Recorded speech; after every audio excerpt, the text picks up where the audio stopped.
respect at all times, just as I have, okay? If you're getting emotional, that's a different conversation. Ma'am. But let's keep it on what we were To just speaking on. respond. Ma'am, I'm going to respond. Please mute up. You just noticed it. Thank you. You said Hold on, please. ma'am. That's what I was looking for. Well, I will now mute so you can speak. Go ahead and Hold on a speak. second. One of the rules of the act is if a moderator asks you to mute up, they don't have to say please for you to do it. I mean, I've never heard that before. So I'll respond to the substance of what you said. You're right. I don't need to make it personal. I shouldn't care. So when your car blows up, you can keep it moving. What you said was wrong. That's not what affirmative action is. I never said that's what affirmative action is. You're interrupting me, and yet you don't have respect. All that soft voice wrapped in the manners of a shit sandwich. Please mute up, man. Please, man.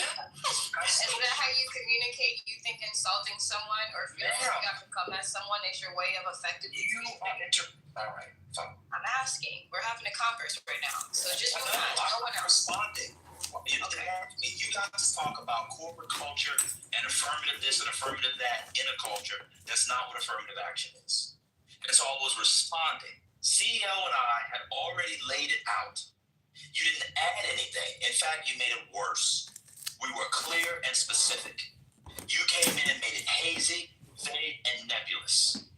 And on top of that, you got the background sounds of the firebombing of Tokyo from the Allies in World War II.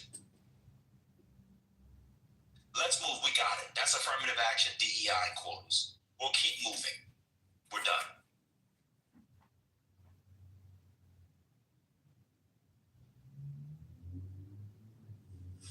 Good morning, everyone.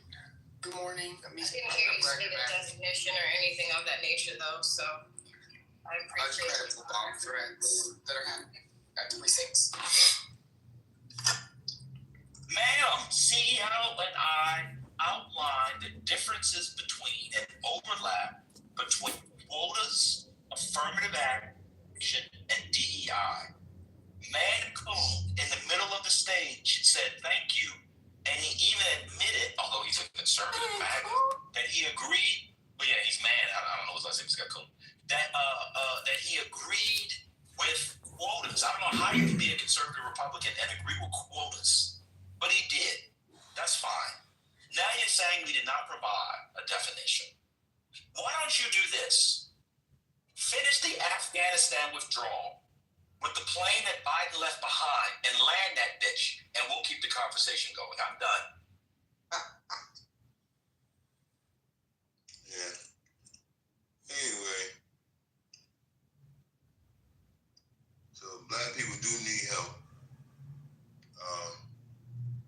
They can't seem to make the grade, so to speak, for some reason. They haven't quite figured it out. So is it that you don't understand or you do understand? This has nothing to do with whether these people are qualified. They are overly qualified. The fact about it is being able to actually sit at the table. Because there was a period of time that if in fact you had color in your veins, you would not be able to work in these places. So I don't understand how you come up with, black people aren't able to do for themselves kind of thing. But what's wrong? Why do you think like this? Who To be fair to him, besides red or blue, you were probably dead. Go ahead, man. Oh, so this is the reality of things, right? Black people fall short in a lot of categories. I'm not saying that there are not some intelligent black people, of course there are. But there's more than just intelligence that makes you fit for a position or leadership or a seat at the table. It's something to do with human character. I think we lack that. As much as we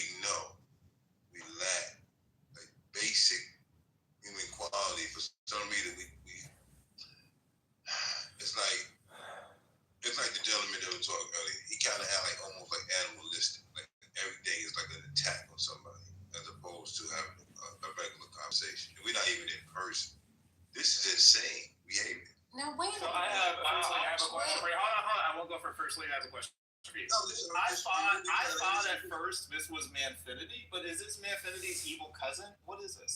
This is not Manfinity. Right. So her name is Man Baby. I don't know. I knew you got Yeah, read. there's another guy named Manfinity. Right. Yeah. So at the end of the day, I'm not saying nothing that's not already evident, right? So if we get offended about our own behavior because somebody tells us, then that's on you. You got to deal with that. So if I call you a curse word and you call me vulgar, you're right. I would be. It is what it is. Okay, so I apologize for being quote animalistic. So you said black people lacked character. So I don't know what studies you've read on black people and job applications, etc., or you've actually read about this. So I'll ask you a couple of questions. Are you familiar with the resume studies? Nope. Okay. So when black people have a quote unquote black name, they are far less likely to be called in for an interview. What does that have to do with their character? Because they haven't interviewed yet. So how do they account for character? 1 second, let me finish the question. Remember, I'm animalistic. But you're done. I'll let you. When I'm done, I'll say I'm done. Oh, okay. I'm sorry. Okay, but remember, I'm the animalistic one. But you have the impulse control of a humping puppy. You asked the question. I haven't finished. I haven't finished the question. So how can you answer? I was speaking. I don't know how to respond this to you. So, and that's why you wait, and then when I say I'm done, you'll know how many parts there are. Basic dialogue protocols. It's okay. So I'll start over. So you said black people lack character. Character is something that would be vetted at the interview stage. How do they vet character based off of names on a resume or organization? So you could have a nondescript name. Your name could be Steve Smith Sr. Steve Smith Sr. But if it says he was the vice president of the Black Students Law Students Association, he's going to be less likely to be called in. So my first question is, how do you account for character in resumes?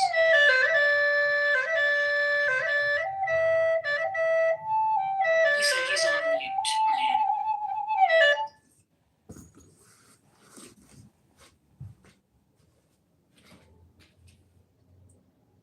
Oh, I apologize. I didn't know it was muted. Okay. No problem. Yeah. So what happens is this: because you're part of a group that has a reputation, when your name comes across and it seems like that name is in reference to that group, like you're part of, that's when people start making judgment based on the group's reputation. It's that simple. Wait. So if I'm at Yale, hold on, I'm confused. You said the reputation. Wait a minute. You're telling me the Black Law Students Association has a reputation? No, I'm telling you that black people have a reputation. So when your name come up and it sounds like a black person, regardless of your education level, i.e. yourself, you could still be disrespectful. And people don't want you around. But that would be racist, though.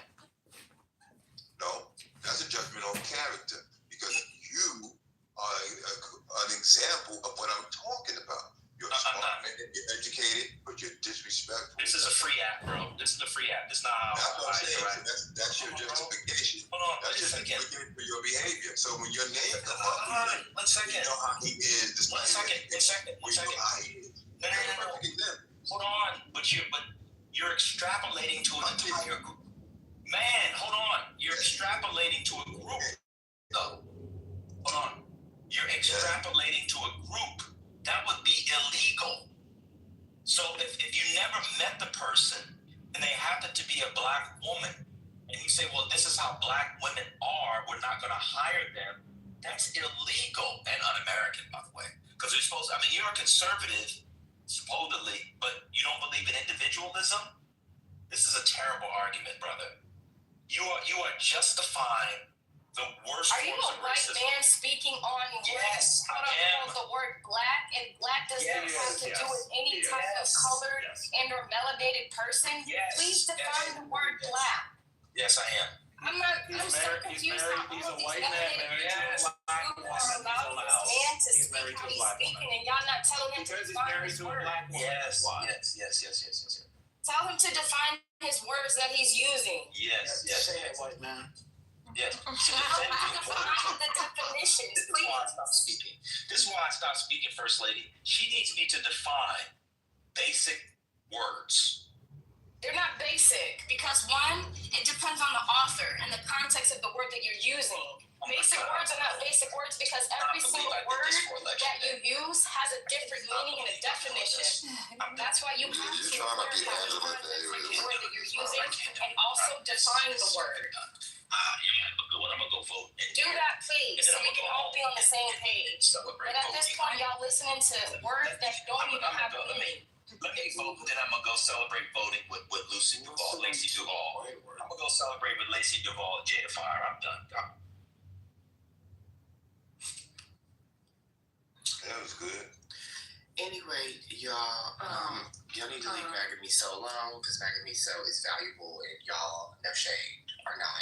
But anyway, I don't know if y'all heard about the bomb threats in New Jersey, but it's pretty uncredible. They're uncredible. People want to continue saying for sure that these are not credible, so that, jack people from coming out and voting. And then I don't know if y'all saw Dick Cheney is dead. It's an interesting day. It's an interesting day. Let me just address something real quick. First of all, Minister, young lady, I don't remember if your name is actually Brianna, but I heard you say Minister when you first took the stage. I just want to let you know that assumptions and assuming that you know something and speaking on it is something that you need to work on. He is not a white man. Just because he articulates. Ma'am, you don't even know what I meant by white. So if you want me to define what I meant by white. See, I'm not going to put up with your ignorance. Because that's what happens. Because for whatever reason, Man Baby felt as though he had did something wrong to the young lady by saying, hey, listen, what's going on? And took it in a completely different way and felt as though she was being disrespected. Okay? He apologized, we moved forward. But instead, she continued to hold on to it. And it's like the conversation continuously unfolded with a bunch of already preconceived notions. And it was rooted in, I'm mad and I'm angry, but I'm going to have this conversation. Because Man Baby, I'm not sure why you felt the need to say that he had animalistic kind of ways. When you were the one who was constantly being rude, coming off a mic, interrupting, interjecting, and okay, you're doing it right now. So because you're doing it right now, I'm going to show you what I'm talking about. You sit here and you lie and you tell yourselves untruths. You're doing the very thing that you're trying to tell me right in the middle of me speaking that you haven't done while doing the same identical thing. You gotta be kidding me. Like, y'all have really called yourselves adults? You must not have worked in corporate America. I don't know what you've done in life, but it has nothing to do with communication. Because the way that you communicate is not effective at all. By no means necessary. We can move forward. We don't have to stay on this. But I'm really mad that y'all pissed MAGA off. I am very upset about that. So, anyway, y'all get the voting. Go and do what you need to do. Yes, Dick Cheney is dead at the age of 84. He liked fly fishing and some other crazy stuff. Shooting his friends in the head. And then having them apologize to him. Exactly. They went out hunting or something. Yep. Was it that he shot? I thought he shot him in the foot. Oh, It was the whatever. head. Whatever. It doesn't matter. The guy apologized to Dick Cheney for letting Dick Cheney shoot him.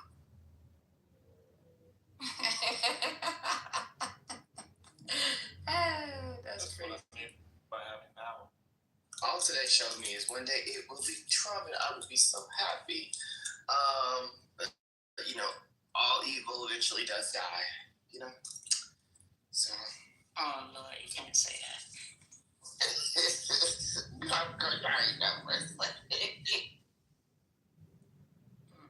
I ain't getting in trouble with you.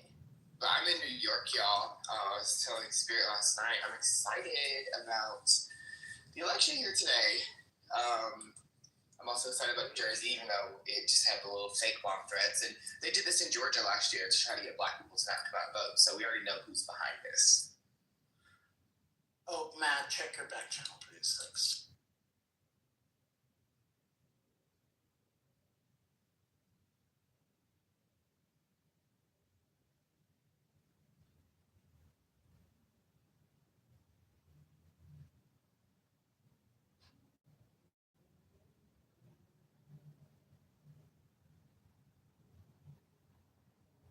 So, some people think that the government will be open by the end of this week. We had that discussion. There's talks that possibly they could be forming some type of deal. Hey, Haitian, how are you? How you feeling? Motivated. That's good. Do you have elections in today? Nah, that ain't for me. No. Okay.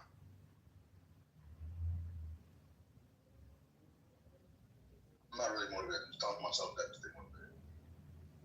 Well, you don't say that out. You don't say that part out loud. You just. I know, but you just say it out loud. I'm rolling my feet to the ground there. Okay.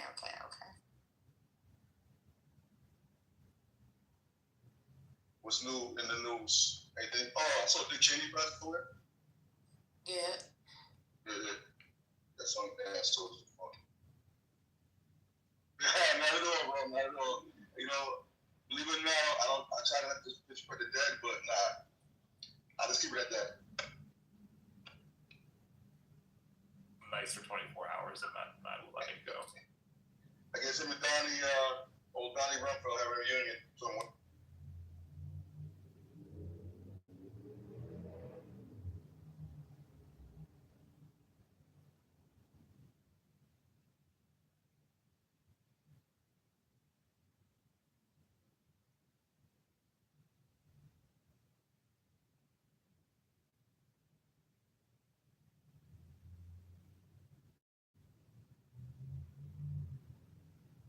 So with this governor race in Virginia, this will be the first time that Virginia has elected a woman into office as governor.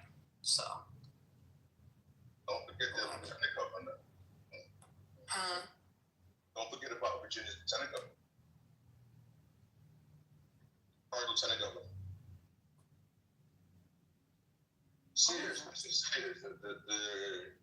The Jamaican retired from Marine Corps. Yeah, but lieutenant governor is different than governor. I know what I'm saying is, okay, kind of off topic, it's on topic. It's comical that race because she had no support, not even from Trump. And she, but now all of a sudden she wanted the black support when she's never been black. We're tracking this too early for y'all. No, we had this discussion earlier. CEO said because she dragged him in 2022. That's why he didn't endorse her.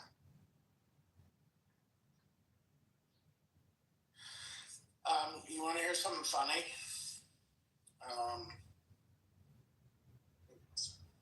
Dick Cheney said that there's that in our nation's 246-year history, there's never been an individual who was a greater threat to our republic.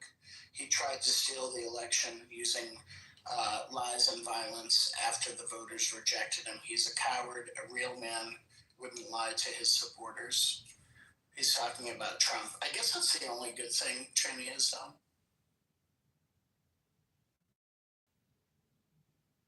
That's wild. I'm gonna come out and say that Trump was a lie.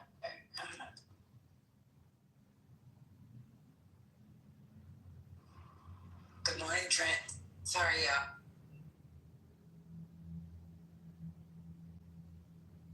Hey, Thomas, how are you? Trent, how you feeling? You good? You know, Trent slept well last night. I am awesome.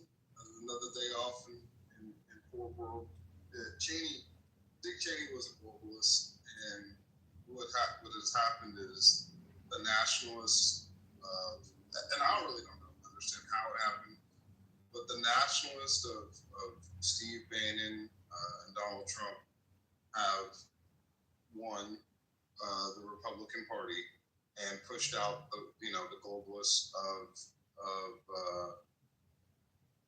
old, kind of what we were talking about yesterday. And I don't, that's what Cheney I think was mainly against, and of course some of the things that he was doing internally with changing the Constitution. However, I'm no fan of what happened in Iraq and all the many civilians that lost their lives in a war that was a complete lie and fabrication to the American people, trying to tie it to 9/11 that killed hundreds and hundreds of thousands of civilians. So I'm very conflicted today.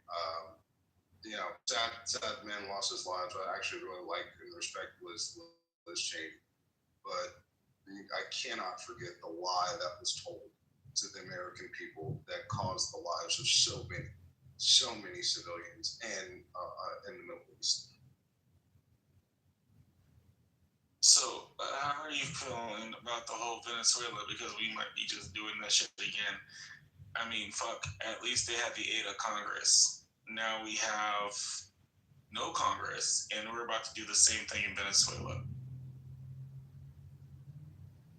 Yeah, it would be just as terrible. Oh, it's just as terrible. Okay. I think it might be just a little bit worse. Because the fact is that...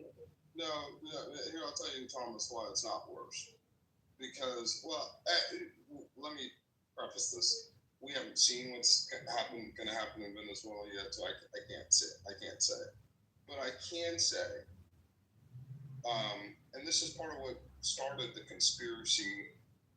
What fueled? We already had a conspiracy part of the United States, but what fueled it, and why so many people don't believe stupid shit like there were explosives in the Twin Towers and there was nobody on the planes, just completely dumb shit, is because we lied about there being weapons of mass destruction and Saddam having something to do with Al Qaeda and 9/11, so that we can invade the country and take over the world. And that was the original sin, the lies that were told. And it's part of the reason why Donald Trump has become president, because the people no longer believed what the government was saying, because it told a complete fabrication. You do know the 9/11 conspiracies started way before we actually invaded Iraq and did the whole weapons of mass destruction thing, right? But it's been perpetuated and repeated because of that.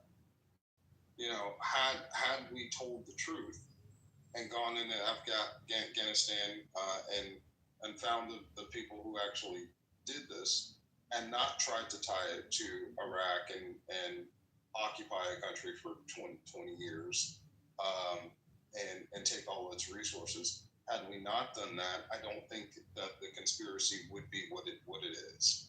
But it because we with Dick Cheney and Wolfowitz and Don Rumsfeld and others chose to tell this lie. We've stained the United States. It also gave Putin prerequisite to invade Ukraine. I hope on stage because then she'll go off. But there are a lot of things that came out of that action that were, it was the original sin to me, and it was one of the most terrible things that the United States has ever been part of.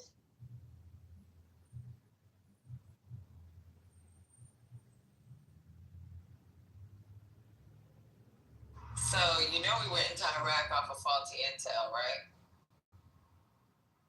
It wasn't just somebody flat out lied. I think that's like something that a bunch of people have made up in their mind. It was faulty intel.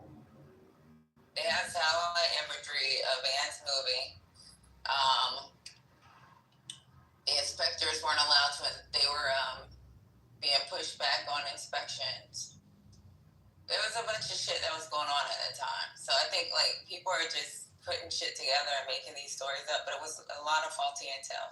Now don't get me wrong, they were warmongers because there was freaking the UN even said like, let's try to do some type of diplomacy where we can freaking try to get in. The inspectors were like, we're gonna talk to them, and we just couldn't wait. We just wouldn't wait.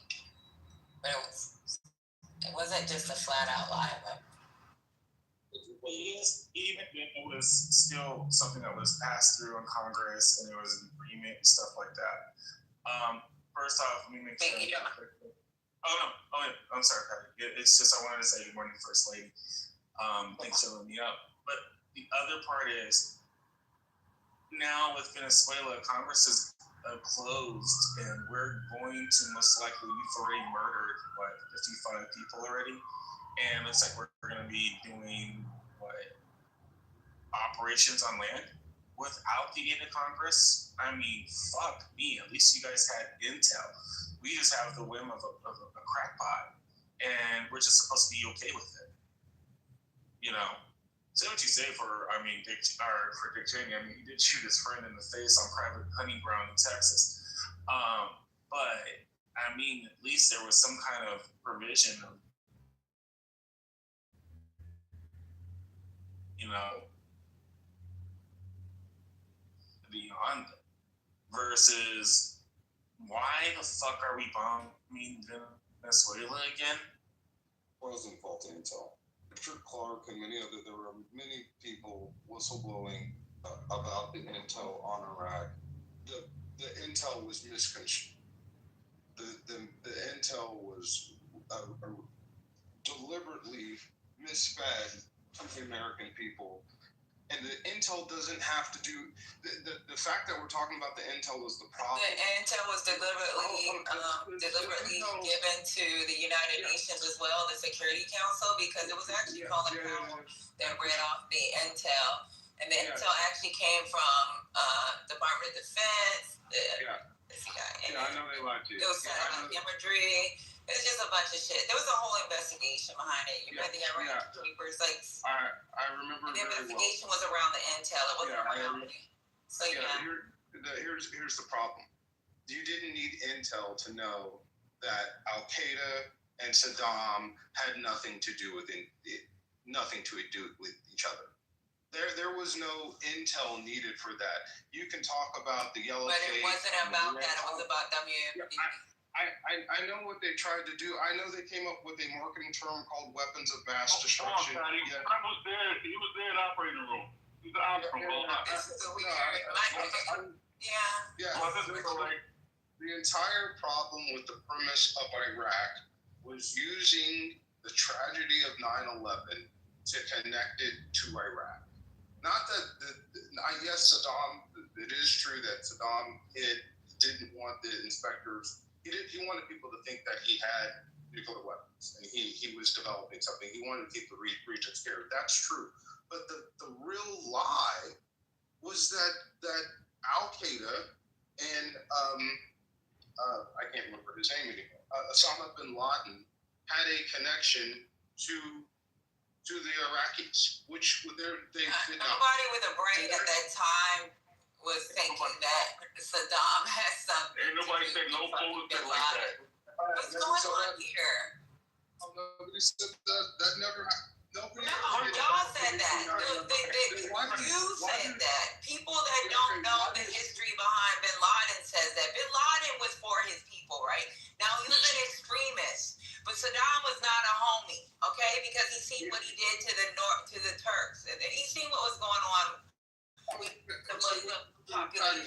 fucking Saddam. Saying at no time. No, nobody believes that. Not then. Oh, nobody believes that. Nobody. No, nobody but you. People that don't know the fucking dynamics of the Middle East. No, you believe that. You and a bunch of people that bring up these conspiracy theories. I do not believe that. I knew it was. No, you saying it on this stage. No. So you believe it. No, nobody thought Saddam and fucking and Bin Laden were in bed together. Nobody. Oh, okay. So here, you don't believe that? People that don't know fucking the history of Bin Laden. Or know what this fight was for. If you don't know why the fuck he was going up against the United States, like back then, the senior leaders knew that. Okay, they knew this. It was something totally different. Yeah. So we were on the war on terrorism. Fucking Saddam was a terrorist. He was a terrorist. Oh, he was a terrorist.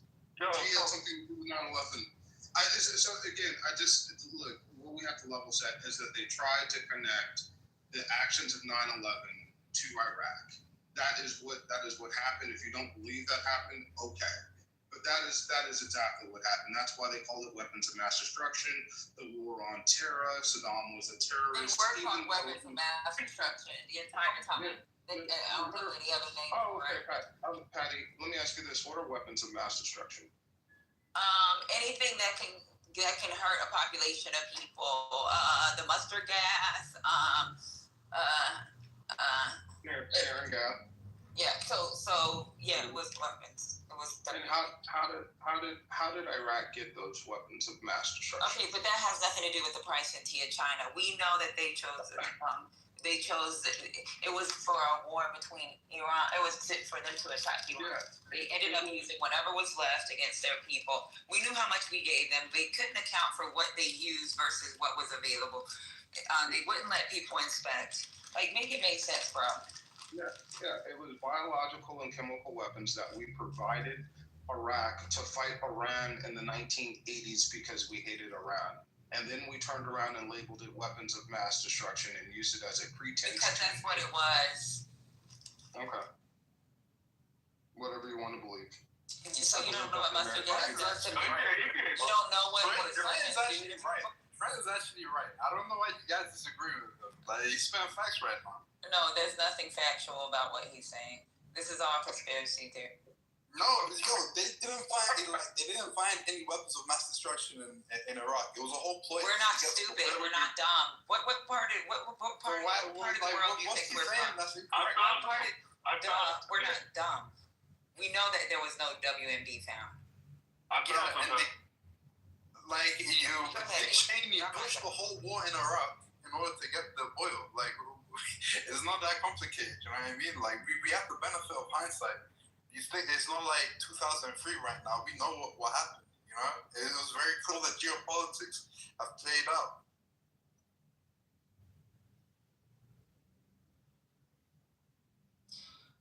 Pilfering is against international law. We did not pilferage that country for their fucking oil. The oil that was produced in that country, I think it was like 1950 pumps that they were using. And the amount of oil they were producing at the time, what they were trying to do was have that country reinvest that money into its own economy so that they can stabilize the economy and build their government back up. I don't know what the fuck is going on here. Like, I get it. A lot of people keep coming up with these conspiracy theories the same way I come up with these other conspiracy theories on what happened in Afghanistan. But guess what? No, you're wrong. I won't go back and forth with you, but no, I'm not going to go back and forth. I'm just telling you what I know based off of facts. Okay, but okay. So what you're doing is you're guessing. You put out there what is actually not factual. Because I could put out there what's actually factual. What actually happened at the time. Okay, sorry. What they presented to the UN Security Council was actually satellite imagery. Information that came back from the UN when they were doing inspections, videos of fucking vans moving in the night when they were told that they were going to inspect an area and then they were given access to the area. So when he's playing games with fucking countries that are fucking, they're supposed to be there's supposed to be certain things are supposed to be conducted at that time, and they're playing these games. He was playing games with these governments and didn't think they would invade, and guess what they did? In your mind, the Iraq War was justified? Was a justified invasion? At the time, yes. Now, what they did after, I don't think is justification for it. Like, putting in a puppet government was not the greatest idea. Oh, well, okay, I get it. You have to have somebody take control. You're going to have an interim. But when you tell their military that they can't go back to work when they were actually doing what they were told to do by their country, that was a problem. When you told certain people that they couldn't run for certain offices, no, that's a problem. So you're just entirely incorrect, because there's been multiple inquiries into this. There was the Chilcot inquiry in 2016. There were two inquiries, American inquiries, 2004 and 2005. One of them done by the American Senate themselves. Done. I read them. And they got a whole thing on it called the Iraqi papers. You didn't let me speak. I let you speak, bro. Hey, so this is the wrong room. So you don't tell me you let me speak. I let you speak. I go. You feel powerful after that? No, I'm gonna feel powerful right now. I told you I was gonna let you. Period.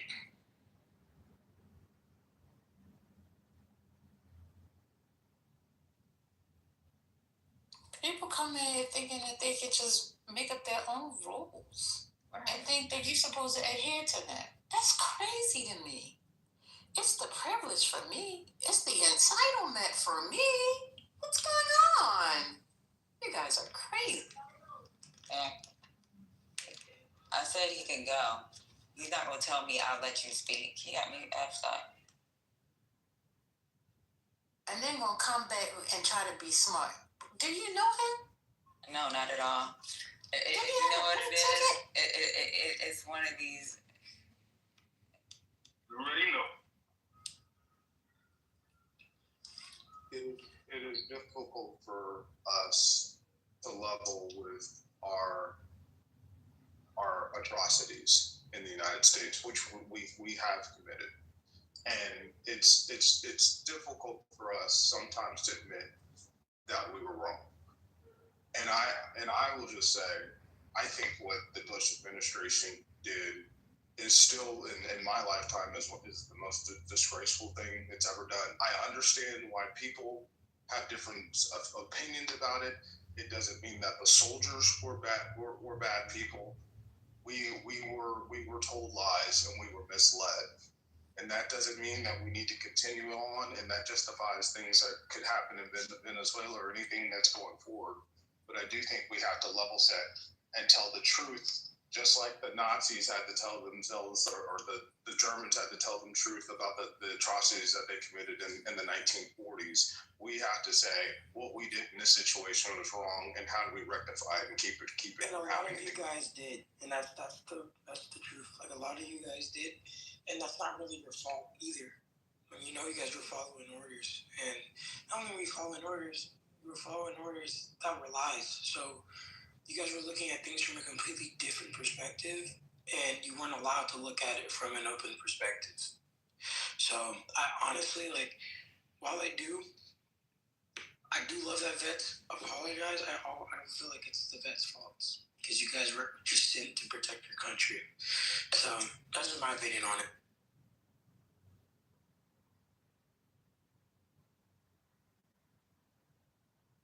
Total lies. And then on top of it, I feel like even when you go into stuff like that, like Hillary Clinton should be charged for Benghazi. No doubt. Oh Lord. What? Okay, I agree. Yeah, Okay, that's the shit I've been talking about. You know, and this. That's a kind of fucking bullshit. Okay, well, man, yeah, that's too far. Hillary Clinton. You see, I'm trying to speak this morning. I might be getting involved in this bullshit. Yeah, hold on. Yeah, Hillary Clinton had nothing to do with Benghazi. It happened, right? But it's not, you know, I mean, like, you can't protect on everything. And you can't, while the death of the 4 or 5 people in Benghazi was tragic, there is a massive difference between what happened in Benghazi and the deaths of somewhere between 250 and 500,000 civilians in Iraq, the millions that were left homeless, the trillions of dollars that we spent, I think it was 5,000 American lives that were lost, the thousands and thousands of American scarred, wounded, PSTD people, things that we are still dealing with today. Okay, so to one instant, right, a 12-hour, 24-hour instant of decisions versus months and months and months of planning, armament movement and moving armies, and then years of sitting in a situation of an insurgency are completely different things. You know, I do have to be honest about that. See, I come from the perspective of I was actually protesting against the first Iraq War, the second Iraq War. I didn't think there was anything we should be due to go in there. I didn't think there was any justification. I'm not going to argue with Patty or military people about how the sequence of event happened and what was told and what wasn't told, because I think the whole thing was wrong. But I'm not going to dispute what military people and people understand how it went down and what we were told and what was real. I don't need to dispute it because I'm coming from an anti-war stance because I was actually out there protesting against this shit. So I'm not sure what angle you're trying to put out there, Trent, because we all know that American foreign policy does fuck up and does fucking create disasters, humanitarian disasters all over this fucking globe and has for decades since World War II. Not according to Patty and Haitian. You ain't talking to me, you're talking to them.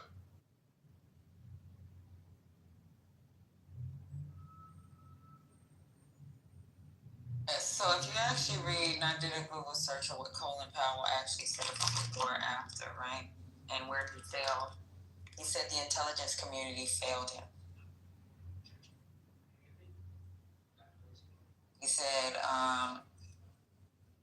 we did not find any stockpiles of WMD.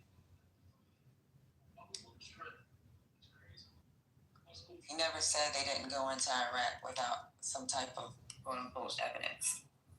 He said the same thing, that the intel was faulty. I have his book, I have it right here. Okay, well then read it. Because if you read it, then you wouldn't have been saying half the shit you're saying up. No. The lie, it's not just Colin Powell. Yeah, he didn't call it a lie though. He said the intel was faulty. Patty, I'm calling it a lie like many other people call it a lie. Because what they did slowly and through Fox News and CNN, they were both participants. We slowly tried to connect loosely. They kept doing it loosely. Connect Saddam Hussein and terror and weapons of mass destruction. I mean, you can connect it to terror, so I don't understand why you can't. Okay, I'm with you on that. But they tried to connect them to 9/11 in a country that was traumatized, and use that anger that should have been directed into Afghanistan and really ultimately Pakistan, and transferred it to a completely different nation in Iraq, which had done nothing for years. I'll disagree with Scotty on this. So why were we trying to attach him to Pakistan? Because you do know we were getting a lot of our intel from Pakistan at that time. That was one of our allies. So I'm kind of confused. Osama bin Laden was actually in Pakistan. So okay, yeah, that's fine, but they were still the ones that was giving us intel on terrorist groups. A lot of terrorist groups that we have freaking that we were able to. God damn, man, this is just too much. I think it's too much for this room or something. I don't think it's too much. I mean, he was in Pakistan most of the time. I'll disagree with Scotty on one thing. I actually think the first Iraq War to protect Kuwait was somewhat justifiable. The second one was a complete atrocity.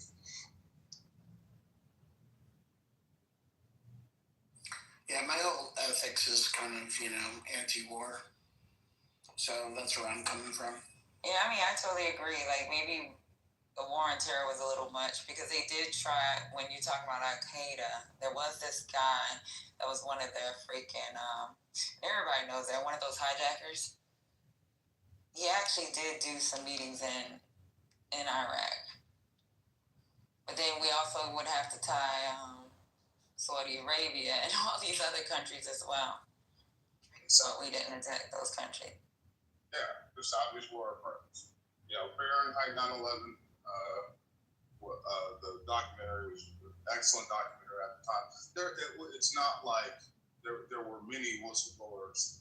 There were many people that were trying to say that this is not right. But I remember well. I almost joined the military because we were incensed about what happened, and then thankfully my mother said. No, you need to look at it like this. And when I was able to step back, I remember, and it was March of 2003, I was headed to California as the tanks were getting ready to start racing across the desert. And I remember I was happy, that we were going in. I had some questions, but I was happy we were going in. Had lots of friends over there. I remember I was like 21 at the time. And as soon as it started, my aunt Marie, God rest her soul, she was so angry. She didn't want it to happen. This is a 7-year-old black woman. She's like, I've seen this before. We're in California. We're in Los Angeles. They're super out. We're in Leimert Park in California, sitting as the war started. We're watching CNN, and she says, they always do this. This is terrible. And I was like, why are you against this? This shouldn't be against this. And day two, it was like day one or day two.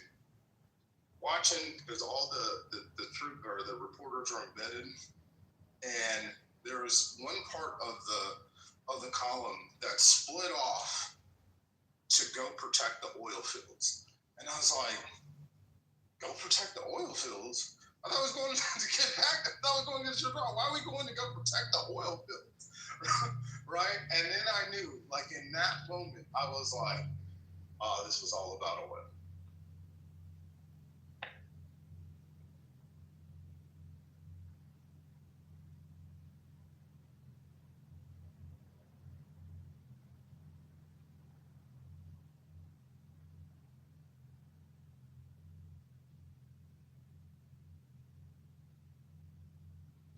So do you know what happened in Kuwait back when they tried to invade Kuwait?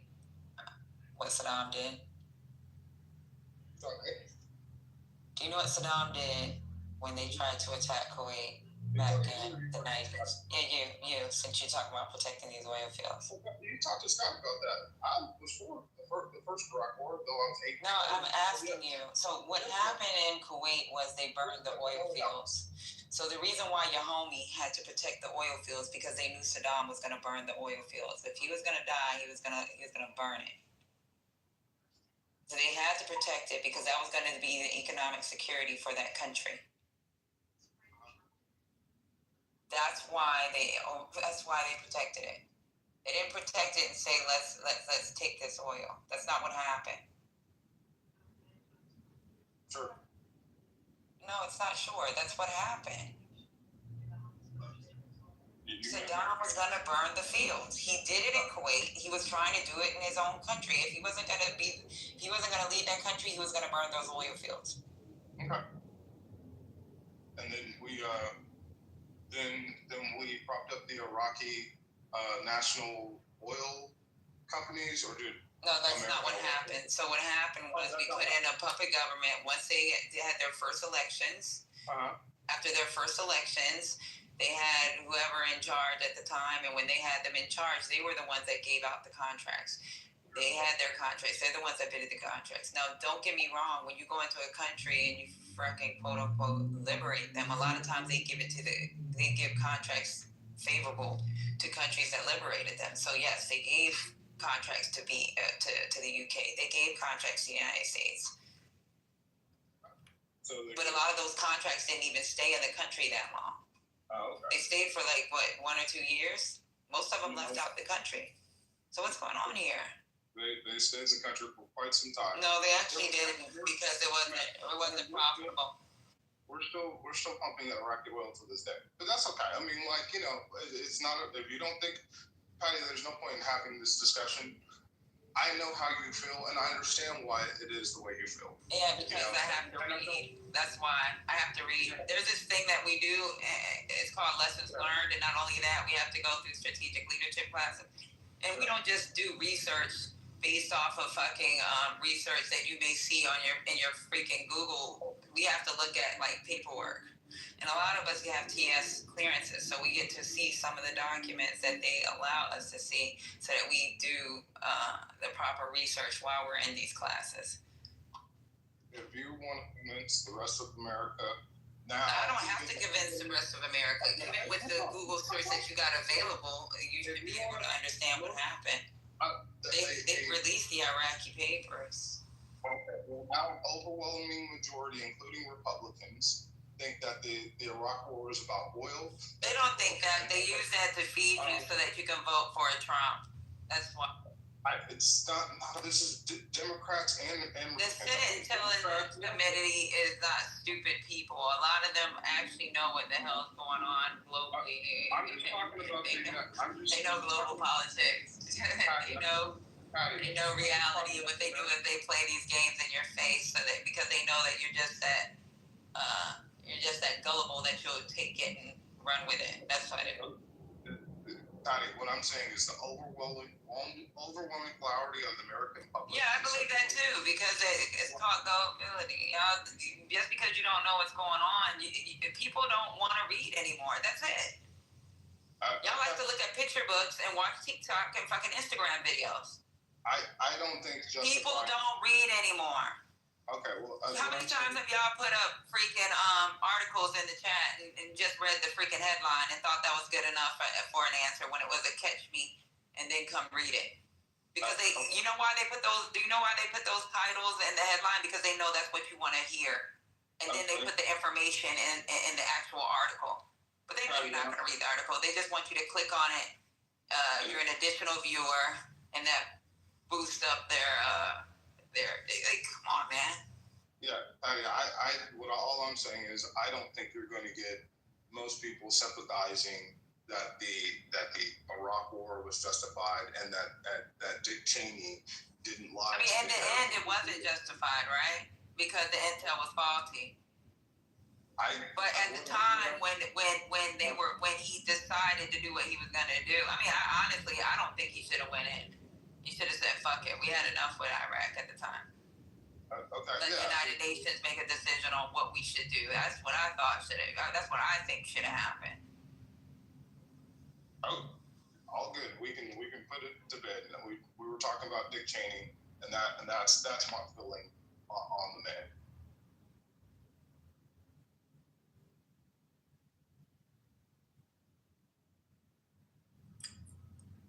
Yeah, he's a war criminal. So, no rest in peace for me. Oh, and he is one. Wasn't he? Yeah, he was a war. He was. Didn't he get? Probably. But I think Trump's trying to. I think Trump's trying to make you guys say something that you don't actually believe and trying to put something on you that isn't actually true, because I think there's a lot of agreement here with this whole thing relative to the Iraq War. But he's trying to frame it like you guys are like pro-Iraqi invasion and everything was justified. So I don't know. It's kind of weird. No, Scotty, look, I've got many Iraq War friends. I understand why especially people that participated in it, it's hard. It's difficult to say I was part of something that was wrong. Like she admits that they put in a public government. She admits that they gave the contract to. She just thinks that she thinks that the intel was faulty. I think the intel was faulty and that the American public was propagandized from the beginning to be pro-evading Iraq. That's what I think. It's actually not a huge difference in opinion.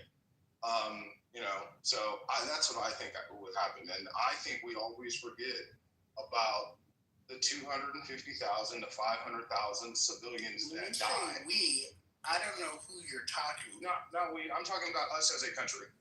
I'm talking about the United States as a country. When we talk about death, we talk about American soldiers dying. We very rarely ever talk about the totality and the effect that it has on the other people that were invaded. I think my daughter wanted to go see this movie. What's that movie that just came out about Iraq? They go into the home and the family's there. I can't remember the name of the movie. Y'all know what I'm talking about? Anybody? I don't know. What did you ask, Trent? The movie about Iraq, they go into the families in the home, and there's an attack, and the soldiers are inside the home. What's the name of that movie? Yeah, shit, I didn't. I'll have to look at that. What's it That called? just came out this year. It's called Warfare. Yeah. And I know one of the guys from that incident. He lives out here in Boston. Gotcha. Okay. And so my daughter wanted to go see this movie. By the way, she loves Dunkirk. So she wanted to go see this movie. So we go and we watch this movie. And yes, the movie's cinematically, it's a fantastic movie. And she's all happy when she leaves. She's like, wasn't that a great movie? And I said, no, that was not a great movie. And she was like, why? I said, because it only told it from the American perspective. It didn't tell the story from the perspective of that family that was asleep in their home, that had an invading army camped out in their house, and they were being hit by what is portrayed as terrorists, but in their country, those people were patriots that were protecting their homeland.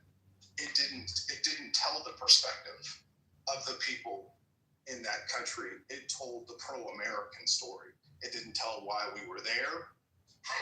It didn't say what they were protecting, why they had to secure that residential block.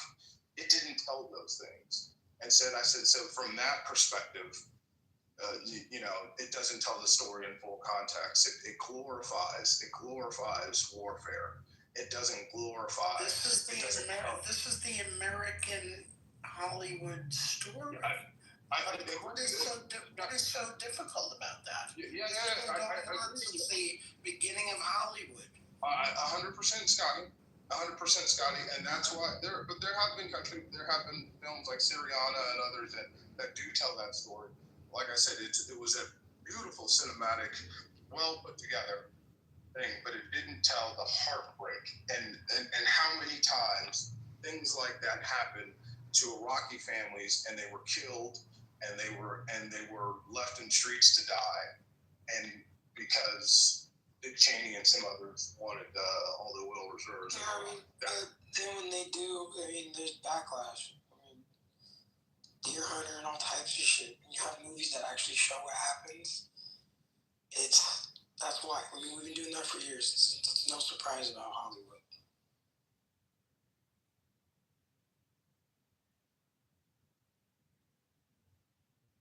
And let me tell you why you got to criticize and tell everything.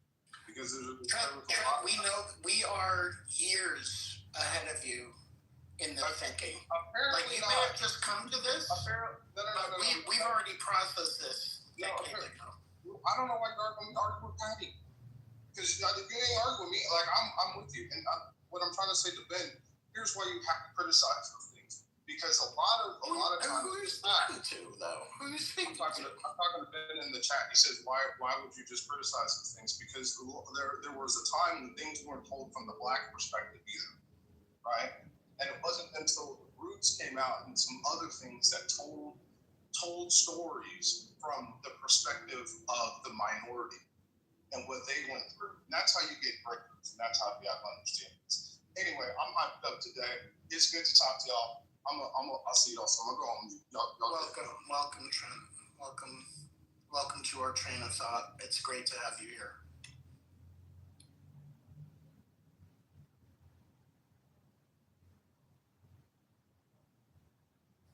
House of Dynamite was pretty interesting though. I recommend it. I'm gonna look it up. It was a movie. It's not a series. Pretty quick in and out. Could be a series. It could have been a series. Yeah. I mean, it's timely for sure. Yes. See, so since some people haven't seen it, I don't want to spoil it just yet. Yeah, don't say anything. What's it about? Well, without saying too much, it's about missile attack on the U.S. But prior, what happens in the lead up to that and during?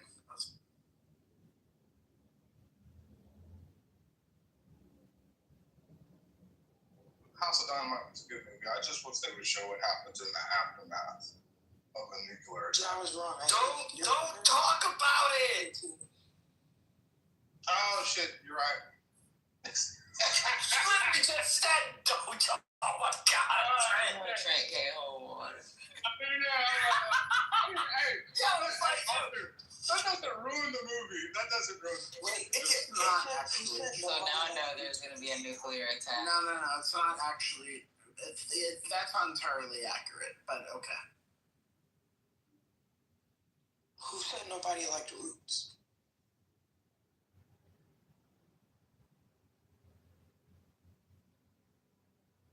Alright, y'all, let me see. Who's John?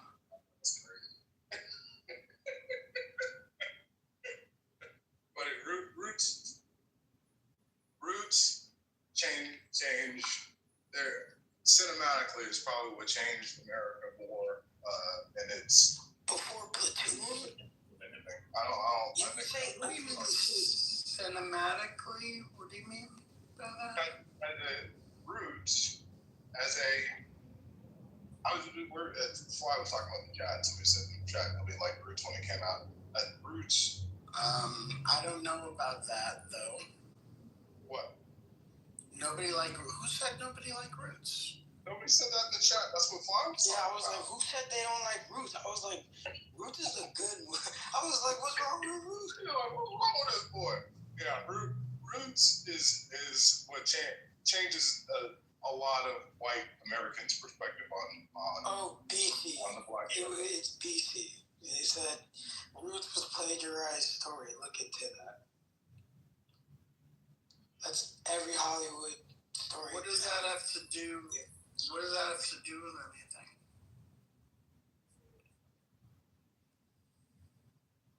But no, Trent. I think Platoon was what I was kind of like, whoa, because that was like the first war movie where it actually showed like soldiers, because it was made by an actual veteran who served in Vietnam, and this was things that he saw. I feel like that was like the first movie where people kind of woke up. Which movie was that? Platoon. Yeah. Wait, so Deer Hunter, Apocalypse Now. Platoon's the more realistic one, I think. Yeah. Platoon, dude, the soldiers end up like, it even shows when the soldiers start losing their minds from just being in war. Wait, have you not seen Apocalypse Now? Well, Apocalypse Now is a rogue soldier, though. Okay, he didn't lose his mind? He did, but they didn't show the horrors of war to the soldier. The idea of that, of him becoming this like war mongol, was very Hollywood. Platoon was. So even like MASH, no, not that either. MASH, yeah, but MASH was. I mean, if we're talking about 100% putting Platoon over all these movies. 100%. No, but you were saying first on a timeline. I'm just arguing with the timeline. That's all. When I talk to Vietnam vets, they always mention the movie Platoon. Yeah. Platoon. Yeah.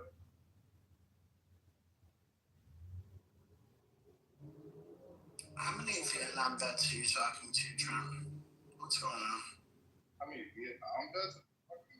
Yeah, Fish Belly just said, he said, his name was Oliver Stone. He was a Vietnam vet. Yeah. Yeah, I know. He did. He also did Born on the 4th of July. That about Ron Kovic, his story. By the way, Oliver Stone's Untold History of the United States, one of the best documentaries you will ever watch. But for me, best war movie, favorite war movie is Dunkirk. I think Dunkirk was absolutely masterful. Absolutely masterful.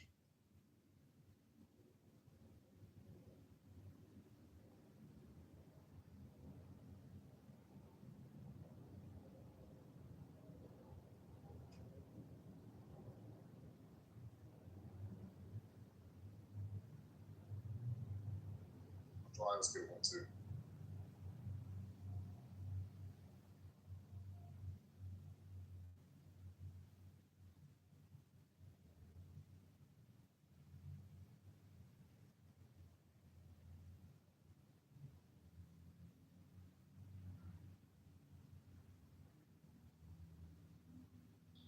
Today's vote day. Fuck.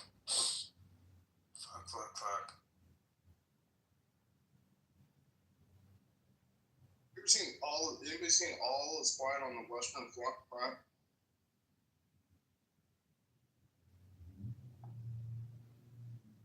Anybody seen that? I did. All the quiet. That's a good movie too. It's a European movie, but fucking good movie.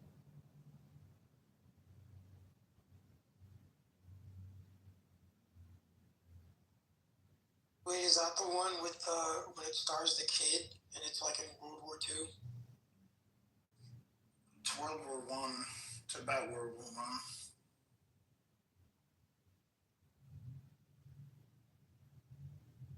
World War One. Fucking yeah. Nothing. I like story. I like movies that tell the reality of war and don't glorify it because everybody thinks it's. I don't know. The way it's glorified, like when we were growing up, especially when the recruiters would come to us and give us that pitch, and then they're wearing their what do they call it, colors. You know what I mean? All the girls want to be with the Marine or with like it's very very glorified, and you don't recognize until you're older, what it actually entails. And it's, I'm not going to say it wasn't for me, in hindsight. But the one thing my mom, I'll never forget, she told me, when I said I wanted to go to the Air Force, she was like, you won't make it in the military. It's like, well, I was like, well, why not? Why not? She's like, you question orders. You question authority. They don't want people like you. You'll be asking them. They'll say drop this bomb, and you'll be asking why. and it was like that was true. That was true. I was like, you're right. I do question authority.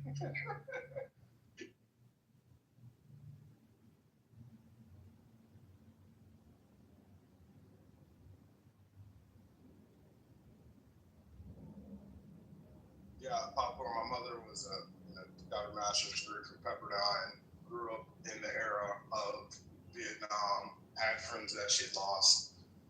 Part of it, she was, brought up in Canada, so she had a different perspective on American, what do we call it, exploits, than Americans do. We are very, very insulated to some of the things that we do around the world. But when you live outside the country, you start to see it.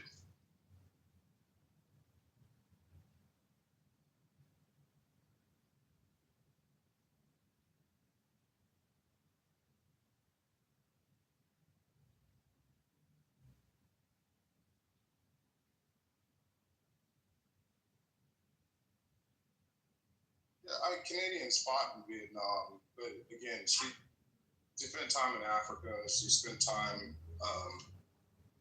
She was luckily, very educated, well-rounded woman.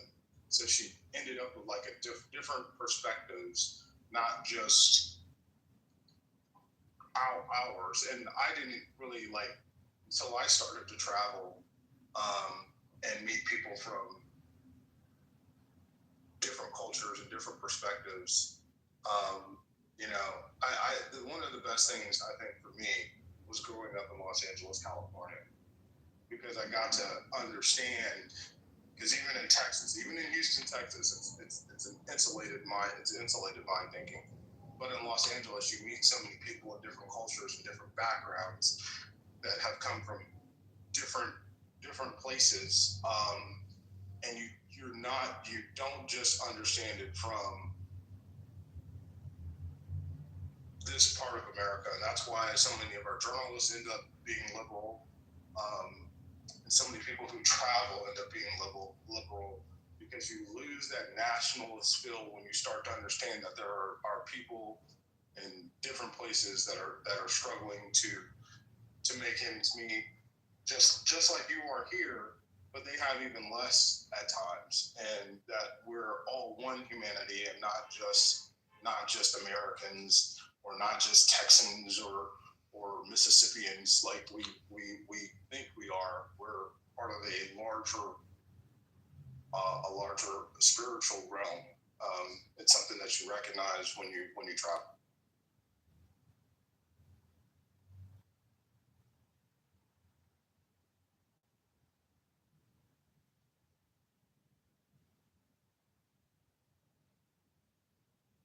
Yeah, I'd say my mom is woke. My mom been woke.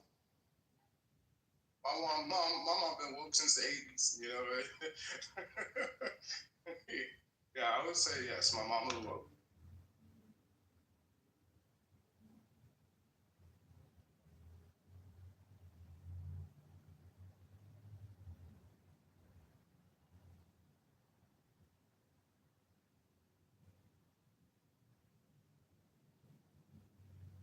Tiffany, see, it's easy to say things in the chat. My mom's not completely opposite of me.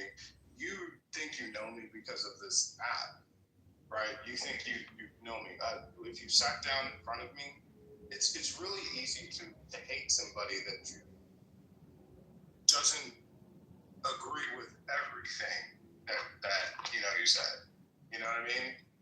And that's what happens in some of these social settings. But if you sat down with me face to face, most of you, 80% of you, would probably really we'd really like each other.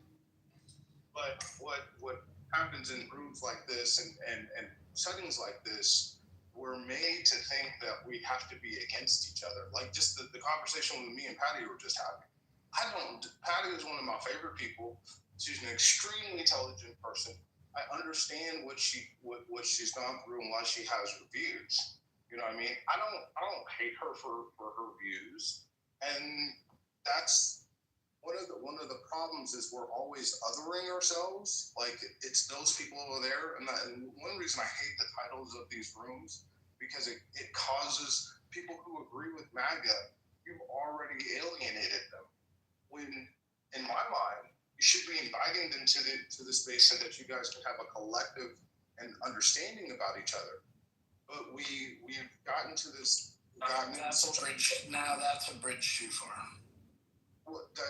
Why should I invite anybody to the table who literally believes that ICE agents can invade a neighborhood and terrorize children and families? Why should I have a seat at the table for anybody who thinks I should have less rights than a straight white Christian family?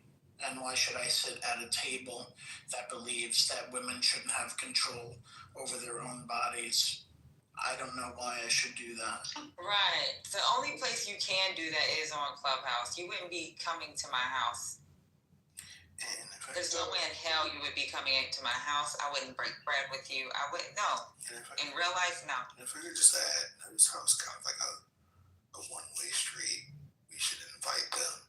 When, as Scotty just pointed out, not only would they never invite us, they would likely try to find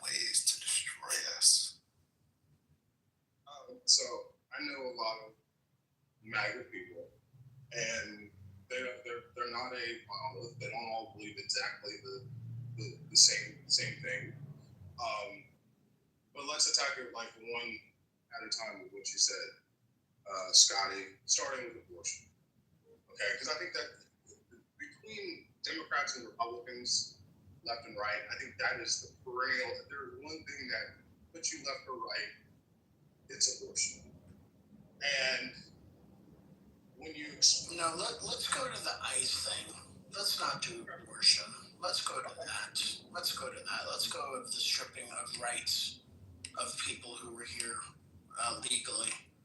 And let's go to the stripping of rights of people who actually exist here as citizens and were born here, including myself. Let's go to that basic stuff and instead of getting caught up in the abortion debate, because that's another one that we don't have to go down right now. Good morning, everybody. Good morning, Sid.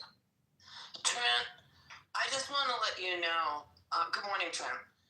I just want to bring to your attention, you had made a comment yesterday about ICE and they don't come in numbers. I just want to let you know right now, in the community that you were raised, a young man got picked up in May. He's 17 years old. He was on his way to Reseda High School. You know where that is, Trent. He's in Atalanta right now, which is the holding facility for California. He's been there. He should be graduating high school. And this kid is a U.S. citizen. Yesterday, the day before, during the game, and all weekend, ICE went through K-Town, the entire K-Town. Where are the criminals, Trent? Why is he still being held and he's a U.S. citizen?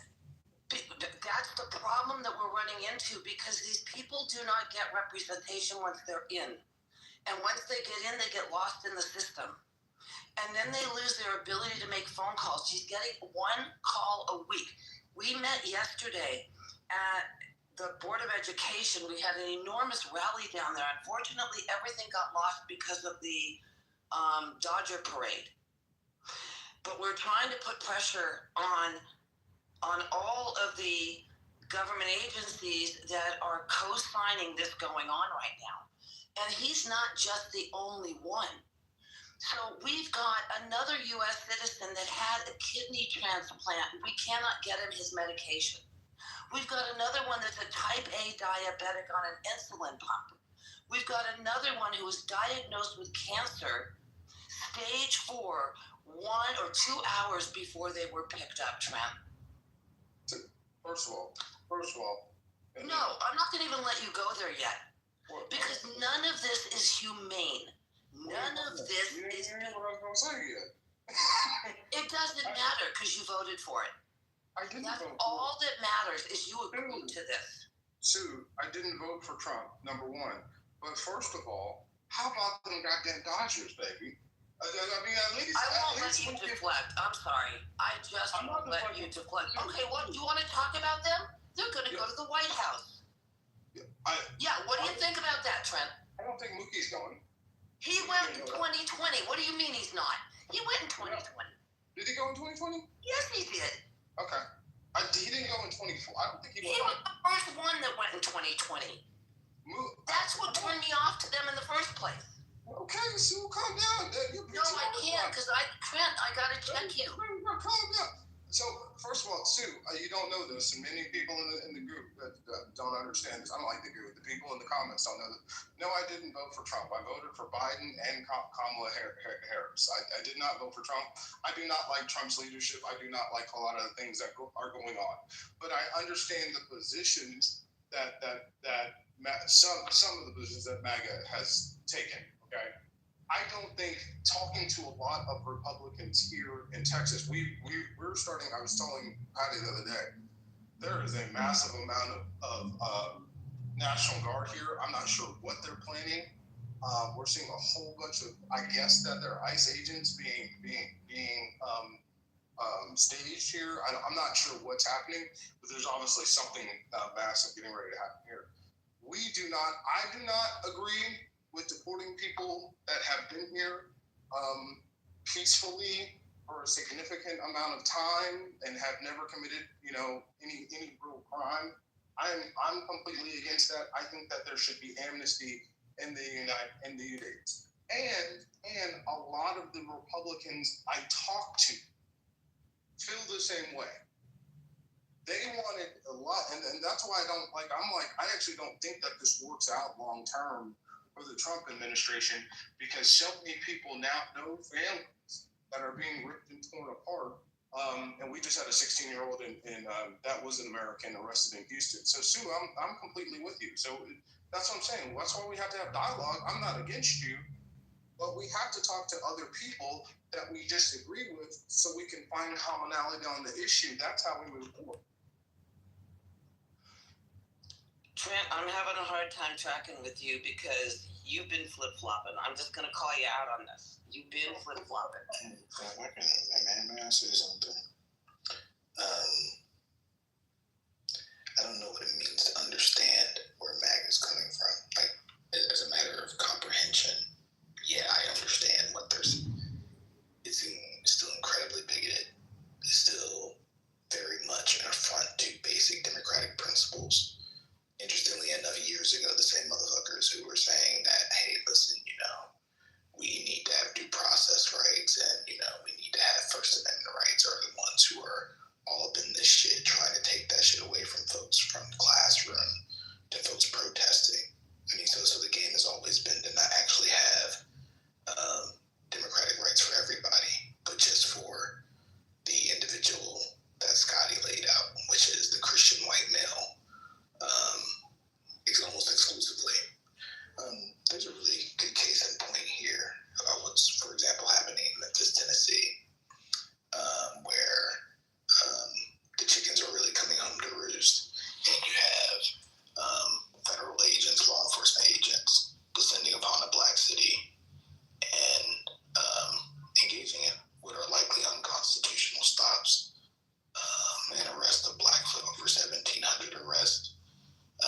Since October 29th, black people being stopped, black people having to carry their birth certificates, right? Black Americans, okay? This is what's happening under this administration, under the name of, crime, even though, the Trump administration, these law enforcement agencies aren't keeping any kind of data when it comes to whether they're arresting violent folks for violent crimes or anything like that, so we're kind of left in the dark. Anybody supporting this kind of stuff or trying to understand MAGA, which is, I think, another word for trying to empathize with them, because, again, we all comprehend what they're saying. We just completely disagree. We think it's fucking fascistic. But anybody trying to empathize with them is just really, telling us ultimately that they have a point. I don't think they do. I don't think there's any point when it comes to eradicating basic democratic principles. There's no point to eliminating due process. There's no point to understand. There's no place to empathize. And I think that, and maybe it's somewhere, Trent's line of work where you have to try to make negotiations and understand I think you can't be neutral, as Howard Zinn would say, on a moving train. And as the old labor song goes, which side are you on, boys? Which side are you on? That's where we are right now. It's not about building bridges. It's about these motherfuckers are crazy, and we need to get rid of this line of thinking. So Sue, again, I'm with you on a lot of these issues. Now I'm going to speak from the MAGA point of view. Okay, a lot of the MAGA point of view was focused on the border, which has now been rectified, right? So a lot of them are very, very happy with that. That needed to be controlled. But you're going to find a large portion of even MAGA, and I differentiate MAGA from Republican because Marshall's Republican. He's not MAGA, but there is a still significant portion of the MAGA voter that doesn't want just what you're talking about. But if you alienate them and if you're not even willing to have a conversation on why they feel the way that they do, right? They have been gaslit a bit, that they've been told that this country is being invaded and that they're being replaced, with the white replacement theory, right? And it's fearful for their safety. And Sue, there has been some, not as much as promoted, but there has been some illegal crime that has taken place that has resulted in the deaths of people. That has infuriated some of those folks, right? So we have to be able to have that has infuriated MAGA. Yes. That there's been deaths of people that, ICE or Homeland Security. No. Some of the people that have been killed by illegal immigrants. That's what I'm saying has infuriated some people. And so we've got to be able to sit down and just have a conversation. Infuriate them because there's way more mass shootings and school shootings that should infuriate them. Absolutely, I agree with you. They're to me they're both equal. They're able to have a conversation with those folks. They're not willing to have a conversation with us. You know that? They're not extending any grace nor have. They don't give a fuck about what our side thinks about anything, and it is very clear in everything that they are doing, from executive orders to shutting down the government to you name it. Why should we sit at the table with them and try to extend grace to them when they haven't shown any of that to us? They will. They have. There are a lot of people on the MAGA side that think I'm a bleeding, raging liberal, right? And they have, especially in Texas. Like, y'all think it's bad in California, so you got to come here. Like, but they will. You can't. What magical thinking do you have? I don't understand what we're living in. Scotty, you know what? Maybe you can't have that conversation, okay? And maybe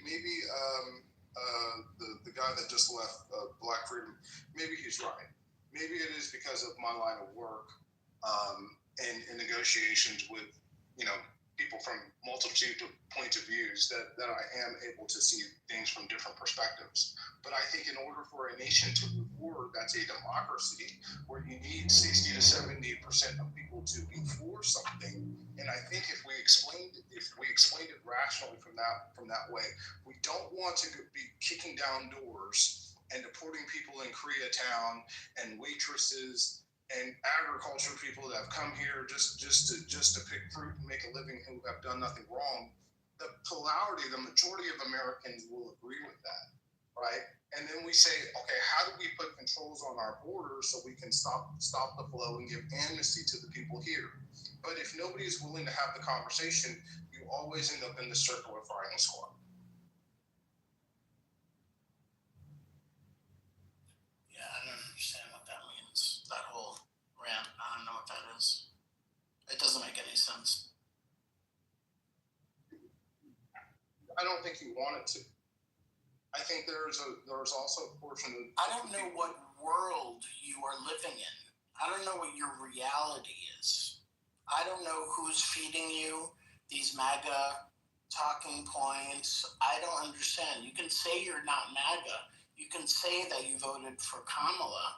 I don't really care either way, because what I do know is that all of the talking points that you have given us since Trump has been in office, it's all MAGA talking points. It's all like, well, you don't really see, well, the Democrats need to learn this. If 95% of what you're saying is agreeing or justifying with MAGA, I don't know, maybe you're MAGA. So keep trying to hold up real quick. He's not entirely wrong though. I mean, like I'm like extremely opposed to MAGA, but one of the biggest talking points that they campaigned on was gender reassignment surgery, and I was like, initially I'm like, nah, that's a complete fucking lie. But then I went and I had to go and look it up myself, and like here in Washington State where I live, they do allow funds to be, assigned to gender reassignment surgery for inmates, and I'm like, to me that doesn't make any sense. I'm not like transphobic. I don't give a fuck what people do, but in terms of like tax dollars being assigned to that like that, it doesn't make any sense. And I think that majority of people would say that that's probably not, wrong for people to be against that. I would say that the majority of people would. And I also think that, by being so lax on policies like that, we allow that space for them to be able to campaign on it. It's not to say that, we shouldn't advocate for people to have basic human rights and everything, but I mean, at the end of the day, everybody should have a say-so in terms of how tax dollars are being handled. How does that rank in what is important in what's going on with America? It's not. It's not. We are, okay, all right. I know you understand that. Yeah, I do. I do. We're talking about less than 1% of the population. I'm with you. And that's a debate that can be had over there about that specific thing. But when you're tearing up the Constitution and then having it justified because there may be a trans person in jail getting gender reassignment surgery with some sort of tax dollars, pales in the comparison to what Doge has done, what money they have wasted, the money wasted in terms of what's going on with sending National Guard troops, Homeland Security into places in America, and it pales in comparison to all this other money that they are throwing away in the government. It's really laughable what's happening. They're ripping up the Constitution because, Angie wants to get a gender reassignment, somewhere in Bellevue, Washington. It's nothing. To Drew's point, Drew, to your point, to the people on the Christian right, it's a big deal because they feel like this is part of an agenda to promote gay rights and trans rights. So to them, it's a big deal. It is right. It's a small amount of money. It's a small priority to promote gay rights and trans rights. Right, their preachers are much more of an issue than what they're saying that they're worried about. Like in comparison, it's not even close. What they're saying is an issue is not even close. Hold on, before y'all don't have to get. I'm actually for the trans thing in jails because when you explain it genetically. Let's not talk about the trans thing. This is the crazy part. Is that we have to accept this conversation to talk about the bigger conversation of them ripping up the Constitution and violating our rights writ large in this country. Sending Border Patrol agents to fucking Chicago. What border are they fucking, protecting? Indiana? I don't understand what the fuck's going on, but we want to throw in some, wedge issue to make it all seem like it's okay. And Canadians are not swimming the Great Lakes to come to America. I hate to tell you that. It's cold in there, Patty. Yeah. That's not. It wasn't my point. Yeah. It wasn't my point to try to, like I said, me even bringing that up is I'm extremely against MAGA. I mean, and everything that has happened since the election. This is more so, I guess, how I think we can all acknowledge that it was a huge talking point in terms of the election. Anytime that I turned on the TV and I saw it, man. It was created It was a smoke screen for what they really were trying to do. I agree. Using people's biases. They're using people's fucking bigotry. That's all it was. Oh, no doubt. And I think that, I think that that's one of the ways that, where we see a lot of, black MAGA, turning that corner, because, black men in general are extremely homophobic, and when it comes to a topic like that, a lot of people you already know are, one issue voters, if you could even call them that, because they just go off of what the most extreme talking point is to make a decision that, you know, when it comes to voting.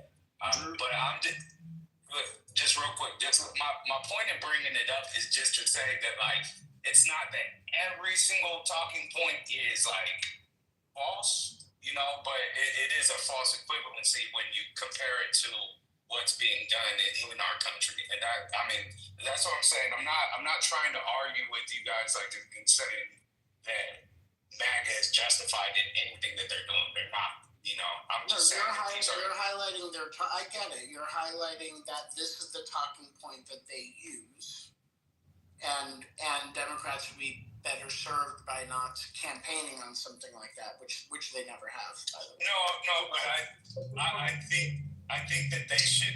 I think that they should have done a better job of clarifying. Like, I mean, I believe Kamala Harris's point, you know, when it came to the debate, when she was asked that question, was, I'm just going to stick to how things are done or how it's done currently. You know, whatever's in law. We're going to follow the law, which should be the answer. Yeah, and what what Drew brought up, Van Jones has brought up as well, right? And it's big into talking about winning elections, because he was right. He was talking about why black males started to shift away towards Trump and what drove that. And he talked about the trans issue being one of them. And he said that's probably an issue that we should leave alone for the reasons that Drew brought up, right? But you see, we can't get so like involved and angry when somebody brings up just a point about a conversation. Is like, hey, if you wanna win elections and if you wanna build consensus, understand where people have problems. And like Drew said, a lot of people are one or two issue voters, and when trans scares them, right? And so if you can figure out how to navigate that conversation, right, without forcing it down their throats, you'll be able to win back a lot of things that you guys have lost. I don't think we should be. Hold on, let me jump in. Pardon me, y'all. You triggered me. I don't think we need to even tackle that trans issue. I think that the trans issue is different from the gay issue. We've put them together. We've done a mashup. They're two distinct, different things. And most America has accepted gay, right? Like, no, it's not, people not beefing like they used to. That is not true. Hold on, wait. Let me. Okay, Can I finish? Many people, Republican, Democrat, poor, wealthy, all backgrounds, are absolutely, unequivocally the same, pretty much, on the trans issue, right? I've done the polling. So people don't want to be imposed upon that. People don't want to feel like that. And unfortunately, the Democratic Party has allowed itself to become the face of that. And that is a detriment to them. And so we have way more fucking important things to be worried about at this time than the trans issue. And I'm going to just say it like come on, man. Like, that shit right there is not for us to be processing. It's a slimy, slippery slope that leads into separation, divisiveness, so on and so forth. We need to focus on the fact that our Constitution is being gutted. All the gray areas of our Constitution are being exploited, right, and extorted. Like, they'll find a gray area and exploit the fuck out of it and push it until it ends up in court, right? This is their playbook. So the point that I'm making in all of this is this. That is not the issue that we should be worried about out of all other issues that we have before us. Alain. This is not about trans people. This is about the othering of everybody, and you can go down the list. Immigrants, Muslims, socialists, Jews, gays, trans, blacks, you name it. Take trans off that list. Nope. Yeah, I mean, because it's part of the whole thing. No, you don't. No, you don't, because they're Americans. Because they're Americans, and they're part of the marginalized group. Hey, Robert, let him finish, man. You were complaining about other people talking over you, and now you're interrupting. No, not hold on, man. What are we doing? No, seriously, I want to get in and I know how you do this. Focus right now. Me and him go back. You're not focused because you're talking over your interlocutor. If he had something to say, he would say it. Let him and I. Do you have something to say, Spirit? Do you want him to talk over you?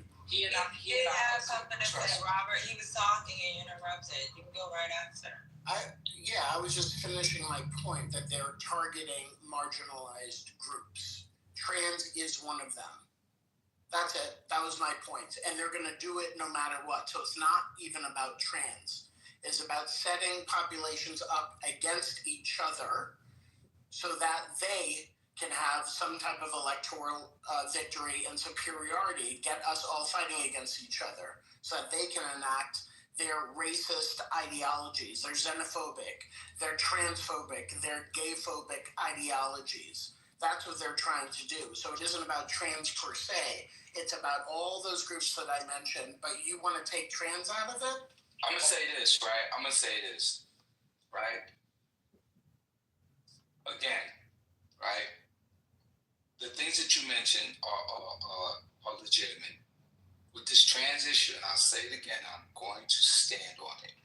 I think that, I'll just say it, I don't think that men should be allowed in the spaces of women. I don't think because a man has decided that he wants to behave like a woman, act like a woman. No, that's the point. No, but that is the point. I just think and that's the point that I'm making. That right there is a decision that people make. Right. That was on the conversation. So you got to bring it back to the actual conversation, Robert. You're off on some crazy tangent right now. All of us, maybe I am. All of us, I respect other human beings, and I believe every human being has inalienable rights. Without a doubt, we all should be allowed to have religion. No, I didn't say that. I said all human. No, I said all humans. That's what I said. We all are entitled to our inalienable rights. So this is not about a rights issue. All right, I'm jumping in. So these kinds of arguments had possibly some logical weight within some mindset at some point, but now we know what they actually are doing with their power, and they're actually attacking all of the communities and more that Scotty listed. We know they're attacking those communities. You know how you know? Because you can see that Black women's unemployment rate has skyrocketed. They've been particularly targeted. We know that blue cities and targeted, that they're literally sending people in and indiscriminately, right? One looks a little too brown, or they just don't, they woke up on the I want to beat somebody kind of day outside of the bed that day, that they just do whatever the hell they feel like doing. That's what we actually know. And I could go on and on and on and on and on. We know that they don't believe in accountability in government, which is what you do. We know that's true when you fire all the inspectors general and you don't know. We know that they don't believe in honoring the senior military members because of how many people they've pushed out. We know that they don't care about poor people because they're literally starving them unnecessarily right now over the will of Congress, which sets aside extra money in case we have a shutdown to feed the poor, people who literally will not eat, barring some sort of miracle, right? Hopefully each community can come together, all of their people on food stamps, but how the hell is that going to happen? We know that they're attacking U.S. citizens. We know that they're trying to rig every election that are rigged enough yet. We know that they only have a majority in the House, but already rigged a bunch of states' elections by changing the districts so that they don't represent the people. Wisconsin and North Carolina are 50-50 states. Go look at the breakdown of how those states have been sending people to Congress. And then go look at the margins between Republicans being in control and Democrats. This isn't some we're just in the arena just fighting it out. It's politics and it's all within the social contract, and we're going to be okay. The social contract is called the Constitution. That's like the core piece of our social contract, and they are trampling it. They're not listening to how Congress, Article 1, appropriates money. They're just deciding to do whatever the hell they want. They're not listening to treaties we've signed, just blowing people up in international waters. Like, this isn't some moment where we're like, oh, let's just come to the debate and we can talk real sweet to the MAGA people. And here's the truth. It's the Trents of the world that are actually the people that we need to be talking to. Because it's Trent and the people that he's adjacent to who actually are the ones who hold the key to being able to push back against this. Because it's when the Trents of the world wake up to the kinds of realities that I'm laying out there, which I don't know what it's going to take for you to understand that this isn't a normal political pendulum swing. This is something very different. But when people like you are starting to start to understand the stakes of the moment, what's actually going on, and that this is an authoritarian takeover, not just, Republicans republicaning, then we can actually do something about it. And every time we go down one of these dumbass tangents about some whatever wedge issue, to Scotty's point, we actually move away from that. So look, the Trents of the world, as few and far between, the independents, yes, we are which that is true. But you are going to have to be able to talk to some of the people. You're not going to get hardcore MAGA, right? Trump's got a 30% base that's rock solid. That ain't going to move. But there's a 20% of Republicans that will move your way on some of these issues. And instead of, and I appreciate, Your Honor, what you said somewhat. Instead of sitting in here 8 hours, 12 hours a day complaining, okay, you need to be building a base. You need to be getting some more people like Trent. Change your title, right? You need to get more people who may not necessarily agree with you on every single issue, but on some pertinent issues, maybe hurting SNAP benefits or some other things, right? On some pertinent issues, may actually agree with. Maybe they're part of a blended family, right? There are certain people that are not all the way to one side or the other. But I think the way you carry out your conversation when you alienate people, especially you, Scott, I gotta say, when you alienate people, go fuck yourself. How's that for alienation? Whoa! When you speak like that, like you alienate. I don't give a fuck. Don't you dare lecture me, bro. I'm in way more conversations with people not on this app where I don't need to take shit from an uninformed ignoramus like you who lives on the fucking border. Yeah, uninformed. See, that's what I'm talking about. And that's what I was highlighting. Thank you. And so, if you're going to win elections, right, you have to bring consensus, a plurality of people around you, and the Democratic Party has to build a big tent. And so, Your Honor, I actually appreciate some of what you said because that's right. You got to bring in the independents and some of the right into these conversations, into this room to talk about that. Hey, Trent. Can I say something to Trent real quick? Hey, Trent, I think that I'm gonna be honest, I'm leaning more now to where I see the bullshit on both sides of the parties. But I'll say this. I think what has hurt the Democrats, and trust me, I hate the Trump administration. They lied. It's just terrible. But I'll say this. The Democrats, the problem is a lot of the Democrats are trying to still play the Michelle Obama mantra of when they go low, we go high. They're still stuck on doing it the old way, and the old guard and the old way just isn't going to work against MAGA. You have to get down dirty and muddy and gritty and grimy to be able to compete against the rhetoric and the lies that they're telling. Because what's going on right now is the Democrats are too nice. They're too nice. They're passive in a lot of ways. I mean, there's a few that aren't, but most of them, they just kind of cowards right now. And I think they need to just go ahead and get some fresh new blood in there that's going to fight and claw to get back. And I'm a firm believer in not voting on party lines. I vote on policy lines. I vote on who's going to represent my interests the best. That's just how I vote. I don't vote on Democrat and Republican. I vote on who's the more qualified person for the job. And To be totally honest, anyone who thinks Trump is more qualified than this can of paint right is crazy. You know what I mean? If he won that election, and this is the conversation that not many people want to know. He won the election off basic racism. MAGA is not even Republican. MAGA is MAGA.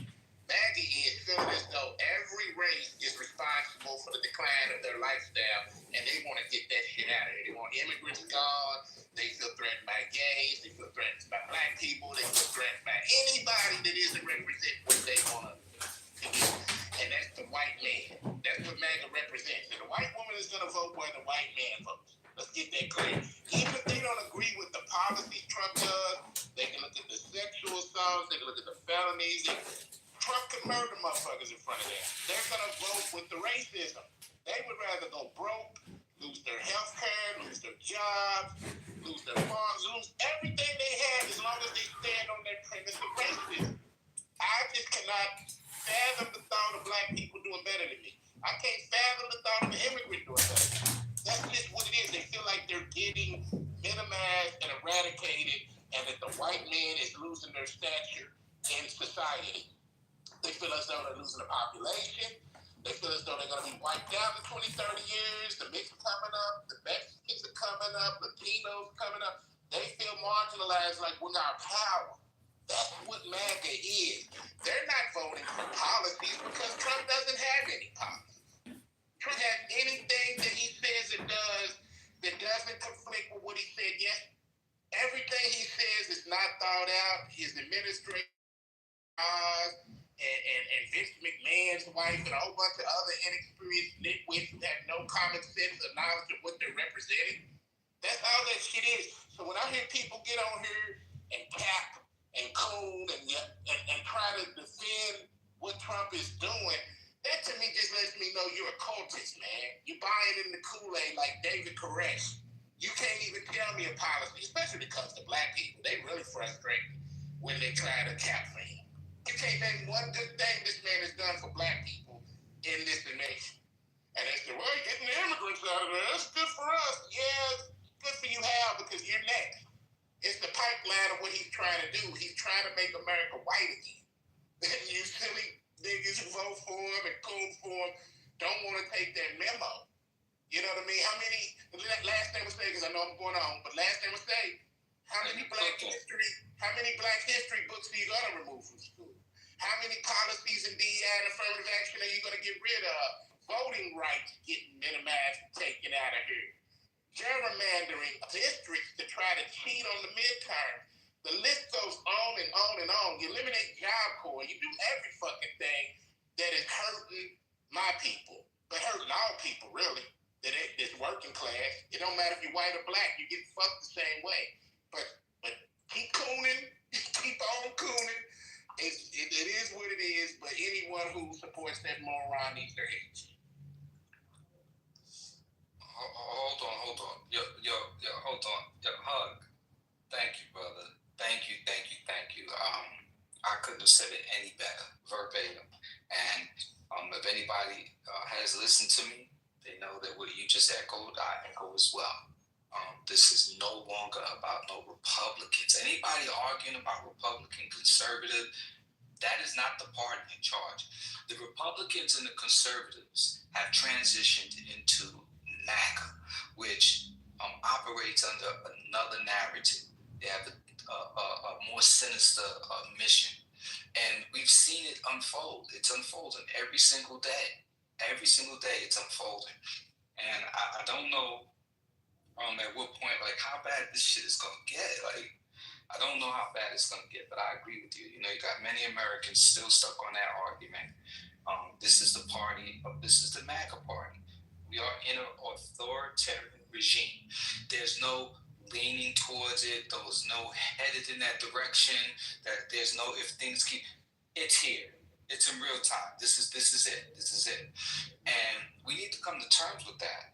And as far as these divisive issues somebody mentioned, the wedge issues are concerned, we in this room, despite how we may feel about some of these issues, we look at the bigger picture and what's really important, right? Because I'm not going to, just because I feel how I feel about what I was talking about earlier, that still wouldn't make me vote for Mr. Trump. It just wouldn't, you know? But you do have Americans that we need to echo how this country is processing what's being put out there. That's what we need to discuss. This how do Americans outside of you intelligent people in this room who we're developing our skills. We're developed. This room challenges us to dig deeper and have more facts. Right. The rest of America is not necessarily on that type of time. It just isn't. I'm sure a lot of these conversations you guys are not having with people in your lives, or you may differ from people. They lost, man. They are lost. They get their information from social media, the clever toxic posts, so on and so forth, and they run with it. And so that is a problem. And until we figure out how to communicate to people in a sensible way, someone mentioned earlier that you need to build your own tribe, so on and so forth. That's exactly what I'm doing. I'm building my think tank. And my goal is alignment with like-minded people, and then preparation of litigation, policies, so on and so forth, that are contrary to what's going on in this country, and push those. That's the only thing you can do. It's the only thing you really can do. You got to get a correlation. You got to build. If you stand so strong where you stand on something, there are many others who feel the same way. And those are the minds that need to come together, because those are the people who are likely to take action. Otherwise, it's just talk. But thank you for your submission, Hug. Thank you, Robin. Thank you for your submission. Thank you for your submission, bro. You always speak truth to light, bro. I got much respect for you, and I think the people who are against the regime just got to get louder, man. We got to get louder, and just like the lies get put out there, the truth got to be spoken just as loud or louder. You know what I mean? And I think a lot of people are just stuck in the, just leaning back, passive, just whatever's going to be, and change can't be made that way. You know what I mean? And I think change is going to happen, honestly. I don't think it's going to stay where it's at. I think eventually, as the universe always does, it'll always spin it back to where it needs to be in the ultimate end days. But end of, you know what I'm trying to say. But I'm just saying, at the end of the day, we got to do our due diligence. We got to start bringing respect back in the game. We got, like I said, a president who on his social media got a meme of him flying a plane, dumping shit on top of protesters that was in the No Kings protesters. Dumping shit on them. That's so mature of a leader of the free world posting that. That just shows the maturity level of what we're dealing with right here. And there's kids that somewhere watching this thinking it's okay to just think like a fifth grader as a president. You know what I mean? And it's crazy. No real thought into any of the decision making they're doing. Even with the SNAP benefits, they blame it on the Democrats. You've got all the House, you got all the control going on. Even the Supreme Court is stacked in your favor. But you're going to find a way to blame Obama and Biden for the SNAP benefits being cut. Well, let's keep it real. No president has had the SNAP benefits cut ever. Since it's been in the inception of had it cut with this, but he points to blame. Oh, it's the Democrats. No, it's you. It's your administration that has no compassion for anyone who's hungry, whether they white or black. Because white people get SNAP benefits more than black people do. And I've never been on it. Never been on any government assistance. But I do empathize with the hungry. And people say, well, people been cheating and scamming the system. Okay, so this government isn't. You don't think that they're hoarding money here and there and tax breaks and the shit that they do? Right. We watch. Hey, look, check this out. We watched Brett Favre, a football player, scam a whole state and didn't do a day of jail time. It's all selective outrage. It's all selective. The law doesn't apply equally the same way. We already know what it is. We're watching a man who had 34 felonies that he was convicted of run for president, whereas if I have a felony, I can't even vote. You know what I mean? If I had a felony, I couldn't even go and vote for the president, yet the president can run for president as a felon. This shit makes sense. If that don't tell you the fight is fixed, then what the fuck would tell you that it's fixed if that doesn't? You know what I mean? This shit is an agenda that they're pushing. MAGA, like me and Robert was saying, MAGA is not the Democrats and Republicans. It is a coup that they're doing right now. It is basically them just doing what the fuck they want to do and shoving it through. And until the Democrats get some stand and come back with that same energy and stop this turn the other cheek shit and stop all of this old pussyfooting around being soft shit and come to war, because that's what this shit is. And like I said, I'm not leaning either way. I think Democrats are full of shit too.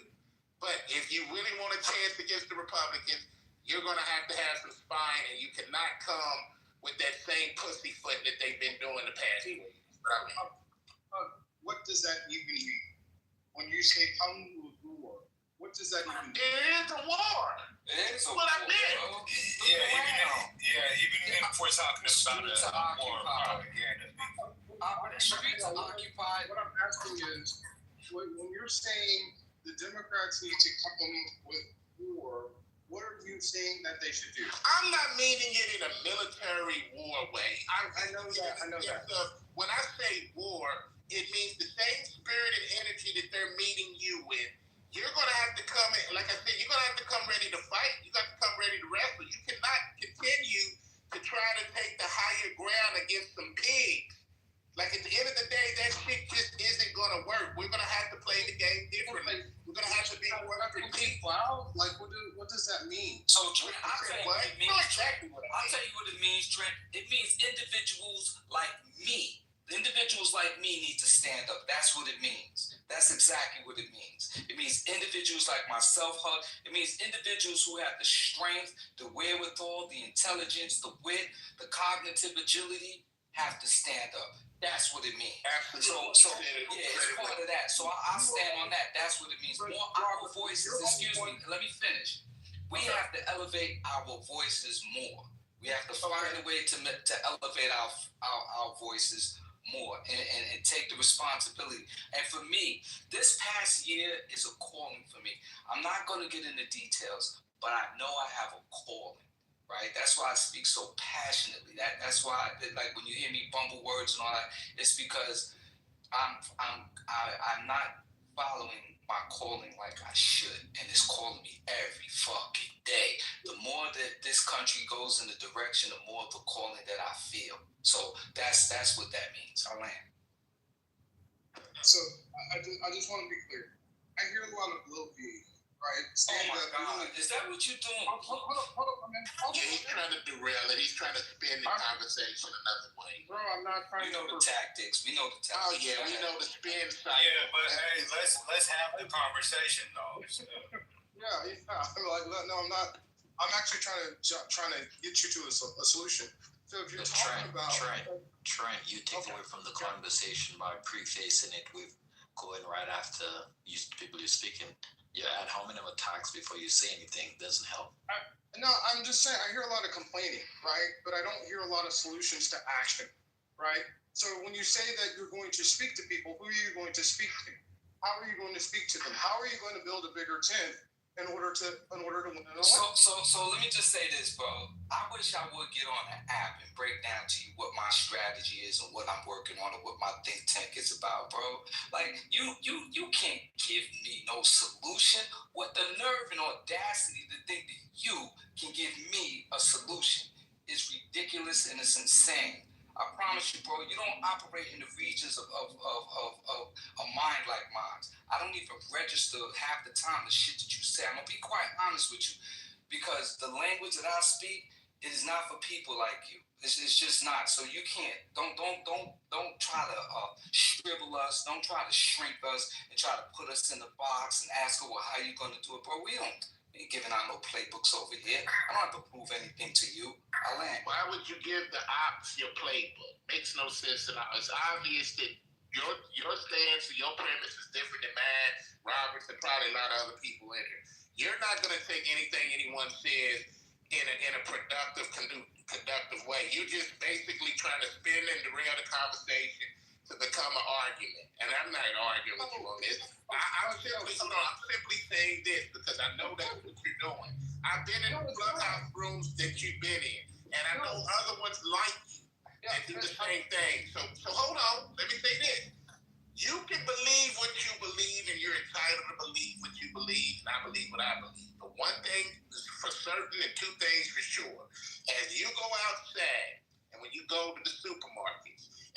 go outside of your house and you go where business is conducted and you talk to the real people in the world, not Clubhouse, the real people in the world, you'll get a true sentiment to where we are right now. You know what I mean? And if you know what the Stockholm Syndrome is, you'll know that a lot of times when you're dealing with racism, people who don't care that they lose their house, their businesses, they don't care that they're losing even their freedom of speech. They stand on the premise of, but he hates black people though. But he hates immigrants though. So I'm going to stand with him even though I've lost everything I own. I lost my job, I've lost everything. But he hates black people though, so I'm still rolling with him. That's what we're dealing with right now. There are people standing on that more than feeding their own family. They're standing on that more than health care. They're standing on that even though you paid $4.79 for them chips yesterday, they're $6.19 today, and it just went up $1.40 in a day, and you don't even ask why or how. You just taking all this shit for what it is. So that's all I'm saying. You guys don't even have any real meaning as to why you truthfully support the man. Because more often than not, people of y'all get on these platforms and are doing worse than you've ever done in your life. In every business. And you still cap for that administration. It is some weird shit. I think you got me confused with maybe Amari or somebody else. No, I don't support Trump. What I was asking, and Robert, it wasn't trying to be accusative. And I was talking about when I said I hear a lot of bloviating, I was talking about the entire room. I wasn't just talking about you two in particular. You said right? Right.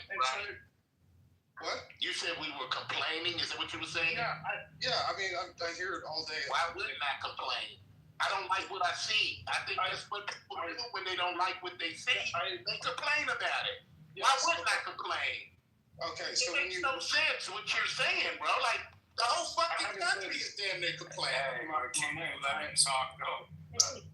Yeah, I understand why you're complaining, and I actually agree with you that a lot of people have are feeling the pressure, which is why I think it's an opportunity to have a conversation with some people who may not have voted your way or the way you see in 2024, but maybe feeling some things now. So that's why I asked the question. I think you're missing the point. There are people that know what's going on, and they're still not going to play the way they feel because of the racism and the hate that they have. That's why they're going so hard on immigrants. That's why they're going so hard on black people. That's why they're going so hard on anybody of color, because the truth is MAGA means making America white again. They feel like they're marginalized. The white man feels like they're losing their power in society. And this is what this shit is. It's not politics anymore. Hold on.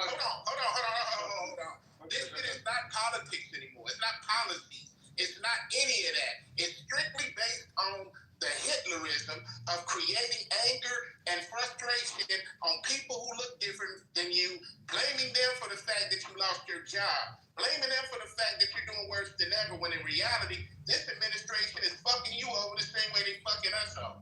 But as long as they keep fucking us over and making us the portrait of the fuck-overs, you're okay with that. It only affects you when it's affecting you.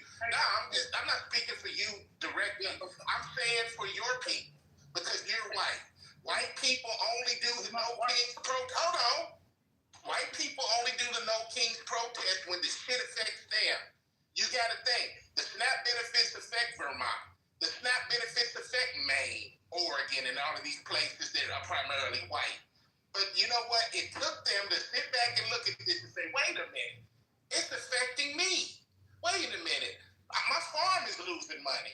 Wait a minute. My trucking industry is losing money because I'm not shipping goods to these grocery stores because of the policies that he did on SNAP. So yeah, but I mean, like at the same time, like I mean, you're on, but we can't go and just attribute that to. I think we're all guilty of that. I mean, we've seen it, even recently with the ICE riots. I've seen many people jump on here. Black people jump on here and say, "Oh, this isn't our fight. They weren't with us when we were, speaking Black Lives Matter," and that's true. That is true. But at the same time, it is an opportunity for us to be like, hey, this is the shit that we tried to tell you about before, you know, and by turning a blind eye to it or saying, oh, well, that's too bad for you. You weren't with me when I was going through it, so fuck you. Like that shit just it helps to continue the divide. And I mean, a couple of those points, like Trent's black, although he may come off as white. Like I get that. I don't agree with Trent 9 times out of 10. You know, I do feel like a lot of the time he almost advocates for right wing politics or talking points, you know. That's what I have to say. No, but my point of even bringing up like the trans point was just that I think it is important for us to have those conversations, regardless of how meaningless we feel they are, because of course, with the people that are voting on like as you said, that are we're not going to change their opinion. They're already there, you know, but there are either people on the fence or there are people in the middle that don't even come out and vote because they're not enticed to do so, you know, and those are the people. That's why it's important for us to continue the conversation. As far as being able to like heighten our voices, like the way that I think for me, just a simple way to do that is to do the same thing that they do and go through social media. I mean, that's, you know, one of the easiest avenues for us to be able to like. A lot of shadow banning's been going on, and that's another game that they're playing. You know what I mean? When you look at CBS and you look at these networks where they're firing a lot of the black and brown journalists and they firing a lot of the black and brown workers at these networks, and they're really scaring the networks into, if you say anything about this administration, we're going to come at you. And that's what they've been doing, whether it be the Post, whether it be CBS, whether it be any of these networks that don't say what he likes, whether it be 60 Minutes. See, the freedom of the press is no longer there because they're afraid of retribution. They're afraid if I say this, you're going to fine us or you're going to try to figure out a way to get us off the air, cut funding, and all this shit, just like what he did to Harvard, where you're trying to cut funding because motherfuckers are doing things you don't like or standing. This is what we're dealing with. So when you're talking about that, it's just making the playing field fair. Now, I'm not saying if you voted for Trump, you don't have a right to. This is America. You can vote for whoever you want to. And if those policies align with your policies, which I don't see a policy he has, but if what he does align with you, that's your business. But when it comes down to the truth is no different than this is the Tea Party times a million. See, when the Tea Party first aligned and came together, the same premise was the same. But now they've taken it up notches and they just took the blindfolds off, took the Klan hats off and replaced it with a red hat. You know what I mean? And they just letting it be known. We're trying to give power to the police and ICE, not to get you out of the country, but to beat your head and separate your family in the process of doing it. And if you looked at his interview the other day, he said, I don't think we're doing enough. They said, do you feel on 60 Minutes? And they were like, do you feel like beating people up and doing the things that you're doing to people is doing, you know, extreme? So I don't think it's extreme enough. So basically you're saying that no measure that you do is strong enough. Not the fact that you separate kids from their parents. Not the fact that you're beating up people, pummeling them, breaking in their houses, coming to their jobs and beating them up and doing all this crazy shit. It's one thing to get an immigrant out of your country that you feel like is undocumented, shouldn't be here. And it's another thing to assault and take away their right to due process. And that's what this motherfucker's doing. And some of you are so oblivious that you don't understand if that could happen to them, that could happen to you if you're of color. If you black and you walk down the street, it could happen to you if you might look Haitian. You might just look Haitian. You might not even be Haitian, but you look Haitian. So we're gonna pull you in. Hold on. I didn't get to say. Oh, go ahead, Drew. I was just gonna say real quick. I agree with you. The thing is I don't think that most people give a fuck when it comes to that type of shit. I think it's more. I think something that might be a little bit more productive to point out to these people, or the people that are on the fence, not the ones that don't give a fuck, but it's that you could go and just straight up just point to crime statistics and be like, well, where's the correlation? You say that there was a massive influx of immigrants, and what his talking point is that they're letting in murderers and criminals and all drug dealers and all this shit. If that's the case, then where is the spike in crime? And, you know, city to city, we've seen historical lows. So, I mean, that's where I like my stance is that we need to be willing to go toe to toe with them on these minuscule talking points that they use and cut them at their knees, as opposed to just disregarding it because of the fact that most people aren't willing to go and do the research themselves. So it's just refuting the shit right when it comes out, as opposed to letting it gain more momentum and shit. But I'm gonna go on mute because I gotta go do some shit. But I'll be back. You know what, Drew? I don't disagree with some of the things you said, man. But I think at the end of the day, it's a Hitler part 2, and Hitler fed off the miseducation of the people. He basically eroded the ability. When you look at the education system getting gutted right now, the Department of Education, who you got a wrestler's wife running, and you're dismantling this shit. You know what I mean? With no real replacement. When you look at the healthcare, he's talking about dismantling the healthcare with no replacement for 10 years almost now. We're gonna find a replacement for Obamacare. He said that his first time. We're gonna come up with a replacement. That never fucking happened. Everything he says is a fucking lie. The devil is a liar, right? And the whole thing is people are so caught up in entertainment and memes and insults and barbaric tossing back and forth insults at everyone around them that they miss the fact this man does not know what he's doing. Only thing he knows how to do is to cause hate. Only thing he knows how to do is to cause confusion. All he knows how to do is to get racists even more livid at each other in the hopes of starting martial law, in the hopes of controlling us with the military. Why do you think he calls it the Department of War? Not even he's trying to change it from the Department of Defense to the Department of War. That's the shit he's on. And this is the man that talks about peace and you about to go to war in Nigeria. You trying to get that initiated. This man is a fucked up guy. His administration is fucked up.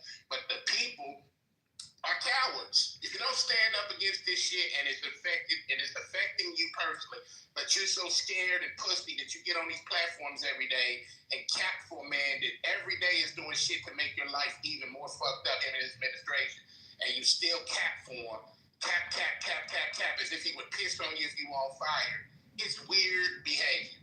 Seriously. I don't care if y'all trolling. I don't care if some of you are getting some little nickels and dimes to get on these platforms on social media and tap for that man. It's really fucked up when you see the shit he's doing and supporting. You know what I'm saying? This ain't about party no more. This ain't Democrat and Republican. This is a coup. This is just basically Hitlerism part 2. Why do you think Elon was doing the little Nazi salute? This is not by happenstance. This is the shit that they're planning. This is the shit that they've been trying to do. And a lot of you motherfucking niggas that get on these platforms, especially, I'm saying black people, we get on these platforms and a lot of y'all go room to room to room cooning for this motherfucker. Cooning every day. And when I ask y'all, what is one policy he's done that benefits you? The only comeback y'all come is getting the immigrants out of here. That's all you can say. They can't name one thing he's doing that's benefiting you. You know what I mean? And if anybody in here has one thing that he's done to benefit you, here's your time. Listen. What I was saying a half hour ago is you can complain a lot, but if you don't build like I'm asking you, what has he done for you? I didn't vote for Trump. I'm not talking to you. Who did? Who voted for Trump? Look, I don't think anybody here did. This is not what the question that I asked, right? I can sit in here for. Yeah, okay, Rob did. So I'd like to hear Rob tell me one thing that he's done. Hold on. I'll let you talk to Rob Roulette, okay? Listen, look, if you keep talking, like I've been listening to you, and you keep taking the black perspective, blacks are only 12.7% of the population. Interracial is the fastest growing demographic in the United States, and sometime in 2030, the interracial demographic will actually pass the black population. And so what I'm saying to you now is, for the election coming up in 2026 and 2028, what are you doing actively right now? Like you mentioned, like somebody mentioned social media, which is an excellent platform. But yelling in people's face and cutting them at the knees and arguing your points doesn't usually move. What is the president doing? Just hang on. Does he not yell? Does he not insult? Let him finish. Hold on. Yeah. Yes. But yelling at people and calling them names. Does Trump not call total names and yell? Yes, he does. Okay. Yes, he does. What's your point? Look here, leftard.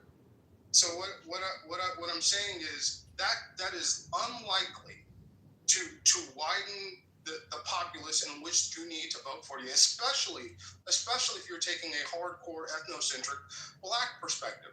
So what my point was, if you are going to move the needle, right, and gain more voters, you can't keep having insulated conversations and assaulting Who on social media? Hey, Hug, hang on a second. Zuckerberg, right?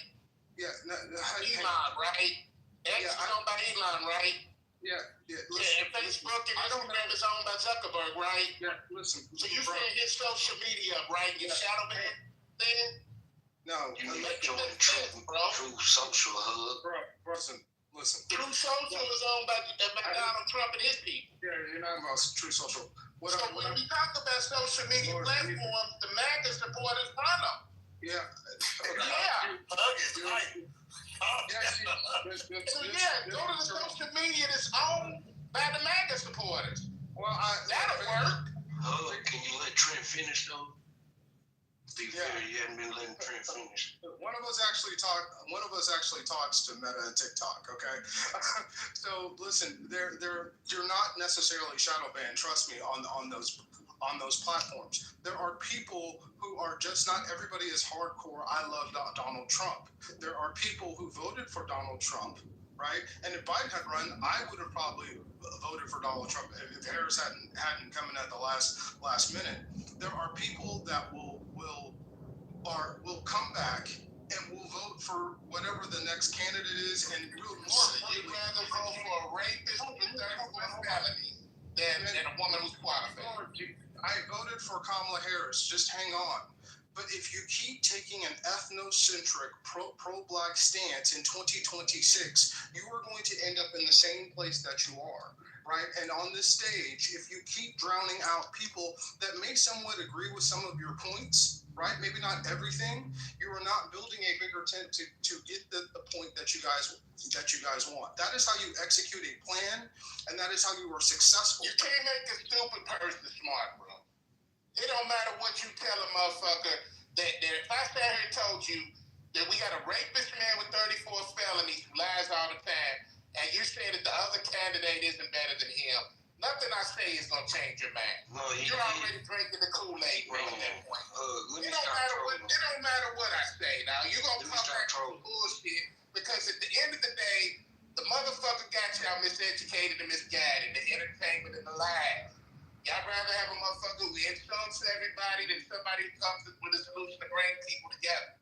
Now, I'm not saying those presidents are perfect. I'm not saying that. We've always had flawed presidents. But when you have a person flying a plane, dumping shit on the No Kings protesters on his meat, and you try to end that shit, you need to question your own sanity. You need to question your own integrity as a person when you are going to vote for a rapist who sexually harasses women with 34 felonies over a woman who does not have a criminal record, a woman who was vice president. You would choose a rapist felon over that. That lets me know that got a hold over your spirit, bro, and over your mind. This is an indicator of who America I'm saying what I'm saying. You motherfuckers don't have one reasonable reason to support that motherfucker. You can't even say it's actually no Trump supporters on stage. I was actually trolling. We gotta stop the trolling and have a real conversation, bro. I mean, we have real conversations all day, every day. See, y'all niggas want to get engagement by trolling in life. Y'all just no engagement in this. It's none of us get in the comments and type trolling shit, hoping somebody responds back. We in real none of us talking. It's none of us talking to us. But I ain't it's nobody's trolling. At this point, I was just saying. You just said I was trolling. When I said when you asked who's a Trump supporter, and I said I do, who support Trump? No, I'm not a Trump supporter. What I am saying is this is an indicator of who Americans are. You know what I'm saying? When you got a clearly more qualified candidate in every facet, you got a clearly more qualified candidate, but you still choose to vote for the man that you voted for. This is who those people are, Hug. I'm not saying that you shouldn't be passionate about your speech. Believe me, man, we pretty much have the same kind of ideology. So let's be clear about that. But what I have been trying to do is cause I don't understand the fascination with Trump on any level. You feel me? But I definitely don't understand the fascination with Trump from lower income Americans and particularly black people. And the more that I listen to people that claim they support him or actually do support him, it sounds for really foolish reasons. It's, oh man, I ain't with that LGBT shit. Oh man, he gonna give us some money. He gave us a check. Like, it's foolish reasons. Take it far further than that. When we've been recently, I've been asking like black conservatives, what is it in terms of policy that you identify with black conservatives? And all of them, I'm talking about all of them, and these ain't people that know each other. I ask niggas on this app, I ask niggas I know. All of them lead with the LGBT community, and it's the party of family. They can't articulate a real message other than that, or what it boiled down to, Kamala was a black woman. The fact that they went on a smear campaign trying to say that she wasn't a black woman shows you that they had some kind of issue with her. Like, that's the most foolish thing to even be doing. She done got this far in her career, and she's fake being a black woman. That don't even make sense. So it's like, yeah, we dealing with a group of people who are not only miseducated, because it's educated Trump supporter. Man, they're purposely misinformed because this is what they wanted. For them, this is the reality, man. They like this. They like the idea of somebody who takes control, who runs America like a corporation, who doesn't have feelings. They like that. Not understanding that a president is not the motherfucking CEO of a corporation, no matter how y'all try to splice it. Yes, he has CEO corporate-like duties, and you would want your president to be able to handle himself when it comes to business, especially when it comes to matters of war and defense. You would want to know that he's competent, that he knows numbers, those things, that matters. But man, the fact that you have a leader who is really basically saying he's only governing one half of the American voting population. Everything he says is saying that I hate Democrats. I don't care about Democrats. And it's like this, in my opinion, I'll land on this. Trump missed a few opportunities this year to show himself to actually be a president. And he couldn't do it because that's not his mission. I firmly believe that his grand mission is to destroy this Constitution.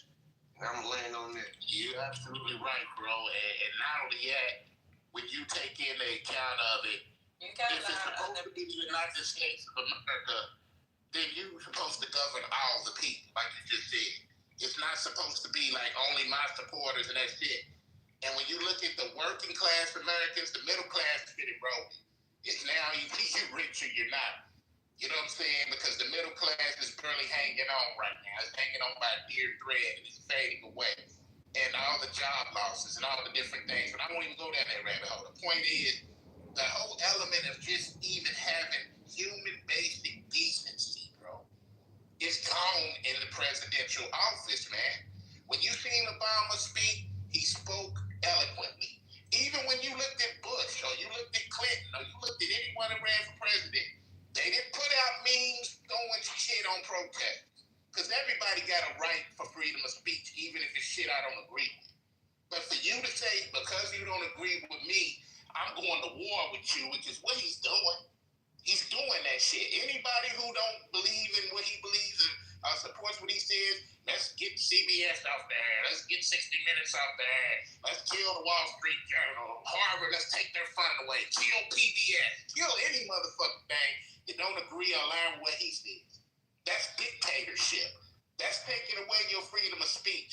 That is no longer Republican and Democrat. That is basically controlling your ass and telling you you're going to do what we say or the military is going to be at your doorstep to take you away from here and put you on Alligator Island or some other bullshit he's going to come with. Hey, let me ask Trent a question real quick. Now, on a talking audio app, now we definitely could sit down and say what solutions we come up with for, hopefully, this is the only term he runs again. So it's not about an election per se against Trump. Like, we're talking about solutions. The only solution is galvanizing the voter base to get out for 2026. That's the only solution. Right. Is to inform the voter base that they need to be just as involved in federal politics as they are. I mean, just involved in state politics as they are in federal politics. That's the only solution right now. Yeah, but the voter base isn't big enough for Democrats, and with the gerrymandering, it's negligible whether you can truly take control of both houses. So if you really want substantial change, you're going to need some small government Democrats to run, and lower taxation policies. When you get into a lot of, I mean, even me, when you get into the taxation discussion, that's where I depart with Dems. Because I don't believe in higher taxation. So you have to have, and you hit the nail on the head with the LGBTQ for a lot of black males as well. So you have to be able to talk about small government and more the inflation issue, and for some people, what's his name? Hug did mention it. The immigration issue, it was twofold, especially for the working class. There are a lot of people on black, white, and indifferent that were being affected, especially wage-wise, by immigration. So you have to be able to speak to all these things responsibly, and the Democrats are very ineffective with that in 2024. Man, come up on stage then, man. It's only three of us been talking since I came in here back in here about 10 minutes ago. Hey, I agree with what Daddy my must man be said. asleep. I agree with what my man said. The Democrats haven't communicated well. I agree with you on that, bro. Like, the Democrats have not communicated well any of those points you just made. It has been, Biden did make some bad policies as far as with the immigration. It's flooded in here, affected a lot of people negatively. I agree with that. Believe it or not, I do agree with that. But I'm saying there has to be a diplomatic way of doing things that I feel like this administration is doing. And information has to be communicated to the people better. I'm not saying vote with your conscience, man. Vote if you feel like you're wealthy or whatever, and you feel like the tax breaks and all that shit benefits you, of course vote for Trump. That's your interest. You're voting for your interest in that regard. I'm not even mad at the Trump supporters who vote for him for their interest. Now, the ones I'm mad at are the ones that vote against their own interests and don't even know why they support this man in the first place. They just doing it because you've been so hyperventilating by looking at all the social media sites feeding you false jargon that is controlled by MAGA supporters. Zuckerberg is a MAGA supporter. Elon Musk is a MAGA supporter. When you talk about all of these platforms, when I say shadow ban, if you put up a tweet criticizing Trump, and let's say you got 20,000 followers, but then you look at your shit and only 8 people saw it, that's shadow banning. That's the shit that they do. Now, if you're supporting them, if you're doing all that, your shit's gonna get where it needs to get. That's what they've been doing, is playing games. And this gerrymandering district is playing games with the voters. We gotta figure out a way to cheat. Same way when your ass went and voted last time and you had those voter machines that kept fucking up. There was electronic and people standing in line for an hour and a half, 2 hours, and their votes not going through because of the systematic issues that was going on.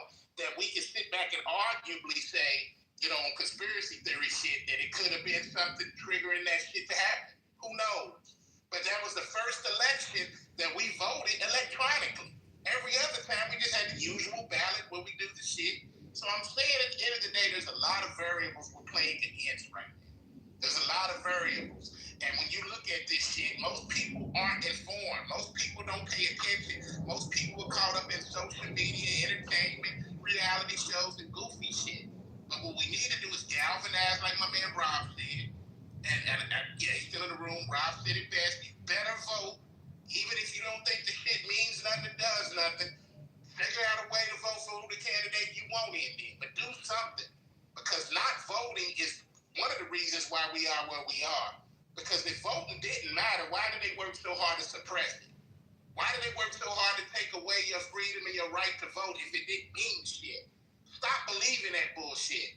That's the bullshit that got us where we are. Oh, vote don't matter. It does fucking matter. That's why they're trying to take away your ability to do it, dumb motherfuckers. Wake the fuck up. Any vote that you don't make is a vote for him, because guess what? Every racist hunky in America went to the polls that day for Trump. Every one of them. They went out, and just the way black people were for Obama in his 2 terms was the way they were for him. So don't believe it don't matter if you don't want to, but your local elections matter. Your judges matter. Your mayors matter. All of the little metro council people matter. Shit, your PTA people matter. All that shit matters. Get off your ass and galvanize and vote. That matters. But past that point, make your voice heard. Because they're going to shadow ban social media. You can do that shit all day long.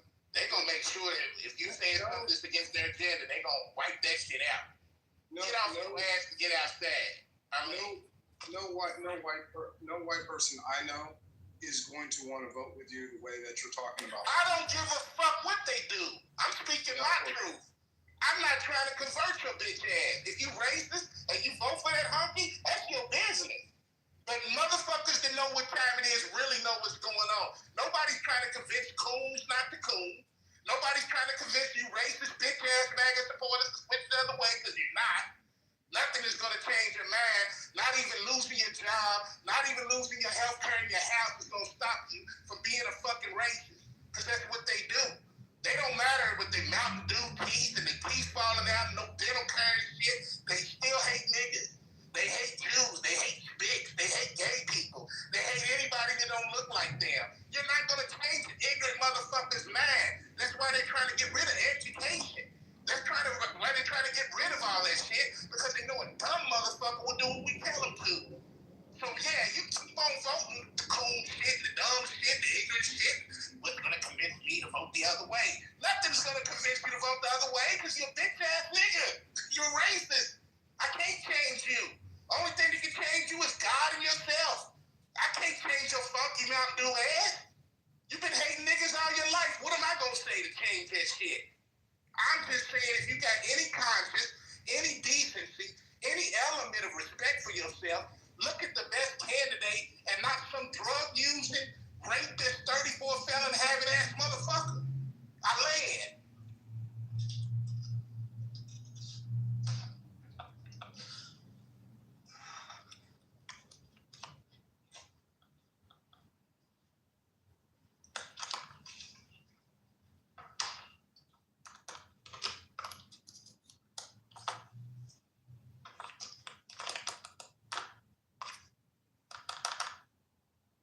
That nigga Hug should have been a damn Baptist preacher in '72. He would have gave one of them sermons that had you there all Sunday. I'll just blame it. Like, look, you're not going to win anything. They didn't even go to the altar call yet. He still got to preach his sermon. Shit. You're not going to win any I liked it. Good job. You're not going to win any elections without including white people, without including Hispanics, without including people who want lower taxes. Like the Democrats have to broaden the tent. And the tent before Ron Albert asked Trent, why don't you run, Trent? Hold on one second. Trent, you said that you don't know not one white person who would have voted based on what Hug was saying. You are a fucking liar. Hell no. calling people. Trent got some fire in her. Stop. As far as I understand, you have actually a family who's mixed race. My family is also mixed race. But guess what? There are people who actually give a shit about their loved ones. There are some white folks that would agree with that. But when you're talking from an ethnocentric perspective and not including, right, there are gripes that Caucasians have and Asian Americans have. So then your statement, I don't know of one white person who would have voted with everything that you're saying. Like,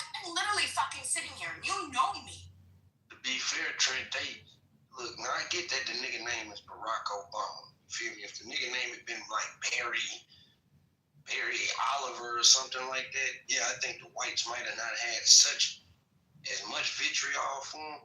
But hey, this nigga is one of the coldest to ever do it, man, in terms of orating and just presenting himself as a black man, whether you like his politic or not. No, I'm just saying this. Whether you like Obama's politic or not, you feel me? You can't really say that he ain't a man of like class and decorum. You feel me? This man I also actually agree to your point that you can't exclude white voters. You feel me? But I might have a different approach to it than you have. I liked Obama's approach, especially in his first campaign. That's why he was going in the middle of America. He was rolling his arm and shirt up, man. He unbuttoned his shirt. He looked a little more relatable. Let me be very. You just gotta talk matter of fact to these white folks, man. I ain't saying that saying cracker is the wave, but we ain't got his business. Yeah, let me be very clear. I'm sure I talk to more Caucasians, especially of wealth, on a consistent basis than many of you. Many of them are Republican voters. Yeah. And if they scared of Obama, what the fuck they gonna think about some regular niggas? Rob, hang on. Barack Obama didn't call. Trent said y'all don't want the white people like he does. Yeah, He's the white people. Barack Obama didn't call people. Barack Obama didn't call white people punkies and crackers. Okay. But you can't allow a hug submission to be. Go ahead. Hey. Let me finish. You cut me off. It's all good. Well, you cut me off. So I'm not Barack Obama, bro. I'm gonna call you a bitch ass if you're a bitch ass. That's the difference. I don't give a fuck who you are. I'm not a politician. So we just on Clubhouse talking our shit. But at the end of the day, bro, you can spin this shit till the moons come around and the cows start howling, dog. I don't give a fuck about none of that. You are not gonna make an idiot moron Albert Einstein, dog. If you coming in with a preconceived notion that the battle is just simply, I hate niggas, I'm voting for him. There were people that thought like that. There were Klansmen, there were MAGA people who literally are the biggest racists in the world. The whole premise of voting for that man wasn't policy, wasn't how it's gonna benefit me economically. He hates immigrants, he hates black people, he hates Mexicans, I'm voting for him. There was people that thought like that. And nothing I say is going to change their mind, bro. Nothing I say. Hold on. If losing your job, if losing your health care, if your economic value has decreased, and that doesn't change your mind, nothing I say is going to do it either, bro. If you looking at your life right now, hold on, bro. If you looking at your life right now, and you a federal worker, and your job got cut, but you're a racist, though. I'm still standing behind him. He knows what he's doing. I'm standing behind my president. He's my president. That's the way they think, bro. A lot of them think that way. I'm not talking about the white people who understand what time it is. I'm not calling them a cracker. I'm calling a cracker and a hunky to these racist motherfuckers that call me a nigga. I'm gonna go toe for toe, face to face with you and give you what you give me. I should take the high road. I should rise above that, like Michelle Obama said, but I'm not there yet. So you call me a nigga, I'm gonna call you a Mountain Dew, no teeth, having ass, life infested honky. I'm gonna give it back to you. That's the difference between me and you.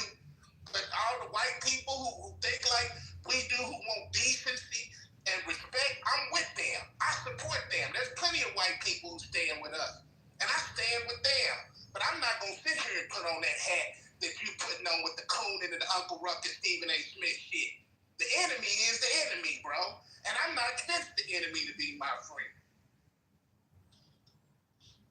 So if I could finish, look, what I would recommend, if you want to win an election, is don't approach it from the stance of a black experience. Approach it from the stance of the American working class experience, and how you can widen the Democratic Party's tent. What Trump has been very successful with is transforming the Republican Party into a working class party. right? They were able to execute that messaging, talk about how immigration was hurting jobs, talk about how taxation was hurting people, and that is if Democrats want to have a playbook in 2026 and 2028, that's what kept that. So the last thing is, look, ultimately, I think this conversation is mute because I do think Mom is the canary in the coal mine. I do think that socialism will end up winning in America. So, one of my friends who's wealthy said, "I don't pay attention to politics because I got too much money," which is wealthy people really don't care about politics. It's politics is for poor people. And so people that actually are not wealthy because if they that is bullshit, Trent. Politics, man, that's a dangerous. Their stuff is invested in stock market, in the bonds, and everything else. They do pay to politics, especially politics that has to do with finances. What's a lobbyist? Let her go. Serious? Trent, let her go. Trent, she was talking. Trent, you went on for a while, bro. You had a whole monologue. Okay, the reason I'm trust me, I'm leaving. Listen, the reason why I said that wealthy people, they don't care about the little intricacies that we talk about. Yeah, they care. Trent, answer one question. If rich people don't care about politics, could you explain the way Larry Ellison buying CBS TikTok? Can you explain the way why Elon Musk bought Twitter? Could you explain the way why Jeff Bezos bought the Washington Post? Could you explain the way what those idiots who died, the Koch brothers? Could you explain the Koch brothers? And could you explain Fox News and they do care about politics? They're the manipulators. Hold on yet. They're the one who set what goes into the algorithm. That's gonna do towards fear, gonna push you towards this, towards that. They're the one. They're the puppet masters. Yes, they do care because guess how they can get to maintain their wealth? To say they don't care, they literally care more about it than poor people. Because you know why? Greedy motherfuckers. But when you say they don't care, that means you don't fucking know any really rich people. Okay, I don't know. No, it means that they fooled you.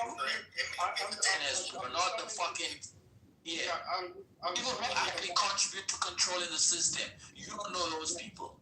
So don't come and act like, oh, I know rich people and they don't care about politics. Rich fucking people I know, white people I know, they care about politics too. Because they care about paying less taxes. They care about shit like that.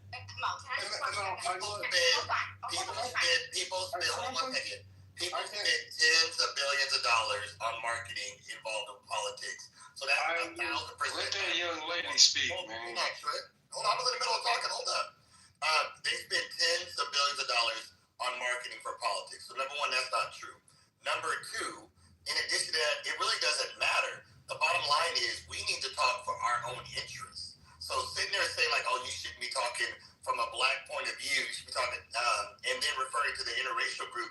Don't you understand that most of the interracial people, unless those that are connected to black, are going to be treated as black people? So that is in their interest to bind together and try to work together, whether it's with the parties or outside of the parties. But definitely the Republican Party is not for black people. They have an agenda that's not for black people. And I'll land on this. What you just said a second ago, you said Trump did this, Trump did that. What you left out was Trump did all that from a racist point of view. He used racism to bind that group together. He used racism to get them to go along with the plan. He used racism to convince people the immigrants are murderers and killers. He used racism to say it's okay for ICE to rough them up because to say, well, these black women don't deserve these jobs. That's why we're taking them. They're not even important jobs. That's all built on racism. And for you to support that is dirty work, man. Don't support that. No, then you did with your statements, Trent. No, Here's the thing. You need to be more particular. Can I finish something without you interrupting your chat? No. For 1 second. Trent, you're going on a very long rant. Like you have been. Right? And you've repeated your statement already 3 times that the Democratic Party needs to get everybody under their tent. And we haven't done that. No. And we shouldn't be, all hating towards white people. Listen, the people, who actually understand and care and have empathy will never, ever, white people, will get offended about hearing a slur. Never. You can sit here and say a whole bunch of white slurs. I will never take it personally, you know why? Because I'm not one of them. So the people who fucking get triggered about that are the people who actually think that it hurts them. Because if you really don't believe that shit, no matter what anybody's gonna call you, you're gonna go, I'm not part of that group. Like, I'm not that. This is not insulting to me. I know who you're talking about, but it doesn't have anything to do with me. And then number two, when you're saying, oh, there's people and law and the working class and this and that. Listen, Trent, there's some people who voted for him and they realize that it's a mistake.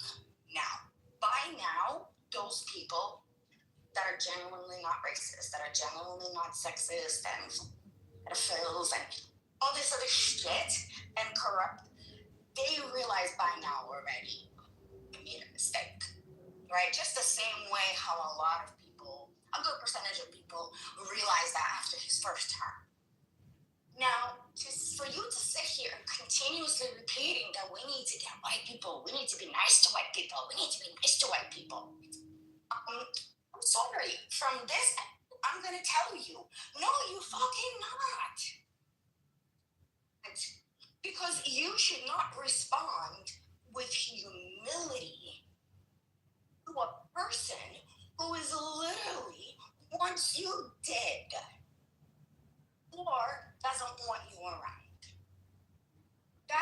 I'm sorry. That's the white people that actually care and the white people who genuinely do understand or try to understand, because we will never understand fully. You don't need to be nice to us. We're already there with you. That's the point. When you keep saying, oh, be nice to white people, be nice to white people. No, when the fuck are the white people gonna start being nice to the minorities? That's what I want to know. Are you done? And that's the reason why you sound like you are. That's the reason why you sound like you are literally a MAGA supporter, because you keep pointing the fact that you guys need to be nicer to white people. They have literally walked all over, stepped on you, killed you, every single fucking day. And your message is be nice to them? Holy shit! Administration right now is doing so much to harm my child. I ain't gonna be nice to no one. Just got a MAGA fucking principal at my school. And let me tell you, I'm nice to her all. People who want to kill you, people who want to get rid of you, people who don't even consider you as a human being, you're saying, go and bend your knee. It's stupid. So, Katrina, you might be white, but Trump knows more white people than anybody on stage. I'm just repeating what he said. Yeah, and I'm in Texas. I'm surrounded by fucking Trump supporters and white people, right? And Trent, you know better. Yeah, I know a lot of Trump supporters and white people. But back to what I was originally saying, I was going to end with him though.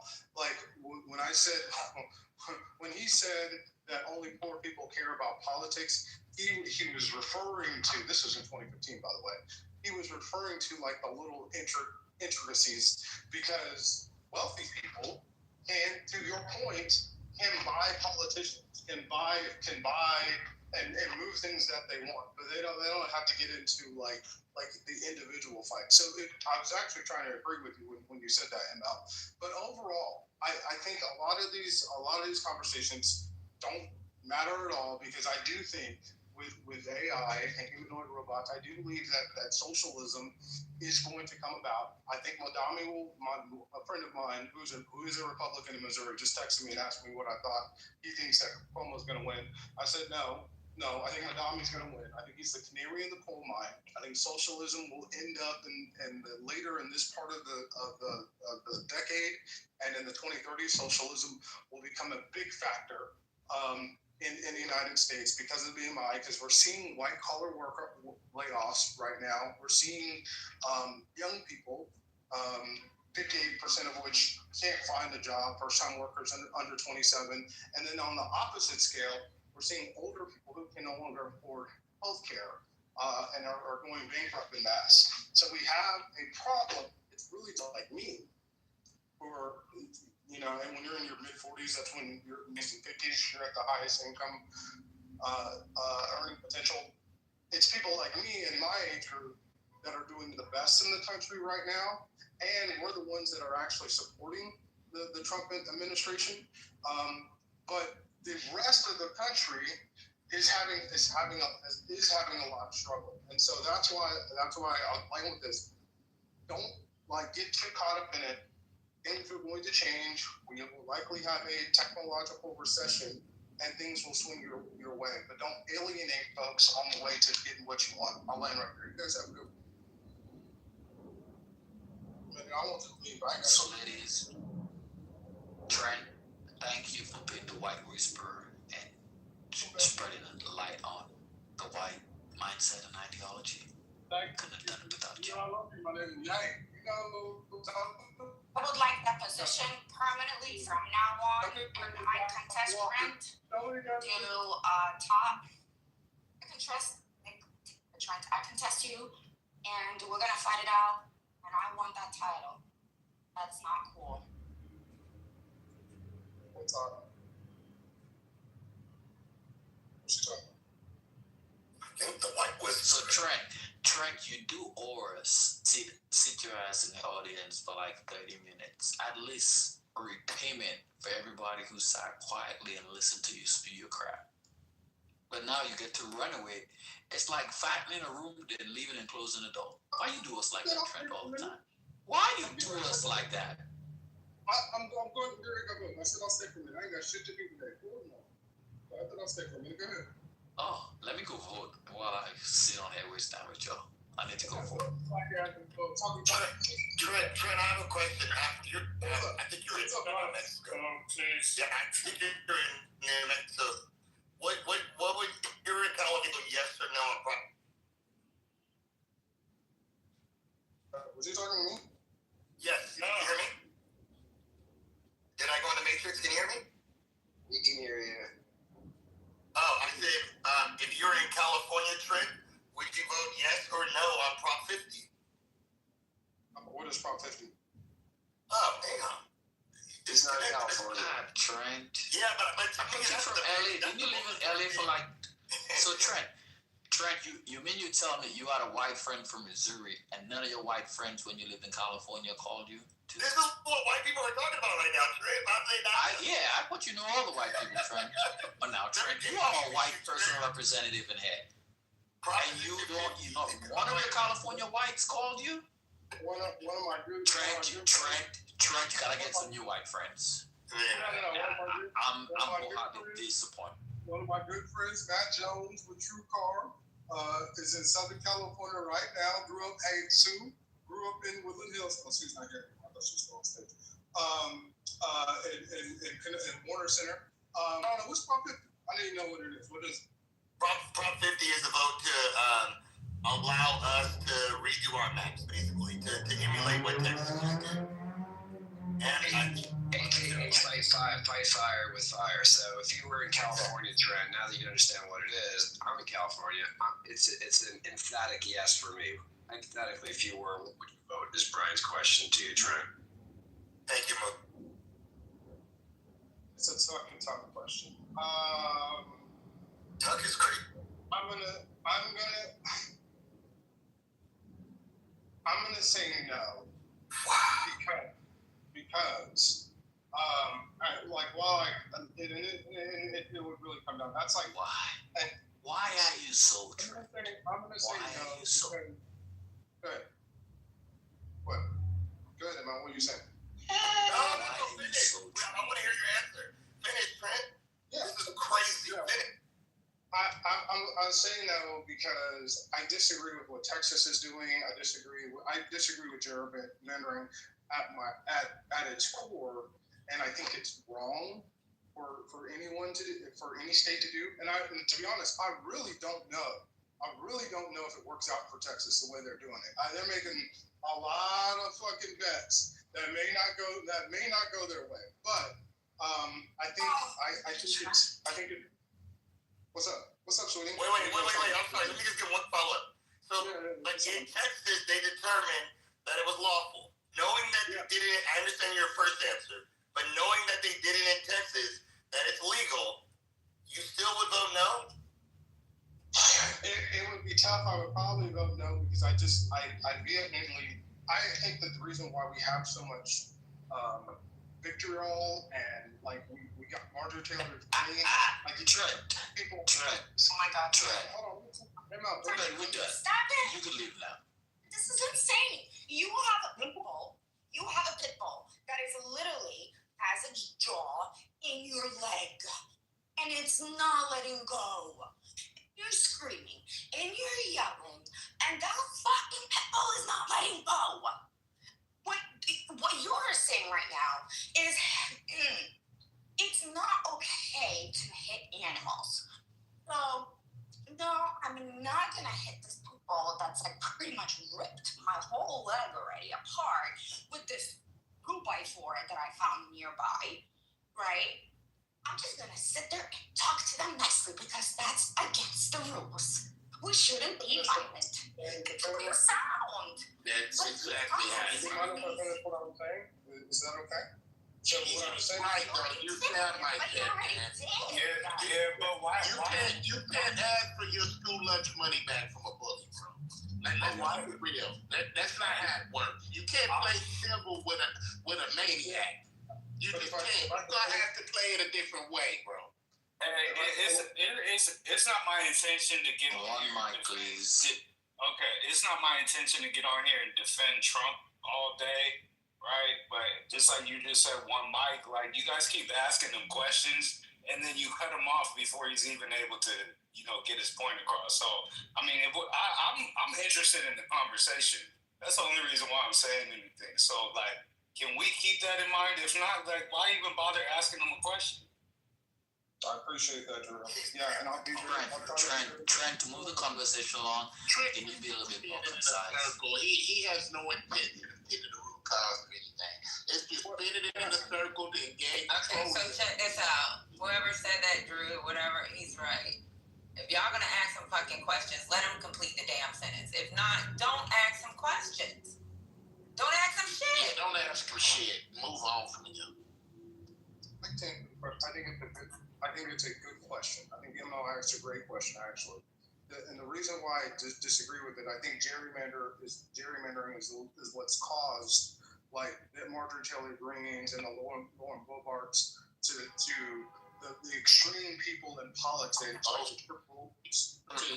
the fuck out of here. I'm sick of this motherfucker. Hey, you gotta stop cutting him off.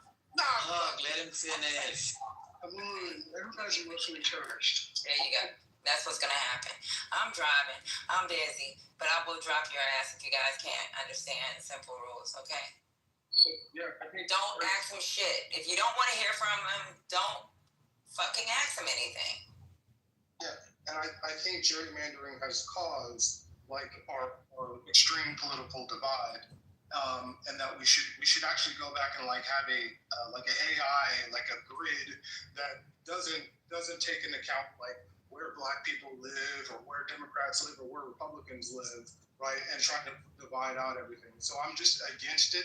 And last thing I'll say is I don't know that the Texas bet that they're making, might work for this election cycle, but the way things are moving, like in the future, they'll probably have to redraw it again because I don't know that it's actually going to work out the way they are betting. Well, Trent, that's bullshit what you just said there, because the fact is that you're telling us we need to accept whatever the Republicans do and don't react politically. It's a political reaction. It's like a war. They move, we move. Although a bit that we let them move first, which is we seem to be playing catch up. But for all intents and purposes, you really want the Democrats to sit idly by while Trump steal House seats, disenfranchise Black people, and then just sit there out of the good nature of Republicans, they're going to come to their senses. They gerrymandered a whole bunch of states. That's why they've been in power. That's why in the very Congress, there's minority representation. If you decide to look at Congress based on where they represent, more people literally vote for Democrats to be in Congress than the Republicans combined. So what are you saying, Trent? Roll over and play what? A possum? I don't get you, Trent. They're disenfranchising us, black people, minorities, you, your wife. Yes, that's what they do. That's what Texas just did. And you're saying Democrats should not respond where they have the ability to. Trent, I bid you goodbye. I don't want to hear anymore. It's not a fucking question. I'm done.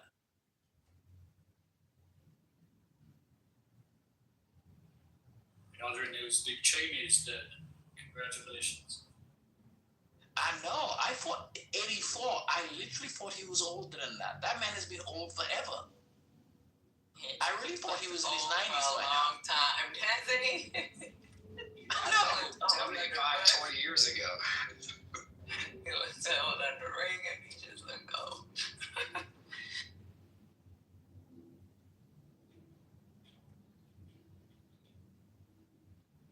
That heart transplant gave up eventually. Was it the heart? Was it the heart? Yeah, it was the heart complications. Oh, yeah. That's sad. Because he did have a heart transplant. Did you see the Christian Bale movie where he played him? The transformation was pretty remarkable. Yep.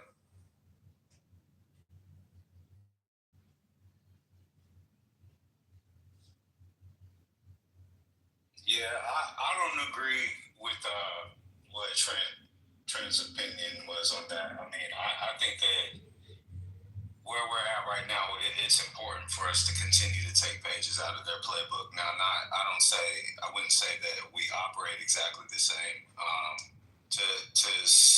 I can somewhat agree with a position that he said, and of course I didn't hear all of it. I don't think that it's in our best interest to, fight back with the same vitriol that they do. But I do think that it is important for us to use certain tactics that they've, used to their benefit. And which is why I brought up like the social media aspect of things earlier. And it's clear that, there is an attempt on that, in that regard. When you see like how successful Charlie Kirk was and how impactful his approach was to swaying, certain demographics of the vote. We do see people on the other side, like Dean Withers, who consistently went after him and tried to debate him, and it was evident that he was, dodging that whole interaction after the first one. But I still think that, that is an important tactic that we continue to do. And those of us that are, interested in trying to sway the votes, kind of champion stuff like that. Not necessarily the person, but that approach.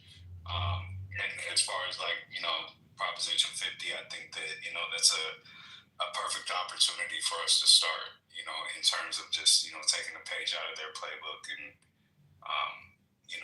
just using it to our advantage. Yeah, what I disagreed when I don't know who said this or not, but what I disagreed is the fact that somebody said it. I'm sorry, I wasn't looking at my phone. That Texas is going to gerrymander now, and then maybe for this year it's going to work out for them, but for next year they might be screwed. Well, they're going to gerrymander again. Wasn't it just 2 years ago that they gerrymandered their shit out of Houston and Harris County? Hello, seriously. Like 2020, we just got our census. They gerrymandered the shit out of the state already. Now they're doing it again. Next time, whatever, they're just gonna be like, oh, we're gonna lose again. Let's gerrymander again. And what? Everybody else just supposed to sit there and like, we gotta play nice. We gotta play by the rules. Like somebody's literally punching how gerrymandering works though, without sabotaging like the political party itself that is saying that they're being gerrymandered. And then can anybody break down gerrymandering to me? I've never met anybody. Why don't you Google it? No, I mean, you guys are having a conversation. Okay, let me tell you what. Okay. Yeah, because I've never met a black person or a Democrat or a Republican that said that they couldn't vote because, you know, they were Haitian dog. It's not about Haitian dog. It's about representation. Haitian dog. You ask a question, then you're gonna answer it. I just want to finish. Yeah, I just want to. No. I'm not answering shit. I'm trying to just speak for a moment, right? The reason why I wanted to breakdown of gerrymandering is because of the following reason, right? I have never met a person who was not able to vote for anyone, you know, them being black, Democrat, Republican. I've never met this. So how does gerrymandering hinder people from voting? That's the question. What I really want to ask. So if, and I know you know. So the issue about gerrymandering is that it franchises you on a geographical basis. For instance, you're in a city, so you're like the mayor. Your mayor is geographically encircled a certain geographical area. That's, you know, if you have a problem in your particular city, you know who exactly you need to go to. Now, everybody in your city would normally, if you want something done, a new school built, a bridge built, you guys all go to the same city council, you go to the same city mayor because you're geographically encircled. Therefore, it's the betterment of the city. When you gerrymander, it's like taking that city, say the city is a circular pizza, and then you decide to carve up, like you carve up a pizza into slices. Every last one of those people, they vote in a city, they're in the same city, but now they get to vote for the congressional representative. Every last one of them would have a different congressional representative. So therefore, the city's issues will not be something of interest to each of those congressional representatives because majority of the people, those people who represent, don't live in that respective city. Basically, it's they're diminishing the power of their vote. That's all it is. And another thing about gerrymandering, which is so dangerous now. Hold on, shut the fuck up. Hold on, shut the fuck up. Let me finish. Yeah, I got 7 minutes before I start. I don't give a fuck how long your break is. Guess what? That doesn't mean I have to just curtail what I'm saying here. Then you have the point, the factor that nowadays you could literally gerrymander a city down to a person. Because all the information about you, about me, is known if you're a registered voter. They would link from the data brokers what you buy, the groups you're part of, what your search history looks like. Amazon sells that, Google sells that, and then they merge it all. So they have a whole person concept of who, and especially if you say who you're registered to vote for, that makes it even easier. If you're not an independent, you're a Democrat, they know that. They have all this information about you. They know the causes you've given to, blah, blah, blah, blah. They know what your degree is, where you work, how much money you make, blah, blah. They know everything about you. So now they can say, I am going to cut down this district because I know Dom's a jackass. He's going to vote against his own interest. So I'm going to include Dom in that boundary. So now Dom and his neighbor, and his 3 neighbors, all live within each other.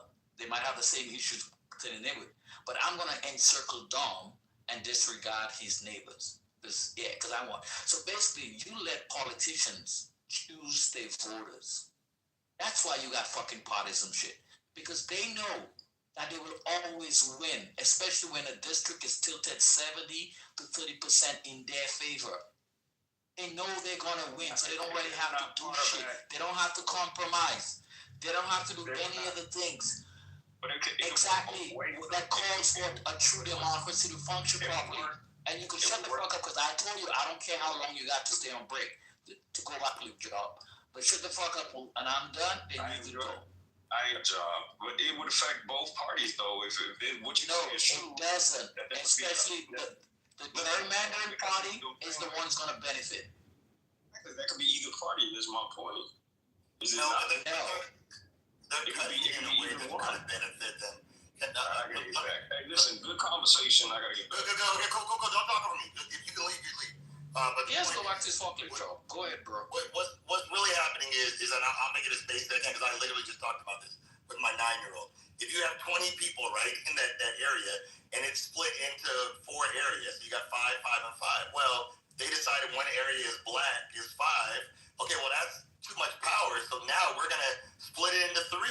Maybe cut that down so now it's less powerful, that black vote, and we're going to cut that black vote in half into those other 2 areas. Or maybe we're going to add more areas to make the other areas more powerful, which is what they did in Texas, to add more representatives. That's what makes it gerrymandering, because you're doing it with the intention of helping your party.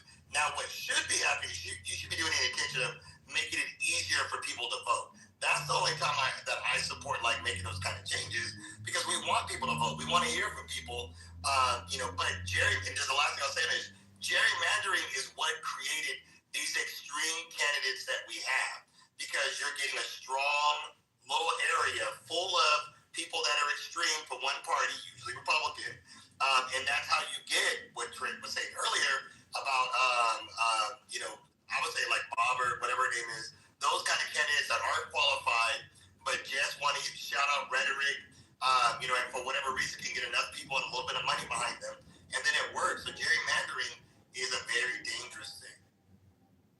To add to that, this is one of the concerns which I kind of didn't understand Trent's submission.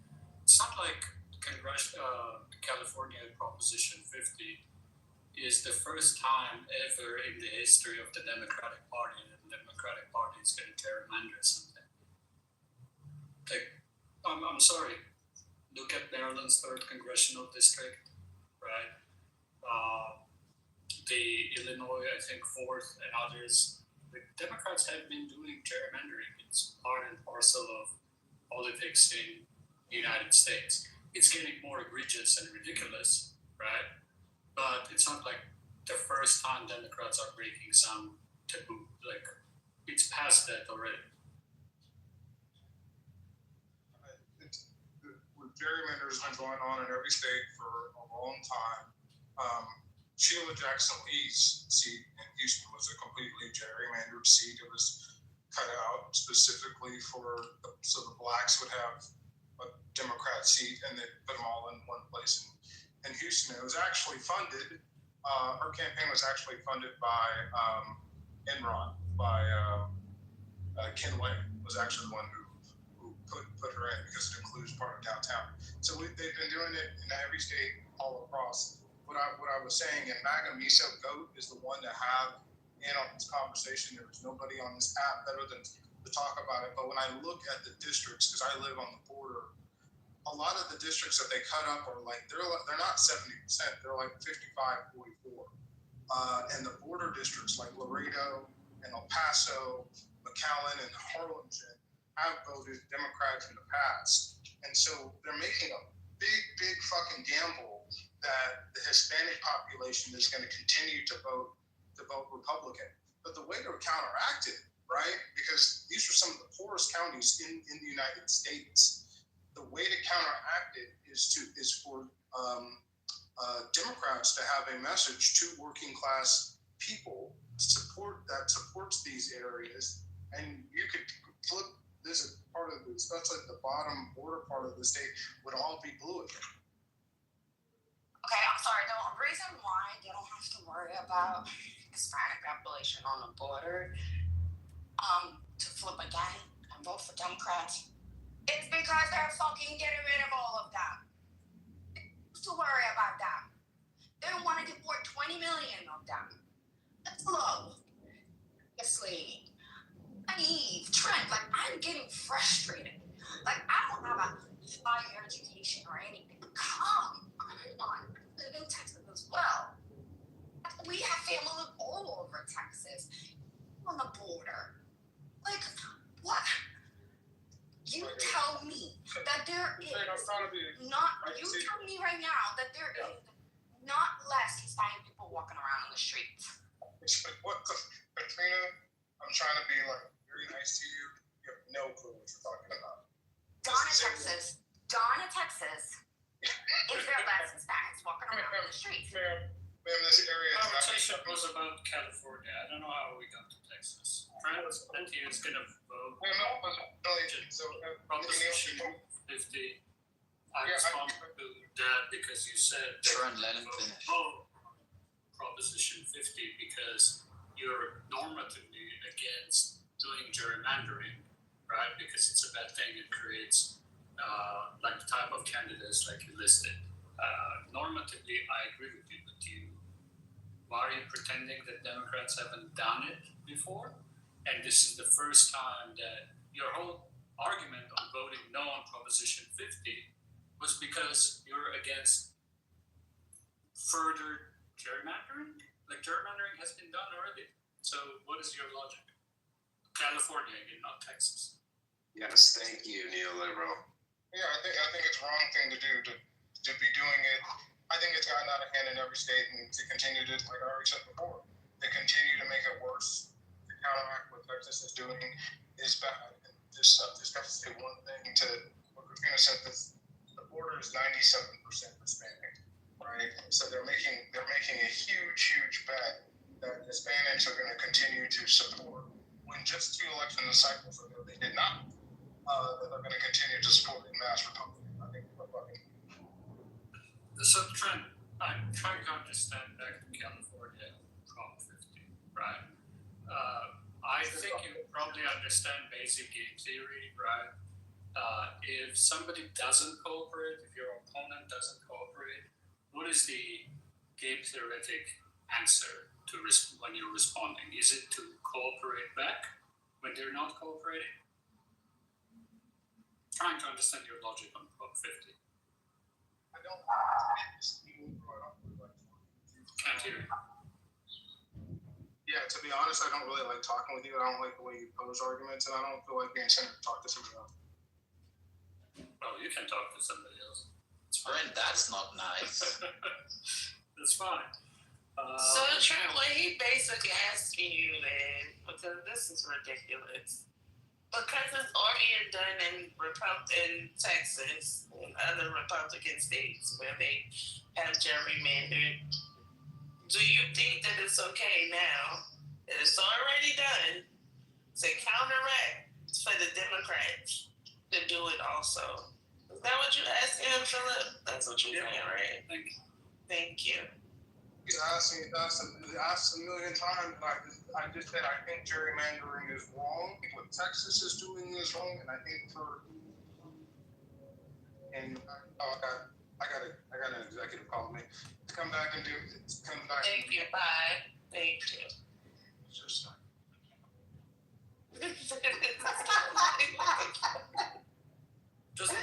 you have to keep asking him one precise question. It's enough.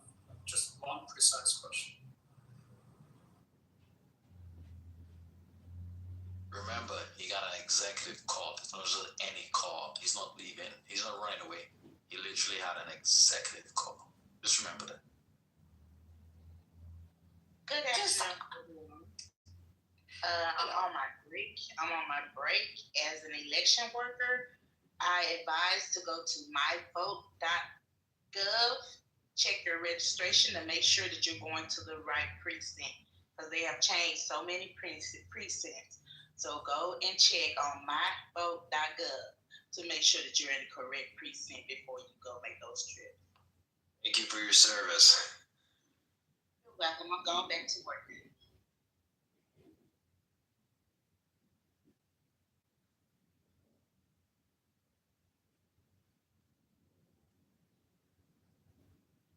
The room is quiet. You guys done chase Trent away? Y'all can't ask you too many hard questions, people. No, I wasn't even asking you the questions. That's the thing. Like, I said something back when I wasn't asking him anything. It was a submission. And it's like, why are you responding to that? That wasn't a question. And that's the issue, is that even when somebody doesn't ask him a question or corrects him, he's like, I gotta respond back. then yes, people are cutting him off because it's like nobody asked you a freaking question at that point. Yeah, sometimes people do ask questions, but a lot of times he just has to respond to everything. He just wants to be the center of attention. Yeah, but I mean, at the same time, I mean, you know, Patty has said it, you know, plenty of times that she welcomes people with opposing views just for the sake of conversation. So, I mean, otherwise we do just kind of get on here and, you know, regurgitate the same thing. So it's just to avoid this becoming an echo chamber. And I don't, like I said before, like I don't agree with like 90% of the shit that he says, but you know, I think that we gotta also like, we know who you're dealing with. So like neoliberal has said, like just corner him. You know, if you don't like what he's saying, just corner him and you know just point out how dumb it is that what he's saying, or just how it doesn't make any sense. We don't gotta be offended by it.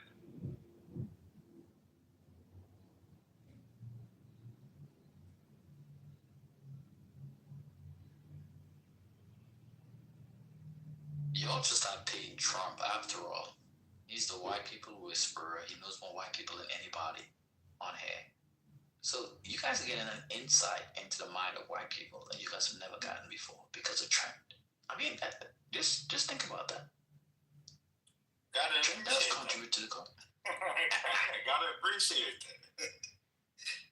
Well, you know, there's a lot of times where I would share, or I hear white people say in Texas, and a lot of times the other white people will be like, no, that doesn't happen. We don't have white out open racism in this country like that. You're making this shit up.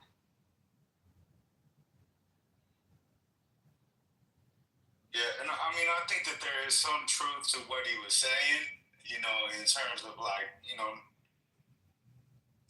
not participating in it, you know, for the sake of like holding what little bit of integrity the system does have in place. But I think that it just, you know, his solution to the whole problem is, you know, that's the part where he's losing most of us because, you know, what he basically had suggested is that we just sit and wait and hope for the best and hope that, you know, in due time, you know, the system works itself out and people start changing their votes. You know what I mean?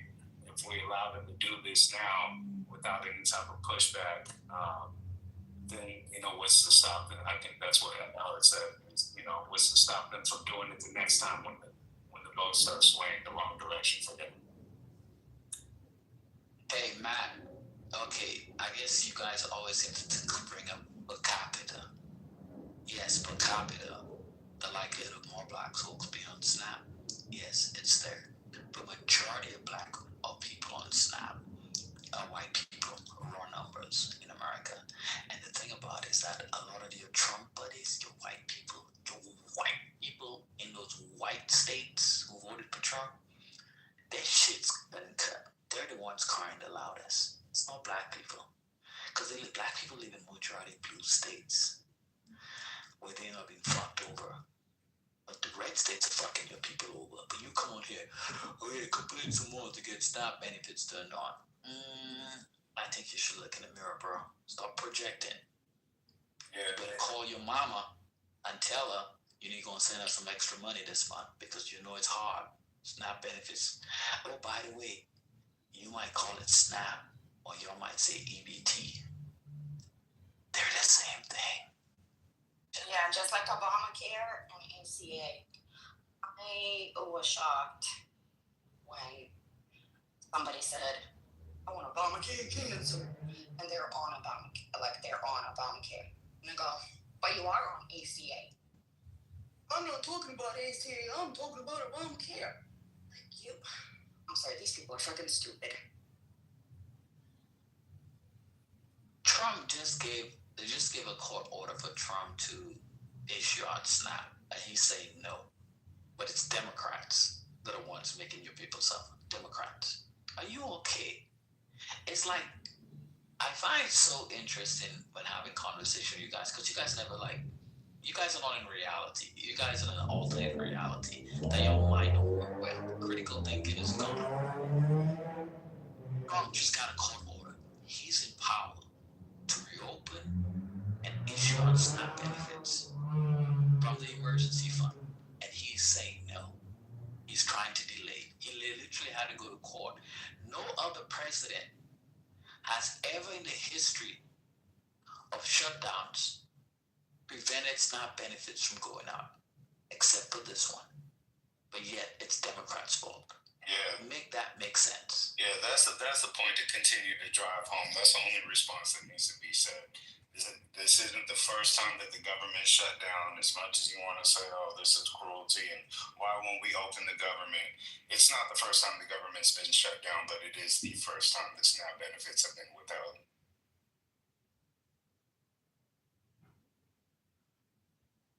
Oh yeah, and when you talking statistics, we don't believe in per capita. Per capita just shows frequency. It doesn't really show hard numbers.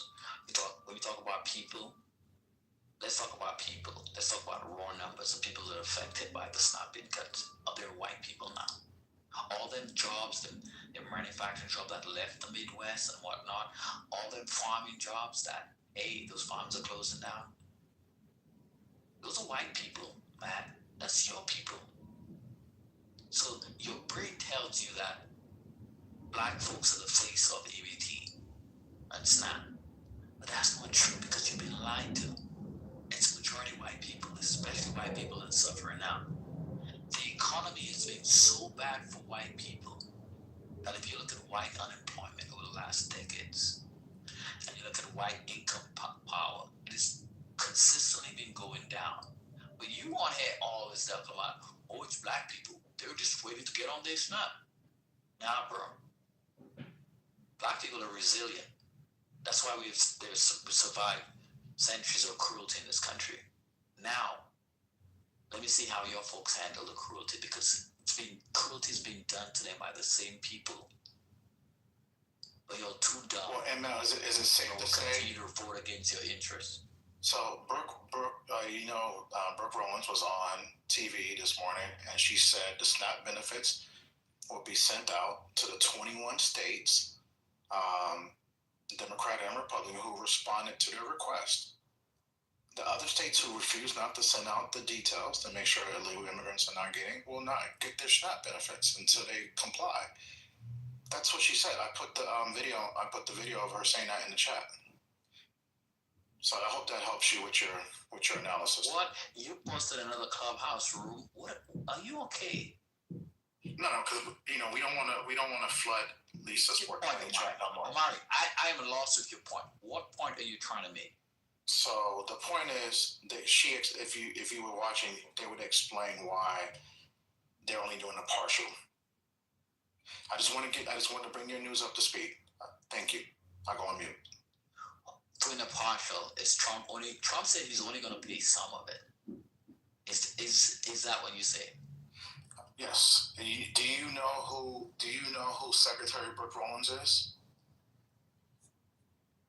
She's the agricultural secretary? Yes. She explains that, why she did that. And so again, I'll be happy to send you the video on the back channel of her explanation if that can help you maybe put more context. Okay, so here this latest update. It says payments from the SNAP will not be distributed until the government reopens, President Donald Trump said Tuesday in a post on Truth Social. SNAP benefits will be given only when the radical left Democrats open up the government, which they can easily do and not before, Trump said in the post. That's your dear leader. I don't want to hear from his, because he's agricultural secretary going to do what the fuck Trump says to do. So come back and tell me when Trump posts again that yes, it's going to go up. Do that. Look, the left hand might not be speaking to the right hand. That would not be the first time that had happened in this administration. And we both can agree to that. So okay, if they funds partially or doesn't fund it at all, well, what's the point? He can fund it anytime he wants. Is that a good policy in your opinion? Is that a bad policy? What is the... I'm not a lawmaker. I'm not here to talk about what's good or bad today. We did enough of that yesterday. But I'm just here to It's your opinion, bro. It's a pretty simple Well, no. question. So the question. Why you guys are always stumped by easy questions? Who's stumped? You are. Because you refuse your answer. It's a pretty easy question. Answer it. No. We already moved past it. He asked the question. You said you're not. I believe you. Now answer the question. Look. Amen. You're not stumped, so answer the question. Let me answer your question. You gotta shut up first. I don't think it's a good policy. I don't think it's a good policy. Does that help you? NL stands for neoliberal. NL. Does that help you? ML. Sure. NL. ML. Are you okay? Why are you being childish, Mike? I know, this sounds really weird. It doesn't even sound like an adult room. Are you guys okay? Seriously, I'm not even trying to be funny right now.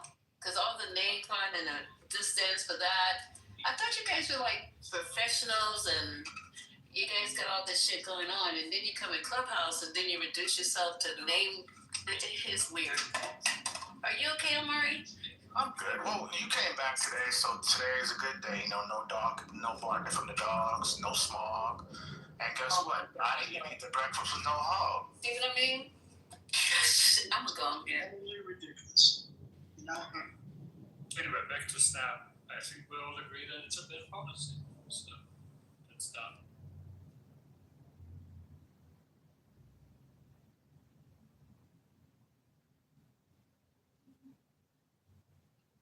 The best way to keep SNAP is to open the government. The government is actually, for all intents and purposes, still open. It's just running on minimum personnel. Is it true? Individuals, man. Is it true that Trump is not going to follow the law? Follow the court order? Is that true? I'm getting stuff. That's what he just posted on. That's what he just posted on his broadcast Twitter. So he really, if this is not an eye-opening situation, what's going on right now for these MAGAs or these conservatives who say they're not MAGAs, this is really heartbreaking to hear the president talk about he's not going to feed nobody. And then, did you guys hear? You probably did. I've been out of the group for a couple of days. He had a Great Gatsby. Is that how you say it? A Great Gatsby party? Yes, he did. You're talking about the irony in that. Can you fucking believe that? We're here arguing every day for the last 30 days about food, and he has the audacity to have a party-themed Great Gatsby. Y'all know what that is, a Great Gatsby?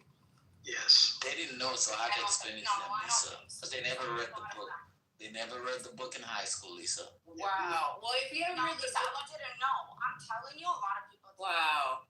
Okay, so did you also let them know, ML, there are tons of movies on Netflix about the Great Gatsby? And just Google it. Omari said he saw the movie, so I asked him to break down what it's about, and he couldn't. So I had to explain to him the whole concept about the Great Gatsby is exactly what's happening currently in America, where rich folks get to come fuck shit up, then they get to retreat back to their enclaves, like Trump's gonna do when he's done fucking this country up. Absolutely. And the poor people are gonna be left to clean the shit up. Clean the mess up while he's retreated back to the castle.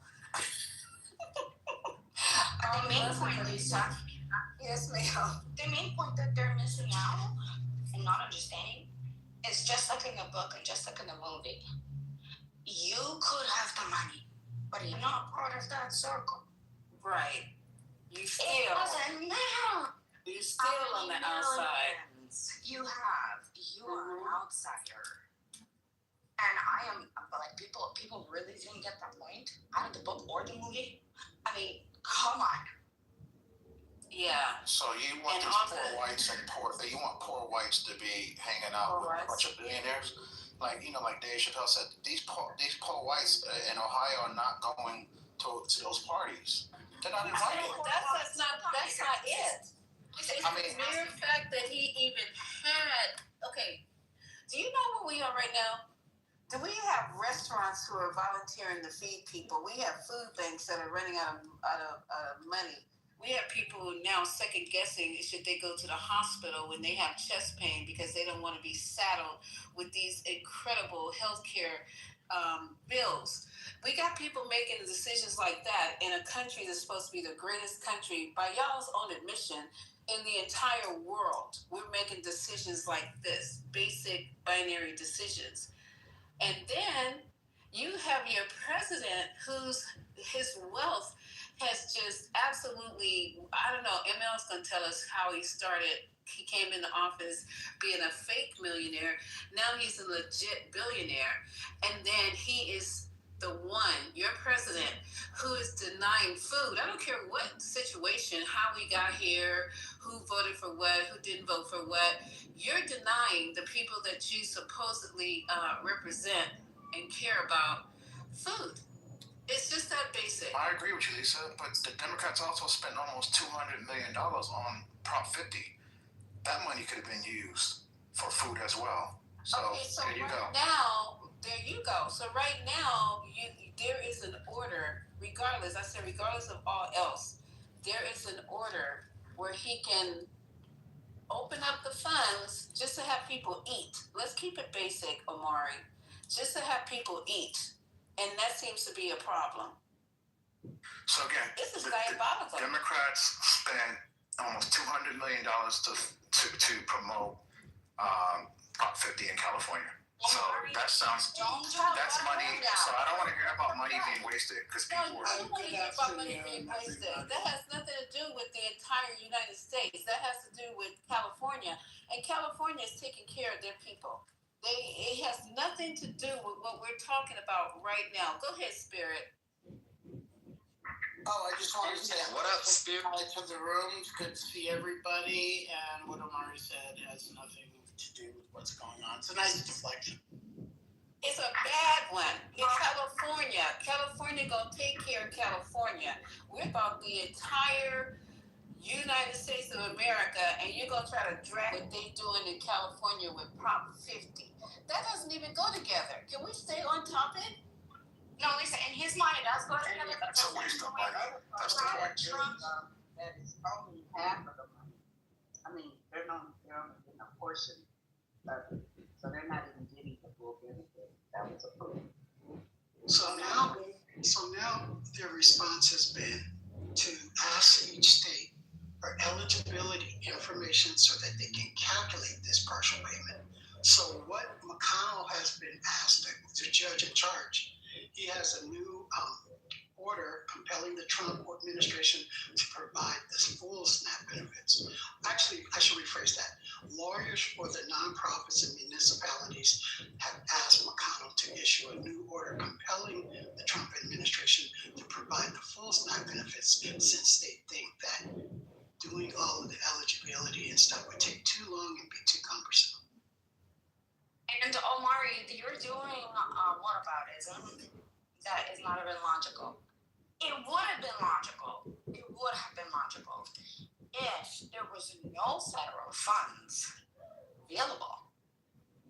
There are funds available, and there is a court order. But you want to sit here and say, "Oh, but the Democratic states that got screwed over, they're the ones who should be taking care of their people now, right? Oh, but they're spending money on Prop 50. Dude, the money is there. The emergency fund is there. They don't want to use it. So you can't say that it's a waste of money. So you guys notice as soon as Trent leaves, lately I noticed as soon as one MAGA leaves, another one appears. Like you guys are not fucking scheduling shit. Wait a minute, Trent's not MAGA. He voted for Kamala. No. Trent, you see, twice. This is the stick about Trent. He says that, but then listen to what he says after that. All his policy concerns, all the stuff that he supports is MAGA. But yeah, I didn't vote for MAGA. And the thing about it, I realized that in order to separate Trent from them, to make him seem like somehow he is not MAGA or Republican, those other folks always go at Trent. But they don't really say anything. They say, oh, Trent's stupid. It's very much, they don't really disagree with him. They just say he's stupid or they get mad at him. Because he's, in all intents and purposes, doing the same thing they're doing. And they know that.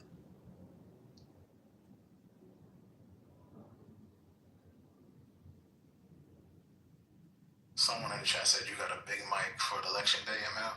Are you going to be on the desk tonight, providing updates for election day? Nobody get a shellacking in this election. No one gives a shit. Not me. I can care less. It is what it is. It has been, as they say. Y'all, listen. Ain't you gonna be disappointed? The black coon in Virginia. Trump did not even call that black woman a coon? Super MAGA. He might be the most anti-black person I've ever come across. You really talking about who's anti-black? You just called the black woman. He is the most coonery person I have. She black make woman. like a light coon, Omari. You like light compared to her. An elderly man at that, a coon. Well, she's not a coon because she didn't get support from Donald Trump, so she can't be a coon because she doesn't support. She's like, they call her MAGA. She is Queen MAGA. Because the reason why she had made a negative statement about Trump saying that post the January 6th. You understand? And hold on, that Trump shouldn't run again. So Trump used it as an insult. So now he's not going to endorse her.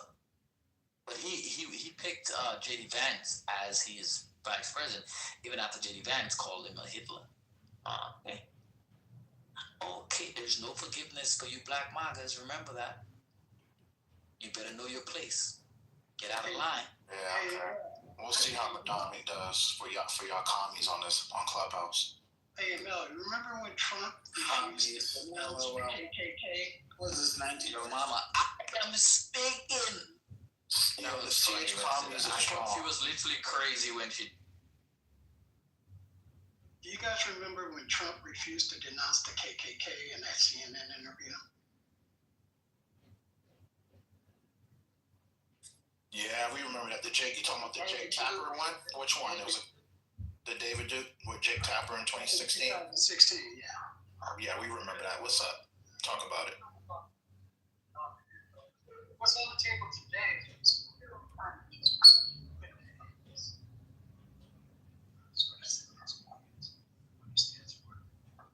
Why is he doing the Biden whisper?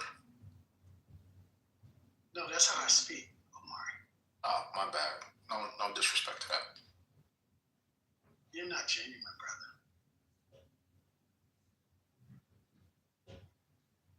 See, that's what I'm saying. I was just saying this shit the other day. That's why I can tolerate Trump listening to this shit. You gotta put that armor on. You mean you could tolerate Trent, you can't tolerate Omari? That's exactly what I'm saying. Okay. I got so many things in my armor, man. If I can handle you, you can handle me. Man, you gotta be tough, brother, man. You're a black man in America. Power to the people. Like, do you ever remember that movie CB4? And he was like, I'm black, y'all, and I'm black, y'all, and I'm biggity black. You gotta be like that. Funny thing, when you say that, when you make those statements, it comes out so. You're not genuine. It comes out so raw when you say it. Yeah, you gotta stop cosplaying. Try harder, Omar. Cosplaying like a motherfucker. Like this nigga done took a history lesson on fucking black pop culture just to be able to play in our face.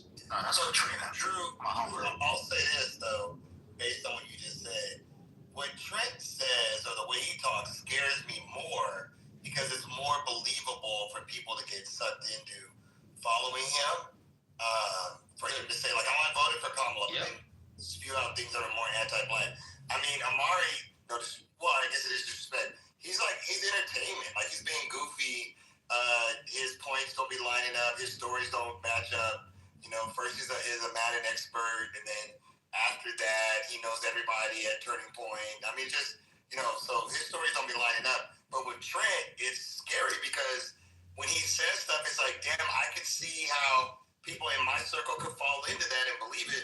Also, I could see how white people feel justified by Trent being around them because then they go, no, we're not racist. We just hate you black people. Trent's cool.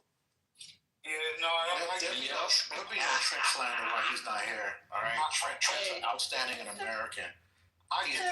He's a legend. Omari.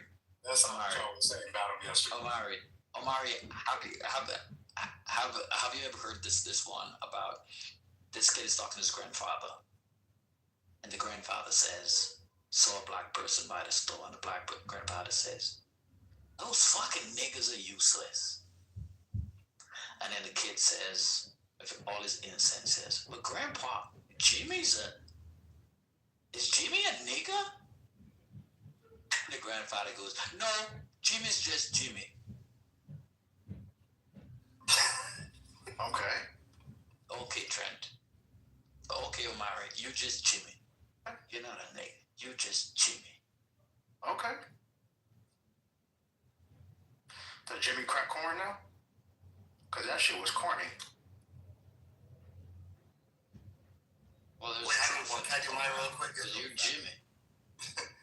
So, Amari, I'm not gonna do that. I was gonna put your name on it. Two black guys were walking downtown, and they saw a sign that says you can turn white for $1, and one had $1 and one had a white for 99 cents.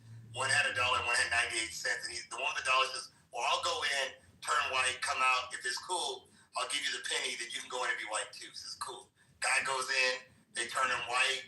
He loves it. Looks in the mirror, feels good. Walks out to his friend's face. Goes, "Oh, cool. Let me get that penny." He goes, "Get a job, nigger." That's Omar.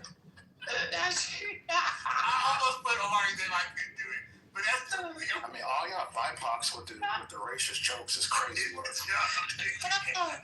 Omari, that's you, buddy. Don't be mad, Omari.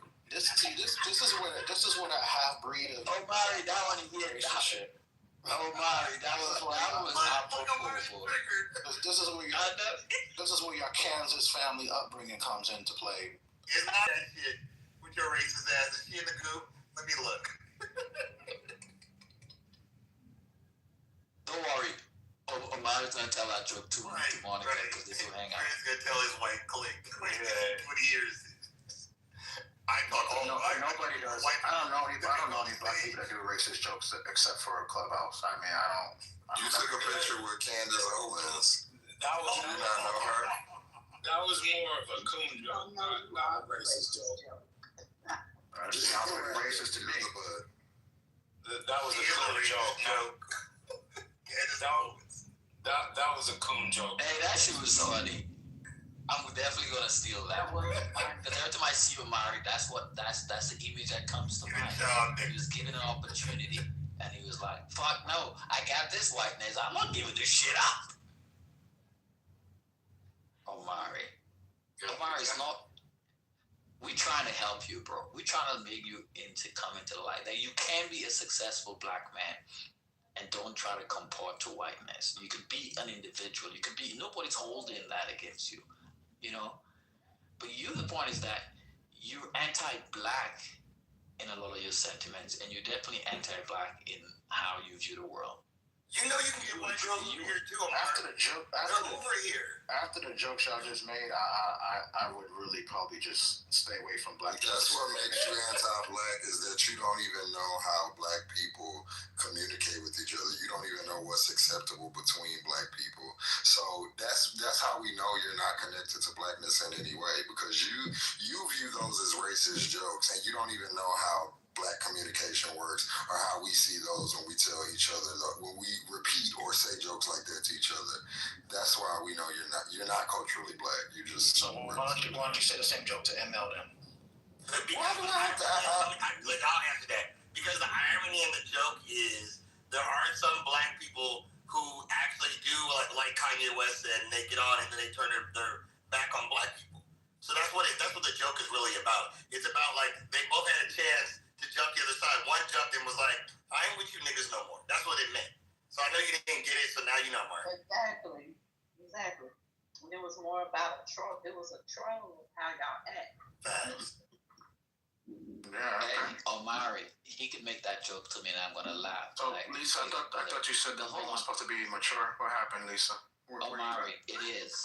We're reflecting on your coonery. Yeah, he is so hurt right now. It's a fact. He is so hurt. You can hear it in his voice. All the anti-black that you said in this space, some directed at me or indirected. You gonna get mad about that, Omari? anti-black the same nigga that said I had a ghetto voice. Like, boy, shut the fuck up. Talking all black. Yeah, like, come on, bro.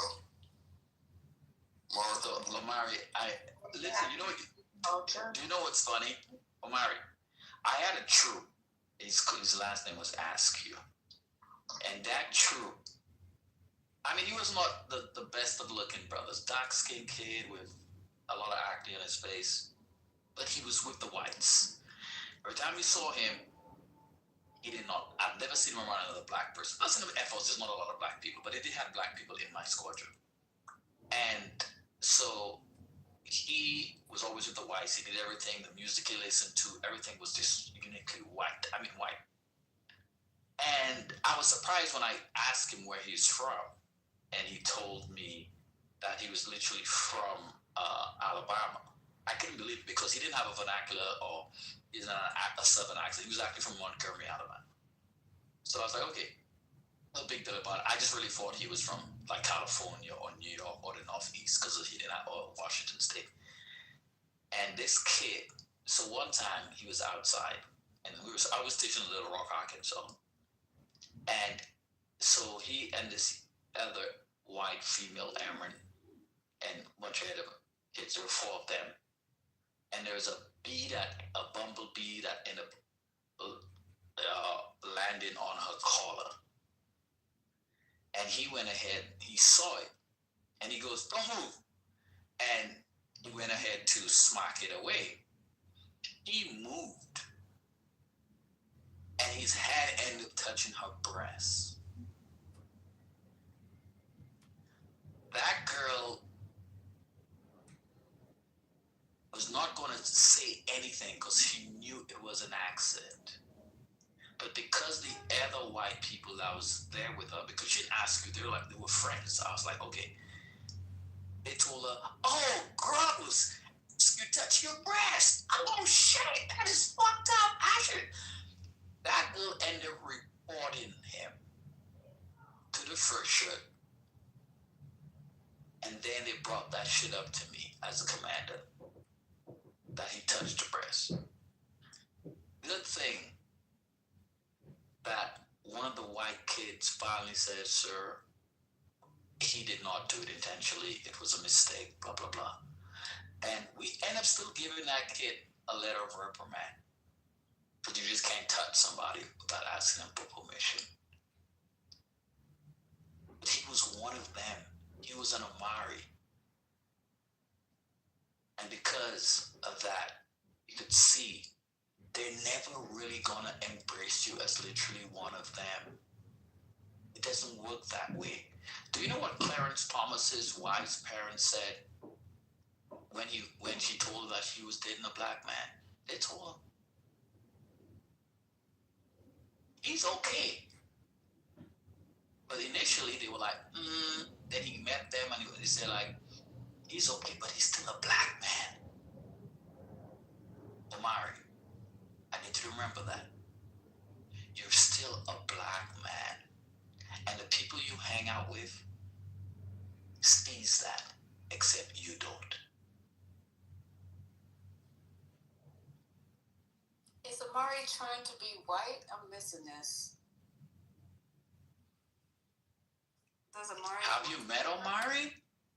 Not yeah, he is. What do you mean? So, Omari, this is news to me. I just thought you were like a staunch conservative, a MAGA. I mean, as far as like you not wanting to be perceived as what?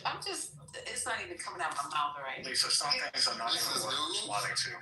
Yeah, come on now, y'all. Lisa, you've been in the room with that man every night. This cannot be news. No. I'm saying, are you guys hearing the question that I'm asking? He is MAGA. That part I understand. But now I'm hearing that he wants to not even be culturally or either ethnically black. Yeah, I don't know. Like, if you haven't heard some things are not even worth a response. That this man has been having, but so are infinity, correct? No, come on, Jeff. Now, Mephinis, He said it. He's literally said he doesn't consider himself a black person. Oh, yes. No, but Mephinis said he doesn't consider himself a color. That's what Mephinis said. That's aligning yourself with whiteness. All of those are white supremacies. I'm proud to be black. End of story. Okay, you can say, yeah, but what your actions show is really different. End of story. Why you gotta lie, bro? End of story. Omari, why you gotta lie? Roads I could go down in which you show that you're not proud to be black, but I'll leave that alone. But doing this, going to Brexit, taking a picture with Charlie Kirk and Candace Owens, yeah, bro, you want to be white, like clearly, like all of those people want to be white. It's about black people leaving the Democrats. You want to exit blackness. It was a lot of black people there. I wasn't the only one there. So yes, because it's a I know. I mean, I didn't go to Brexit. I went to Brexit. There was no W in my event. Right, and it was a whole bunch of other goofy buffoons like you. That like y'all had a meeting. It was like, come one, come all. If you hate yourself as a black man, please come to this event. Because Brexit means exiting from blackness. That's not, I mean, like, y'all use these metaphorical terms, but, like, let's be for real. And this is why y'all would never like me, because I'm never going to do the little surface level talking. I hear exactly what you're saying. I see exactly what you're doing, and you want to be a white person. First off, you too black. You black as hell, so that's never going to work aesthetically. And then, secondly, you're not intelligent enough, you're not apt enough to get in the type of circles with the white people that you want to get in. You can't even bang with the, black people in here. You want to be in the upper echelon with the white, that's never going to happen. Never. So you can keep on rooting and spooting or what to do, but you are a nigga and you're an average one. And Brexit, literally. Andrew was funny. Omari left? Oh man, you need a nerve. Just you need a nerve. But Omari's right, man. You He's still there. Okay. You gotta be what white folks is. I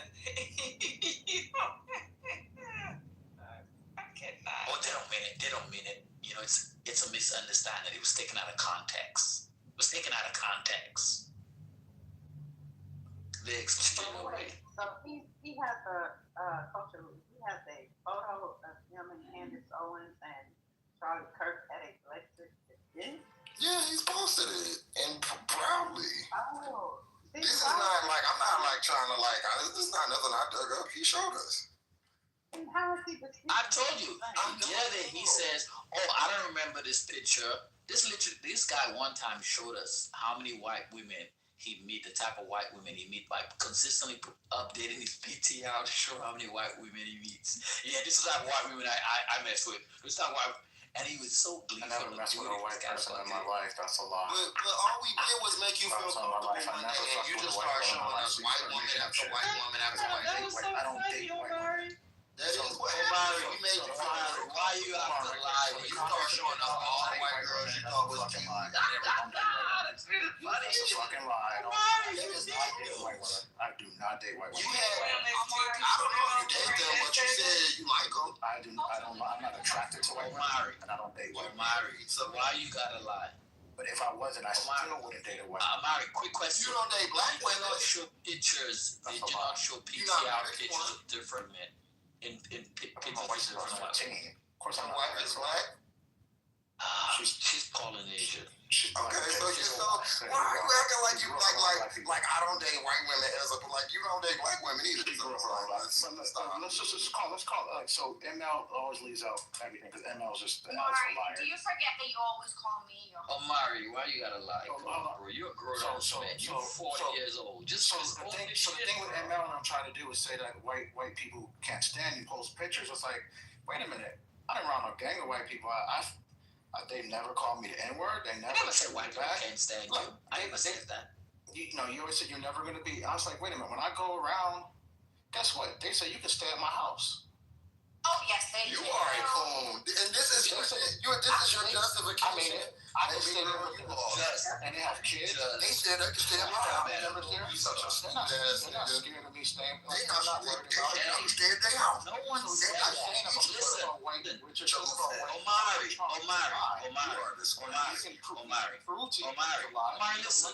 Omari, listen.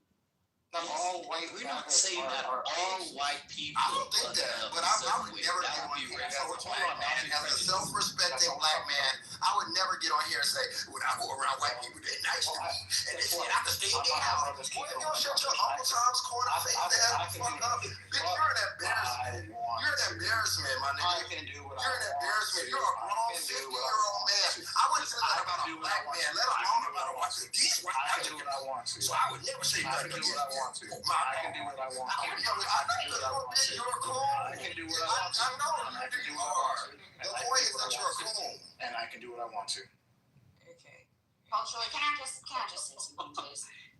Please. Omari.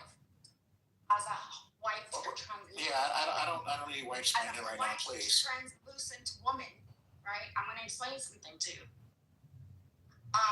They don't say shit to your face. Oh, right? But you would probably have to, if you notice when you're around those white people, like if you're walking, Katrina, respectfully as a white person, let's have the conversation between black people. Thank you so much. Oh, I should. Okay. I should. In this situation, yes. And this you're wrong for that one. Because you said you're walking to their house. And it's just not a time to chime in, really. They're having a conversation, and so we don't need to insert ourselves. Thank you, though. Okay. Well, So behind your back.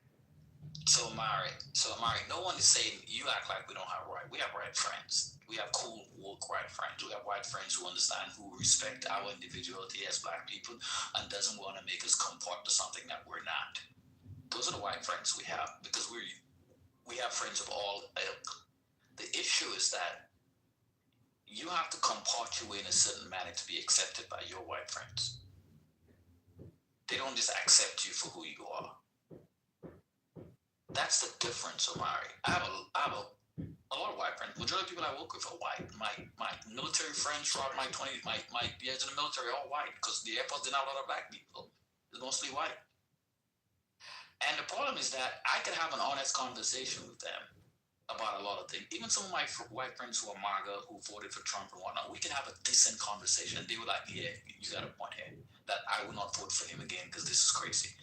And they've come to the realization that they wasted their vote on this individual. And they would not defend him in the passion and the way that you do. So when you say those things, you try to excuse away your behavior. It's the fact that when we call you a coon, we're not just doing it from just the mere, we want to be name calling. It's the fact that you've done things and said things that allows us to frame you in a manner that's anti-black, because you are. And I would say you have said things and done things that Omari, you think you're a special Omari, you remind me of the Omari. I'm not done yet. Omari, I'm not done yet. I wanted to come back to the Democratic Party. Omari, and then you respond, okay. Omari, you remind me of and Patty could tell you the same thing. I literally, in my career in the Air Force, I used to have full-board colonel. You saw a black full-board colonel in the Air Force. And in the Army, Patty probably might not have that as much because there's a lot of black officers in the Army. And you see a black colonel. Yeah, and you was like, man, I need a mentor because he's like the only black colonel on base, so I need to go talk to him. And I was telling you, when I joined the Air Force, so many of those black colonels would tell you, don't fuck up now because you're going to embarrass both of us. That's what the type of mentoring they would try to give to you, because they're telling you that we're in a white club, so you don't be acting like a nigga now. Don't be acting this. It's like you didn't go to the same schools they went to, the same professional grooming they went to somehow come here and act like you're a nigga off the street and just doing crazy shit. That's how they treated you. That's how Omari asks, you remind me of this colonel at my first base who treated me that way, make me feel like I was only good for one thing, was to fuck up and embarrass him. That's how you act, Omari. Well, I'm sorry you felt that way. I'm sorry he made you feel that way, your colonel. I'm sure that must have had an impact on you. But I don't have white friends outside of like just social media shit. So all my friends are black. All my friends that are on my Instagram, they're all black people. I don't, all my best friends who I was in their weddings, all black men.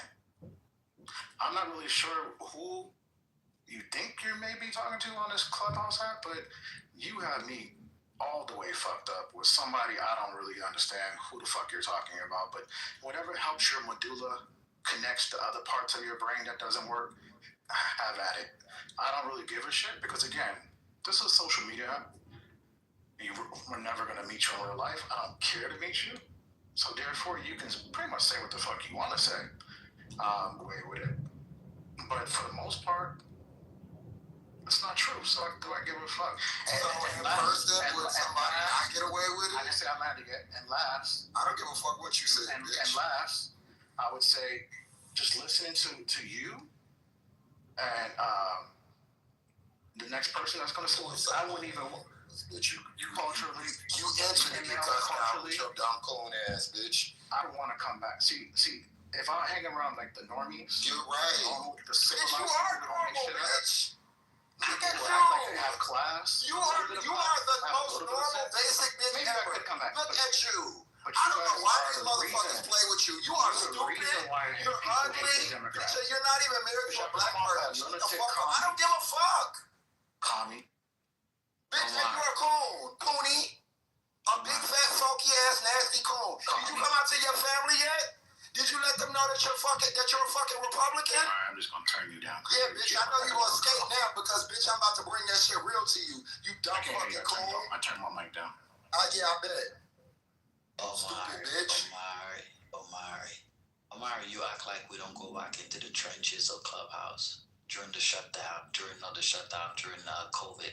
Well, you didn't act like you were part of the other side. That's who your ilk is. That's who you gravitate towards. That your ilk is the person next to you who can hold on. Shut the fuck up. Because you know I didn't interrupt you while you went. Because you know what I'm talking is the truth. We had those discussions. Although you're a bit more amenable now, you seem to have gotten you've come down a little bit because you're actually hanging around in our spaces, so you're forced to comport. But before, you were fucking egregious, or you would condone the racist shit from Brad, Monica, Alex, the whole fucking crew when they used to say racist shit. You condone that shit. You were giggy laughing it up. So don't act like I don't have a fucking dossier on your ass. We were in the trenches, motherfucker. You were enemy persona non grata.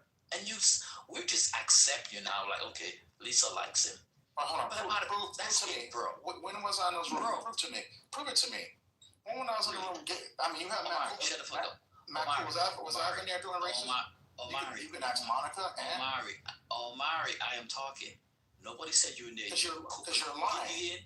You were gigging and gagging and never pushed back when they said the crazy shit. You used to be more than in there. I was giggy and gagging. Shut the fuck up. Let me finish my submission. I don't know who you're talking about, ML. You're lying again. For the 100th time, you're lying. Again, stop the fucking lying, ML. I mean, what's wrong with your brain where you just lie 24/7?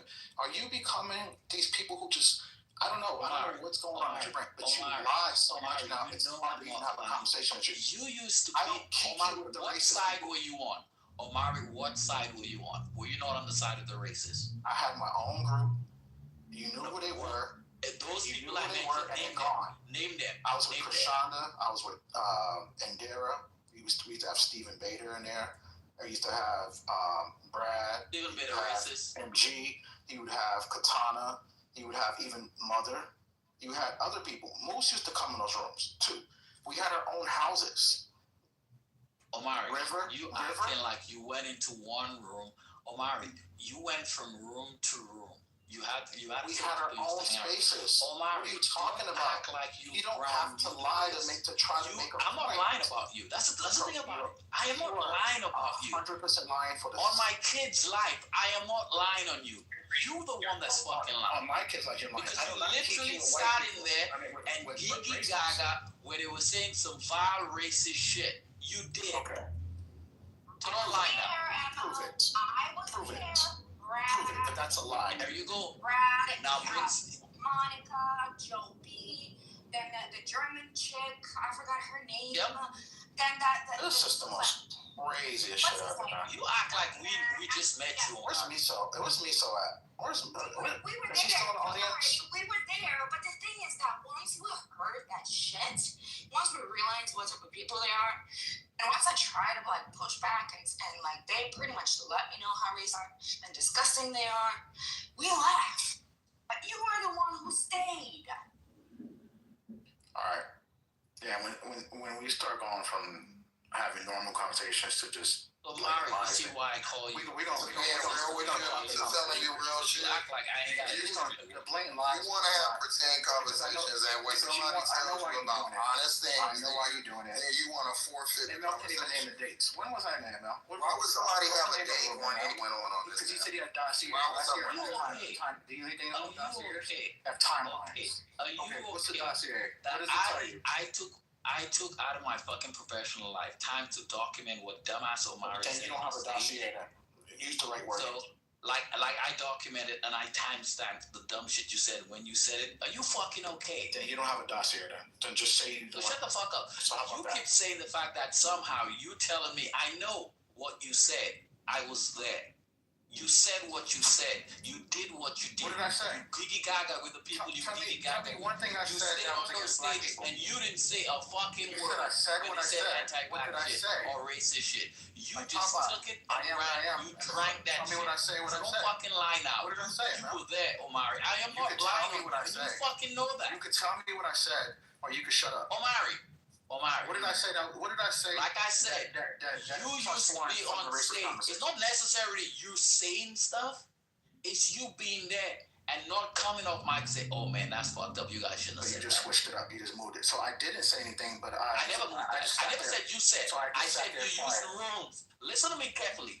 I said you used to be in rooms with the racist folks who said some crazy ass shit, and you went ahead and fucking normally would co-sign this shit or Gigi Gaga did. Never a pushback say, "Yo, that's fucked up." What room was I in where That's they what were you did. talking about race? No, don't fucking tell me. You figure it out because you in those fucking rooms. Because it's not true. I don't go in rooms where people are racist. Is that your defense?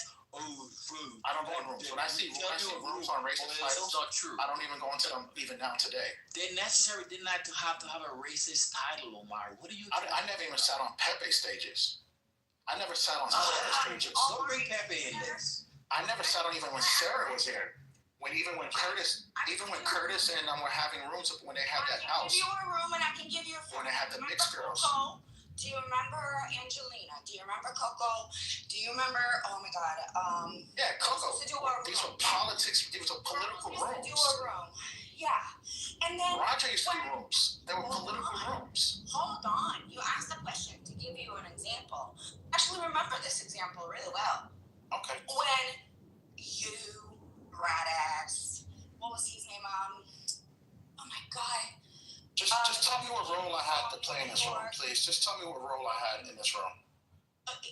First of all of you MAGAs ran in there, get on them, call like the Brads and everybody else, get on them, call them such horrific names and everything else. Then they went and opened their own room.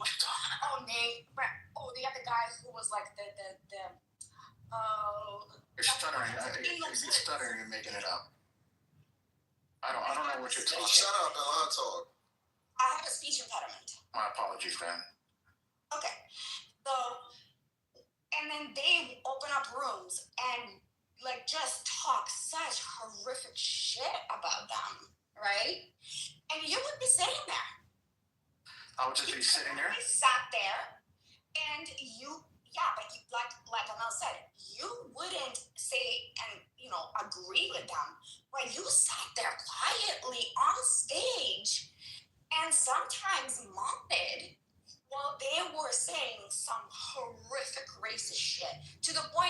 I got so uncomfortable, I stopped going there. It's just crazy because I'll never Especially that German guy, a German girl, the German girl, the Indian guy, I forgot what's his name. And then, oh my God, it was a whole group, like all the ones that hang out with Roger, Matt and all that. So wait a minute. For one, I never sit on any stage and just shut the fuck up. I don't have a shut the fuck up bone in my body. I do when I'm around. You said that for 2 or 3 days when I was here because you already know I'm not about to play with you, so you do be quiet. Stop the cat, bro. Anyways, like I said, I don't have a racist bone. I don't have a quiet bone in my body. I don't care who's around. I talk a lot. Like people say, I center myself, and I've always have. And so therefore, I don't know what y'all talking about. I've never sat quietly anywhere on the stage. Actually, I actually talk too much. People say Omari. So that's a lie. And I've been the same Omari. You don't say shit when they're attacking black women. Exactly. That's the point we're making. You could bring River. Like you're quiet in those. When people used to say shit about River, I used to defend River. MG, myself, we always used to defend River. So let's not Coco. When they start talking shit about Coco, I defended Coco. So you're a liar, Katrina. Yes, you're a liar, ML. Offended everybody. Everybody else, Omari, we got 2 witnesses. Racist shit about 2 witnesses. Intelligent woman. Listen to me. When they were talking shit about black intelligent women, and they were being really racist, right? You sat there quietly. I personally have been in the rooms where you didn't say shit. I'm not even gonna, you know what? Okay, Katrina, you guys got it. If that's what y'all believe, that's the narrative you're trying to spin, go ahead. Because it's full of shit, so I'm not even gonna address this. It's not the narrative, it's true. It's not true. Okay, if it's true to you, right? Whatever your brain is telling you is true, cool. What's next? What's the next topic? Well, you don't need it. The way you act and the things that you say are bad enough. So we don't even have to talk about what, the things you said around and allowed to happen. It's the things you come in here and spew. You think it's funny, you think it's cute. And then you want to have like camaraderie, after you disagree with people and their right and shit to live and choices they make and shit. And you want to like chum it up like, oh, what's up, bitch? There will never be that. Like there will never be that. As long as you're standing in my way or my right to have everything that you'll have, I will never grin with you. I would never be like, oh, what's up, Omari? No, bitch, I hate you. And I don't know why anybody else would, but I won't. So you keep talking about this is why the Democrats, this is why, in my opinion, this is what more Democrats need to be, is give y'all the motherfucking heat. Because you're trash. Everything you do, everything you stand for is a joke. And you're still playing at a time like this. You can watch, and these is not even black people. You can watch that shit going on in Chicago every day. Then people getting slung out of cars. Their cars getting rammed. Attacked. People asking for papers like it's fucking Nazi Germany. And you still want to rock with that. You are a corny ass nigga to me. You are.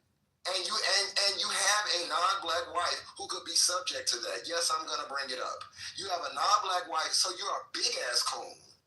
A big fucking coon. Because that, to me, that signals, do you give a fuck about your family, your kids? Because if that was to happen to them, I'm sure you would be fucking hurt. But you can watch that and still support this motherfucker. So no, we can't grin because I care more about your family and your fucking kids than you do. I didn't hear what you said, but I saw the mute button come on. So, yeah, Monica. You're not gonna do that. You're not. So if you're gonna mute and do that, then just stay on mute. You can get cussed out, or you can just stay on mute. And this is what you just said. You have a mute bone. You go on mute every time I'm around because you're afraid of the truth, and you don't want that little secret to that family. So whenever I'm in here, I'ma just pop up. Because bitches want you to be quiet. They want to hear the news. They don't want the fucking Omari show. And so you see how you're on mute and you stayed on mute the other day when I was here? I'm going to start doing that, homegirl.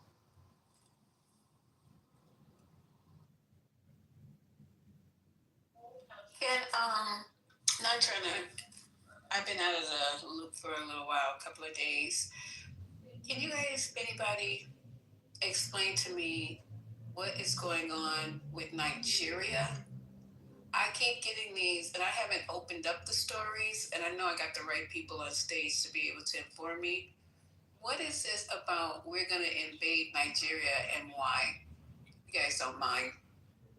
Lisa, the Nigerian government have had a really, really severe terrorist, like really extreme. It's not a Muslim. I can't even say Muslim because they literally think Al Qaeda was not far enough. Like really, really extreme group who have been literally killing people and literally taking over territories. Like literally, like occupying a city, like taking over a city, like a gang. And for some reason, I guess Trump just heard about it, and he proclaims that the government over there is killing Christians. But it's actually I thought Nigerians were Christian. You guys help me with that, because most Nigerians I know over here, and I'm saying I know, are Christians. Yeah, he just doesn't know that. So he heard that Nigerian government is basically or something, that Christians are being murdered, and we're gonna go in there and support. We're not gonna allow Christianity and all of this other stuff. It backfired on him because the president turned around and said, "Oh my God, yes, please come in and help us because we have been dealing with this group for years and we're battling them and we're not winning." But I think what you're actually getting to is there's been allegations of mass killings of Christians by Islamist militants in Nigeria. That's why it has made the news. Okay, all right. So there's been mass killings of Christians and militants in Nigeria, and America, Trump is involved because of why. And I think I need to go read because it's not making sense to me right now.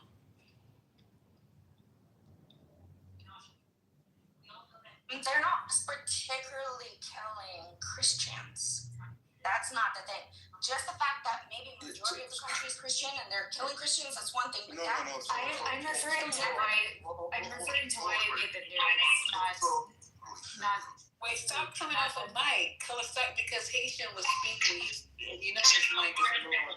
Thomas, can you just a second? Can somebody put him on mute for just a minute with the music? I accidentally moved the moderator. I was trying to move him down to the audience. Good morning, everyone. Oh, good afternoon, rather. That's Devon. Oh my God, this is gonna turn out to end well. I came in here earlier, Patty, you were here. I'm banging on the door, and there was a brother speaking, and I'm like, bring me up, but it's okay. Hold on for a second. Can Haitian finish his sentence, though? Devon. No, I'm just because when Haitian we can't hear him. We can't hear him. I'm sorry. All I'm saying was the whole thing with Boko Haram. It's not anything new.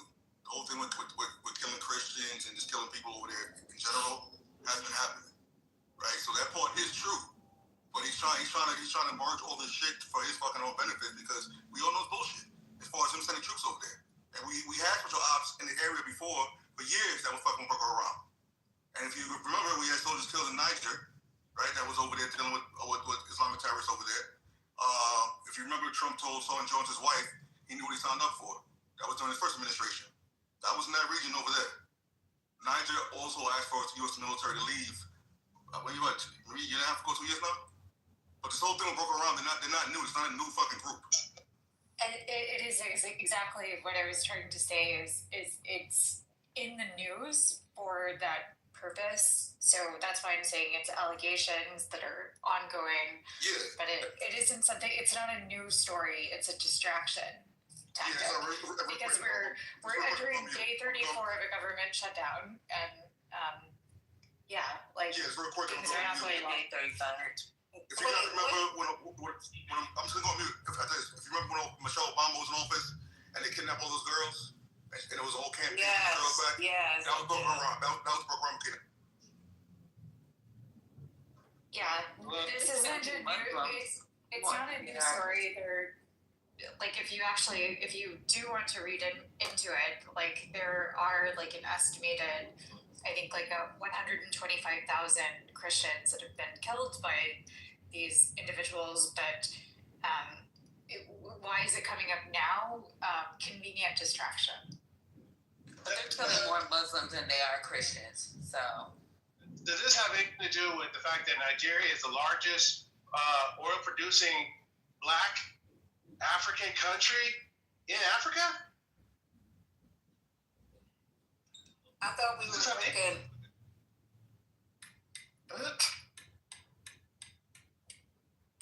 Black African country, black Purdue. What? Nigeria produces the most oil, is an oil-rich country, and it's owned by black Africans. Think about that. Trump is making an oil and energy. I thought we were concentrating on Venezuela. We split our attentions because I thought Venezuela had more oil than the Saudis. So now we're going after Nigeria as well. But they got bad oil-rich producing countries. Patty was talking though. Can I just hear? I'm sorry, it'd be mean, but Patty, what'd you say, Patty? They don't have the oil that I don't know if they're trying to steal oil from Nigeria. I don't know I think it's a distraction as well. That's pilfering, but and that's not supposedly, it is against international law. So, but Venezuela doesn't produce the oil that we really needed. Would be a lot of refinement that have to be done.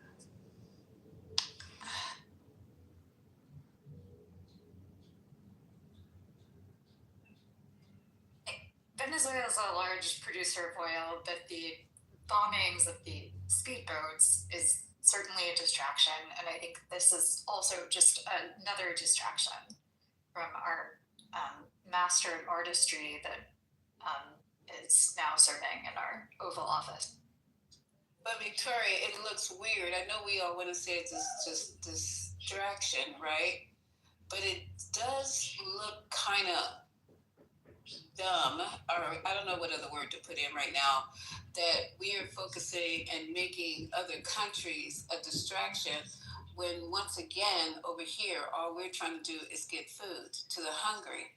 So with you going over there and saying you're going to invade this place, you're going to, we're going to put boots on the ground. This place, we're sending huge ass aircraft carriers, the largest that we have to this place. It still is not going to wipe away the fact that people over here are not eating. Yep. Even and children are not eating. Congress is also has the power of the purse, and they're shut down, so they're not funding any of those actions or activities. So where is the money coming from to fund like the bombing of these speedboats from Venezuela?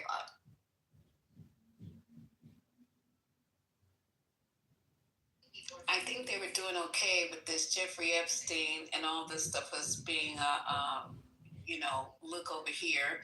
But when you're not eating in your own country, I don't care what else you're talking about. It's not going to take away the fact that families can't get food every day. That's never going to be a distraction.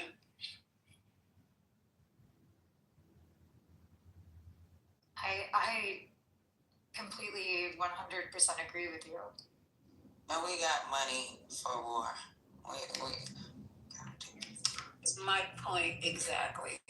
Right. So we have money. We get multi-year appropriation. It's not month to month. Yeah, the U.S. Defense Authorization Act, and I do understand. That was a bad point. But I guess my point is we don't have a Congress, we don't have an oversight committee that's actually looking at how those appropriations are being spent, and we don't have the Government Accountability Office basically is inoperational at this point.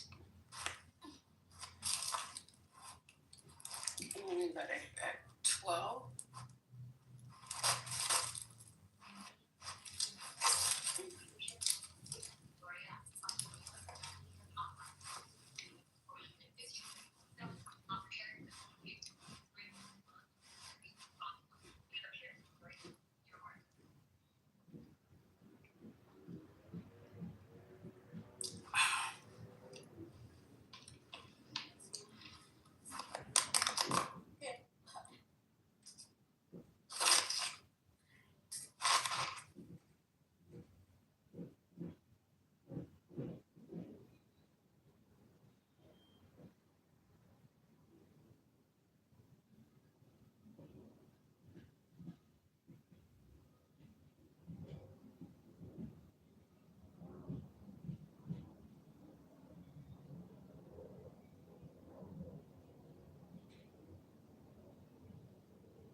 Is it quiet? Yeah, it's super quiet. I was just trying to search up to see if I can see some exit polls. Nothing yet. We're gonna head out soon to vote. Oh my God, there's a lot going on. You have the New Jersey gubernatorial race as well as Connecticut. So there's a lot going on in the tri-state. I know a lot of y'all don't care. Y'all don't fuck me up. But I happen to live here, so I care.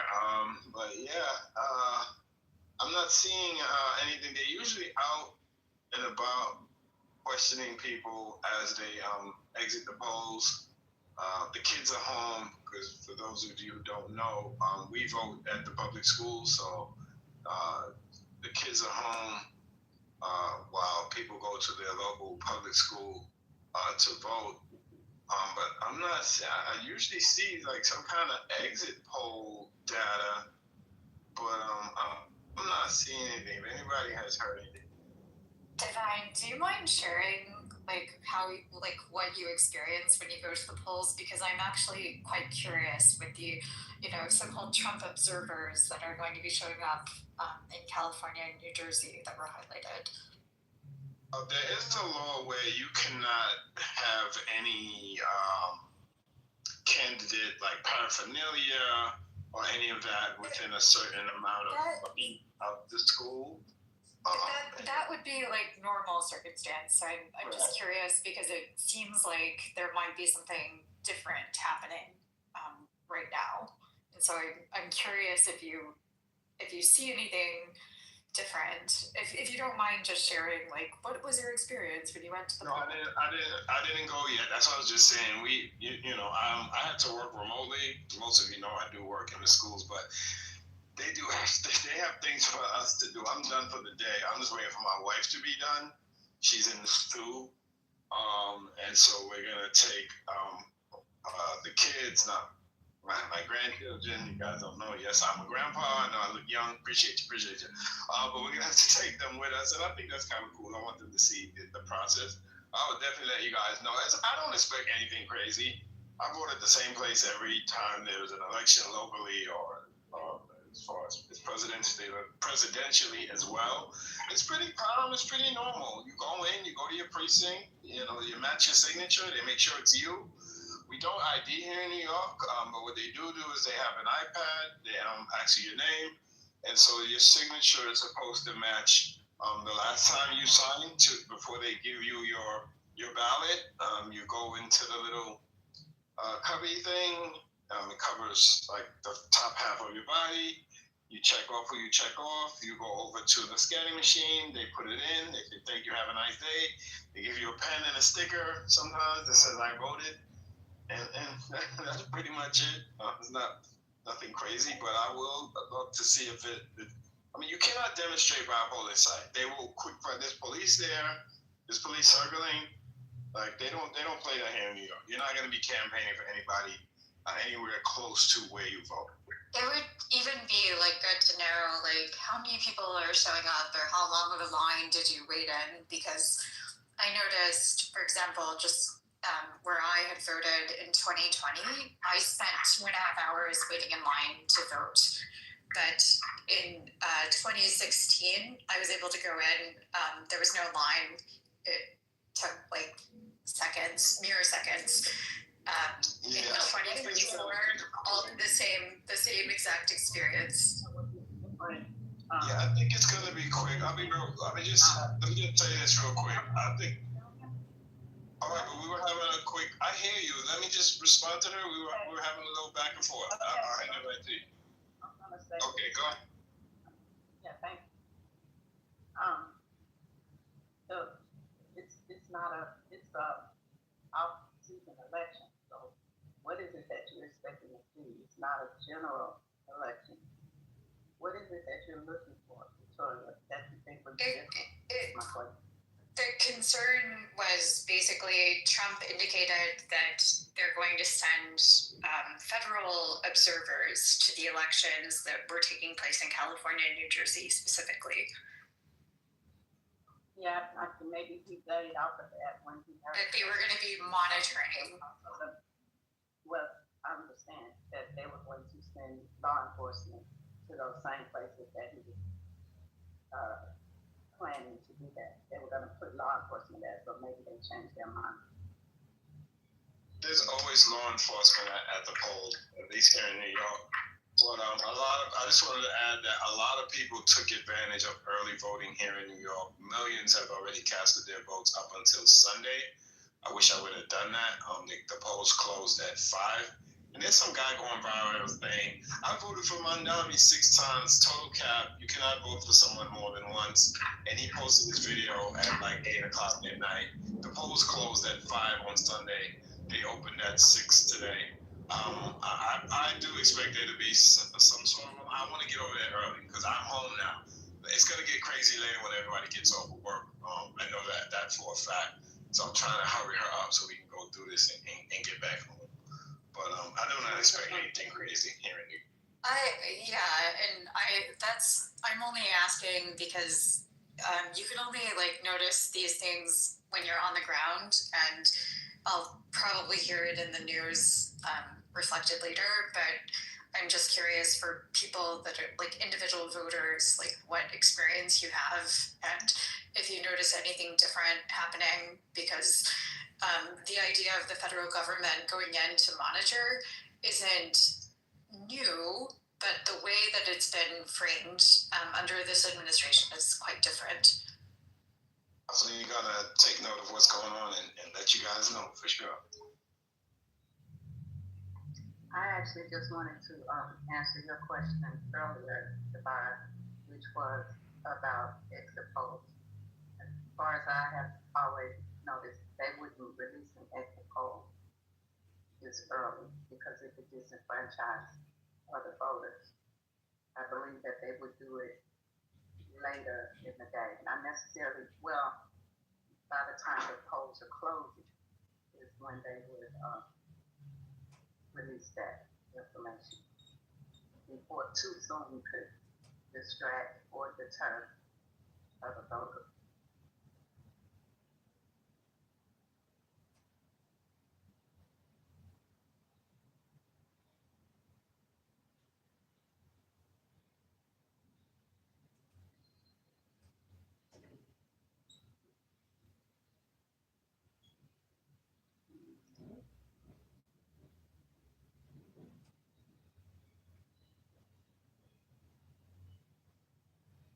I am curious because we're now for day 34, the government shutdown.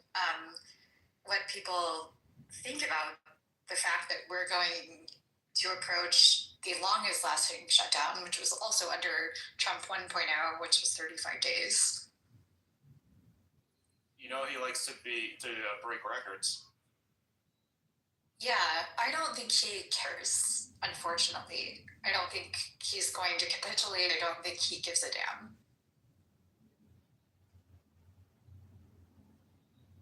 I think it will take an act of Congress to actually do something to shut down this government shutdown.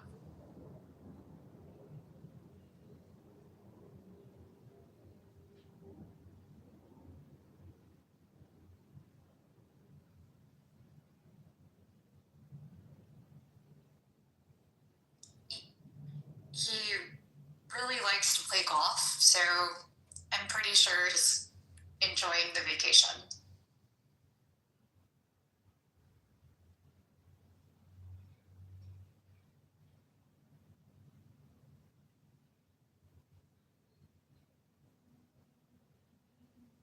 Yeah, where's everybody else?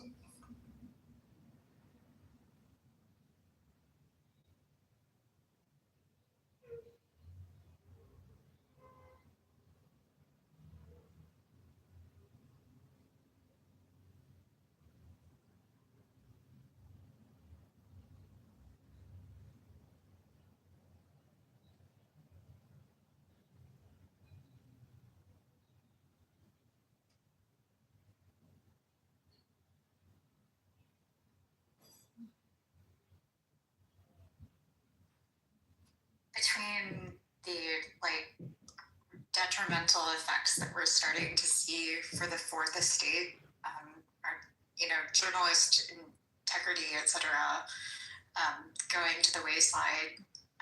CBS News being taken over by Barry Weiss, who, if you have a chance, watch the John Oliver episode where he focuses on her.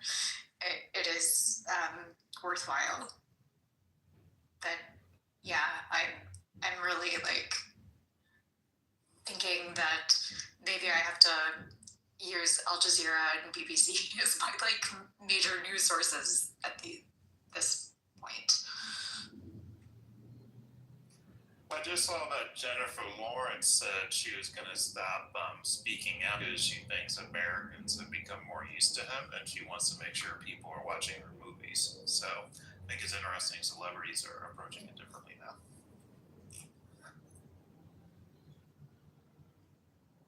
Oh, you're talking about, was it a New York Times? Was it the Daily, or I forget? Where was the interview? Oh, I'm not sure. It's just something I saw in my feed that she had basically said she wasn't gonna keep talking out against him.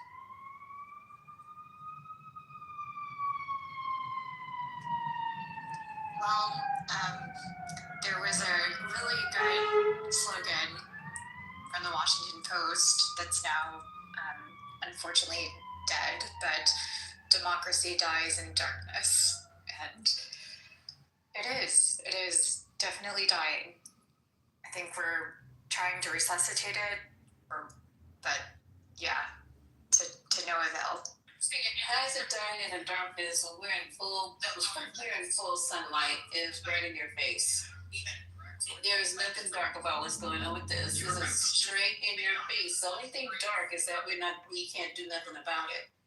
That it seems like we're at an impasse here. We just like all we can do is watch it happen. That's the dark part. But it started in the dark. People was fucking. Hey, excuse me. I was calling and I got a no answer. Call me. I ain't seen no call. Please don't lie. Go and get your call, love. Hey, Asian, hit the ignore button. Yeah, for real. I didn't see the call.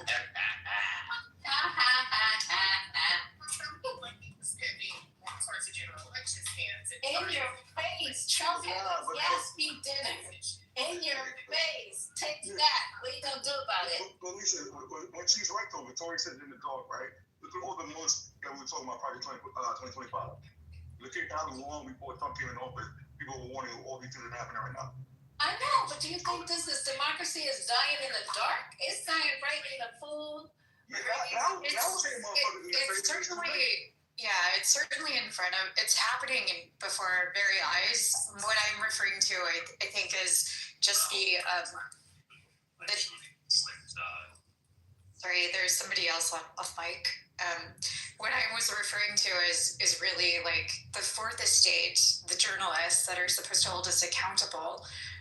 They've been bought up and purchased by all of the billionaires that are benefiting from the tax breaks that the Trump administration placed. And so we have now Larry Ellison essentially taking CBS News, which 60 Minutes has always been, something that at least in my lifetime, that I would always look at as good, solid journalism. And we're already seeing people now leave it. Barry Weiss has been included as the editor. So I'm just saying, like, the way that people understand what is happening in the world, it's changed quite a bit. We already saw, Elon Musk put his thumb on the scale of the election when he purchased X or Twitter at the time. And, we had a then former president, now current president, say, they're eating the dogs. And why did he do that? Because of a lie that was spread through, a popular social media channel. I forgot the cats that were being eaten as well. Yeah, sorry. I can't forget the cats. Just correct them real quick. government has been shut down for 35 days. So right now, today is the tie. Tomorrow will be the tiebreaker. Oh, thank you for correcting me. I was thinking it was 30. We were in the 34th day, but 35 days. Yeah, it's already there. That's even more problematic. More than a month of government shutdown. Great. Lisa, I think it's more of metaphorical because I remember that they were saying, like, you know how that's saying when you bring things up, under a microscope or under a light, like an issue, right? And it's just a metaphorical. So as he's keep shutting people down and people are afraid to speak out, there's less light. The issue being brought up to light, basically.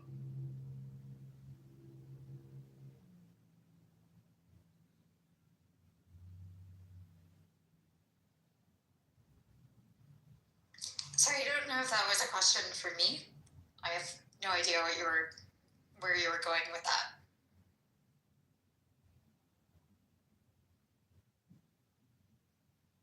Nowhere. I was actually just saying it to Lisa that it's metaphorical about the light.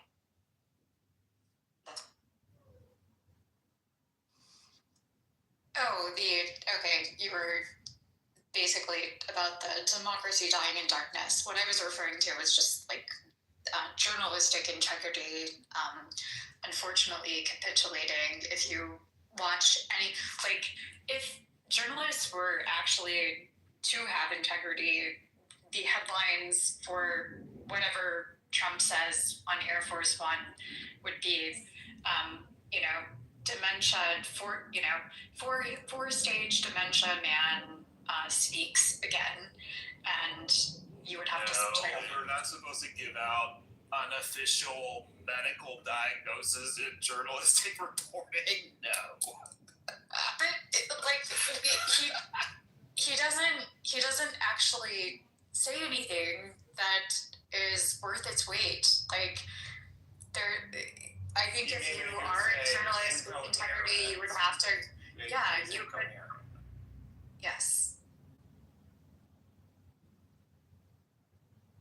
Well, apparently, a lot of news can just report whatever the hell they want.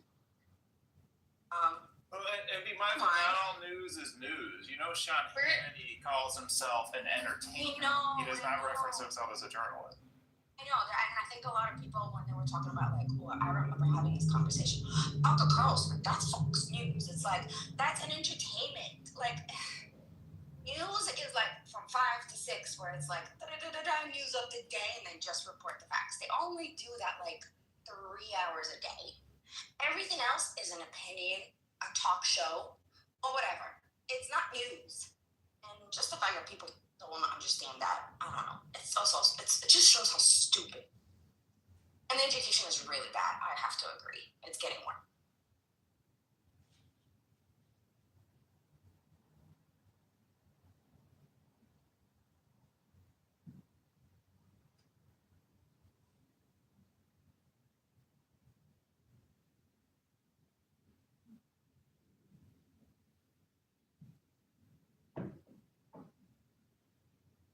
Oh, Cito, I have a question for you.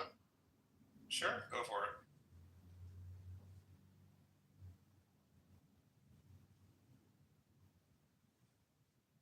What's up?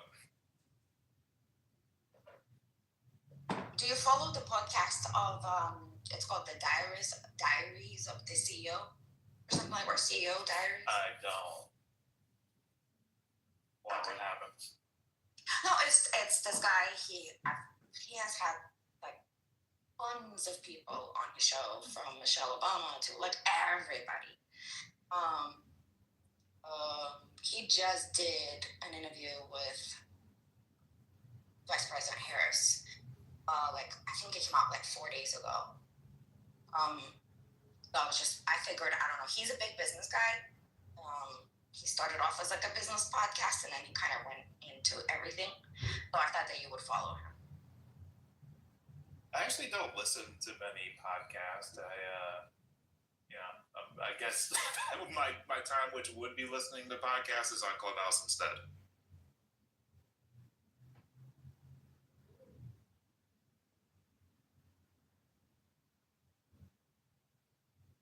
I'll check it out though. I don't know if anybody else saw it, but it was a really, really good interview.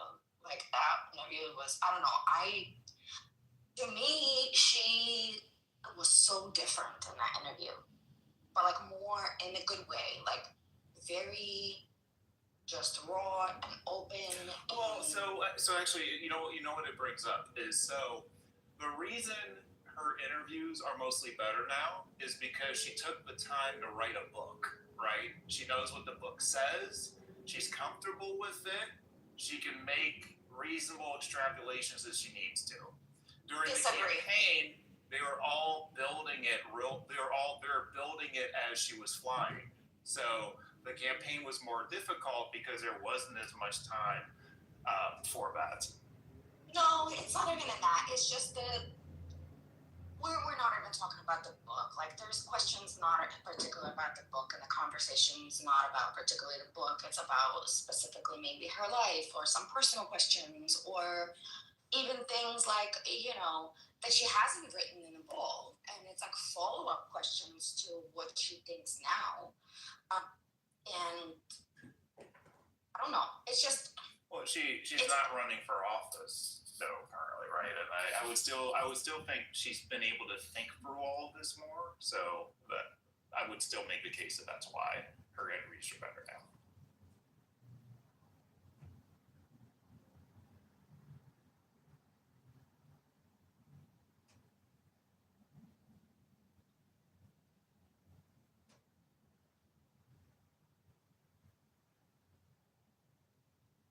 I feel like we're having a misunderstanding. Never mind. I'm trying to communicate one thing, and it seems like it's coming off completely differently. Oh, I'm sorry. I just thought you were basically saying that she is better and freer and communicating with more clarity. Is that not what you're saying? No, not more clarity, but I guess character. Like, you see her personal character. I don't know how to describe it. She could always, in Senate and even during the campaign, she was great at,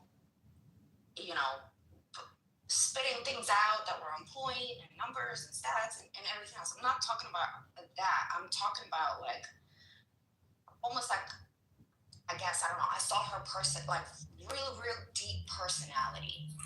This is what I'm trying to Almost say. like she's unburdened, that sort of thing, or?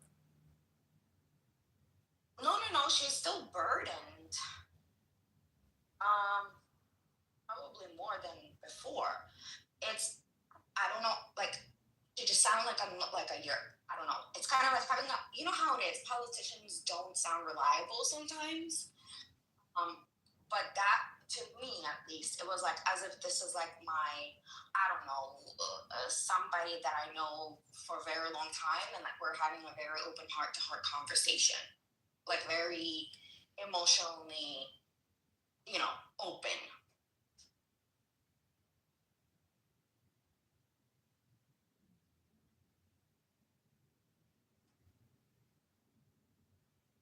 And what is your theory on why that's the case?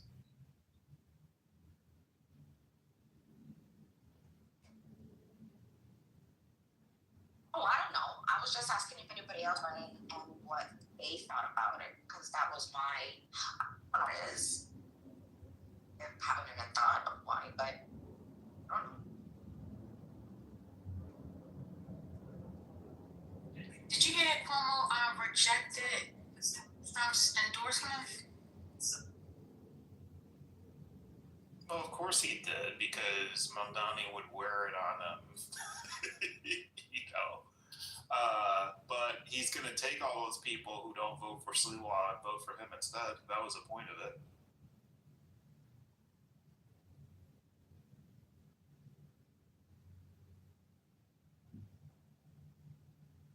Yeah, I mean,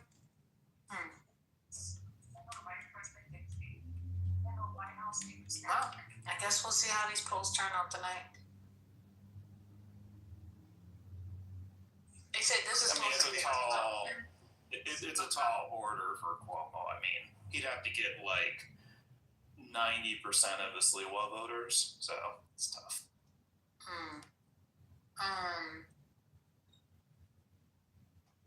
I heard that this election will show how Trump is doing based on how the people vote. Do you feel that way? Or that's just talk? No, I don't think it will, because you're going to have Republicans who just vote for Sliwa because they don't ever want to vote for a Democrat under any circumstance. Right. I don't think that has anything to do with Trump. You know, I'm talking about all across the board. Oh, across the board. Oh, yeah, of course. Yeah. Of course. It's all, yeah, of course. Okay. Got it.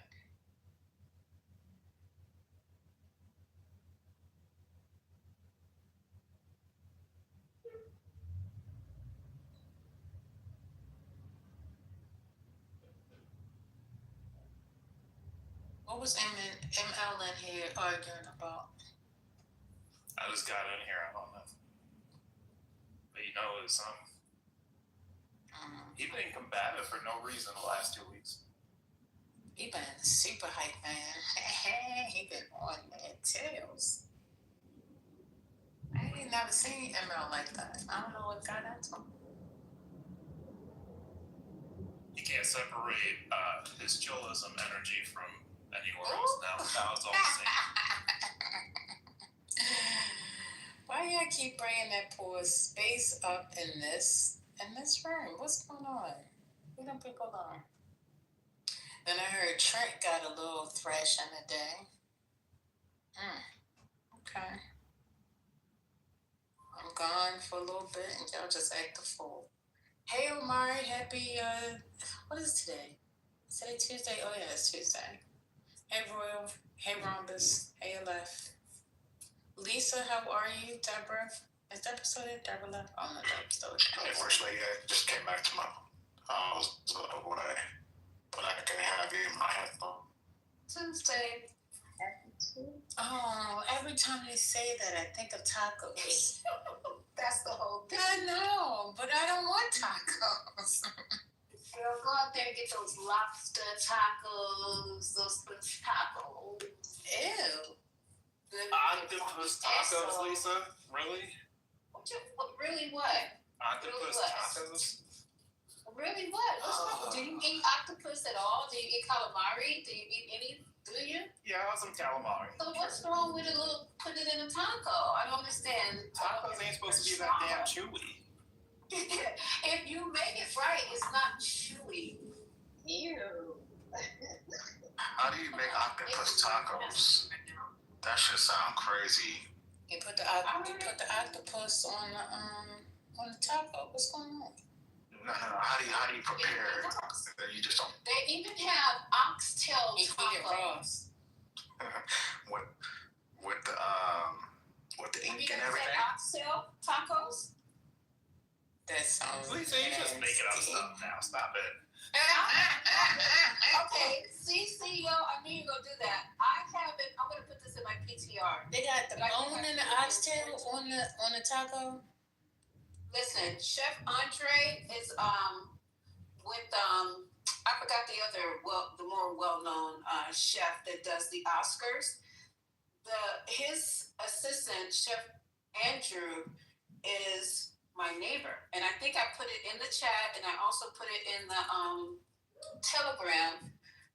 He makes these things, and they're not just you just make it up anything. Well, he's a James Beard Award chef, and he can make anything. So when I was asking him for different ideas of tacos, he's like, well, have you tried this? Well, have you tried that? You just don't have to have pork, chicken, and beef. These are other things you could do. And it's also what else you put in the taco to accompany it. That's it, right? Lisa, just stick to your chitlin tacos and call it a day. I didn't say nothing about chitlins. I didn't say nothing about chitlins. CEO, she gonna eat a pig feet burrito. Ew, quiet, nasty. I don't even know why you're in this conversation. So how did they prepare? You never answered the question. Ew. Oh, yeah. Chewy. People just don't know how to make it. No thanks. Same thing with deer meat. Oh my God! See, you don't like conversation above your level in cuisine. If you're going to Not above mention your different level. ways of making tacos, so this might be Oh, the oxtail taco conversation's highly intellectual now. Okay. So the oxtail was actually on Top Chef, sir. The oxtail taco was actually prepared by one of the Top Chef contestants. So I don't know. I'm just closed down. I don't need to have this conversation. They said Fannie Willis just got arrested? Cheryl, don't believe Oh, it. she did? No. Why is she saying that? Because Okay. you know that person. Keep it moving. Yo, did you guys say that a season 1 member of Clubhouse passed away? Huh? It's been everywhere, including in my house. I have people I don't even know posting in my house about it. Yes, we've heard. We talked about it on the day Who are you that talking he about? was. Oh, okay. Who are you talking about? But I thought you was in here that day that what's her Yes, name? ma'am. I just found out today that he passed away. I had no idea. See, no, we're talking about Quentin. Well, I'm talking about Quentin. Yeah, I am too. I was just trying to say I thought you were in here the day I that thought you Alex was too. King said that we was praying for Couple him. days ago. And you said, oh, okay, I'll keep him in prayer.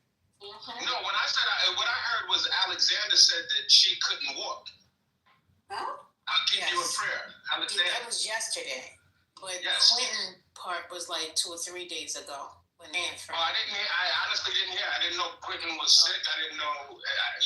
Today, was the first time I really took a look at his picture and realized that he was jaundiced in his profile picture. I never noticed that before. Huh? He was jaundiced in his profile picture. There's a picture of him. There's I guess. Wilson by photo now? No, I'm saying I never it was blown up. The picture's blown up. Lisa, if you look at the picture, you'd be like, oh, he's jaundiced. Okay. I'm saying you would know. Let me just tell y'all this real quick. You crazy, so. Somebody saying this is terrible. He's saying that? This is so hard. I'm not saying that. I'm just keeping No, not you, but Spirit. And then, Point is calling me a weirdo. If Point is calling me a weirdo, that's a compliment.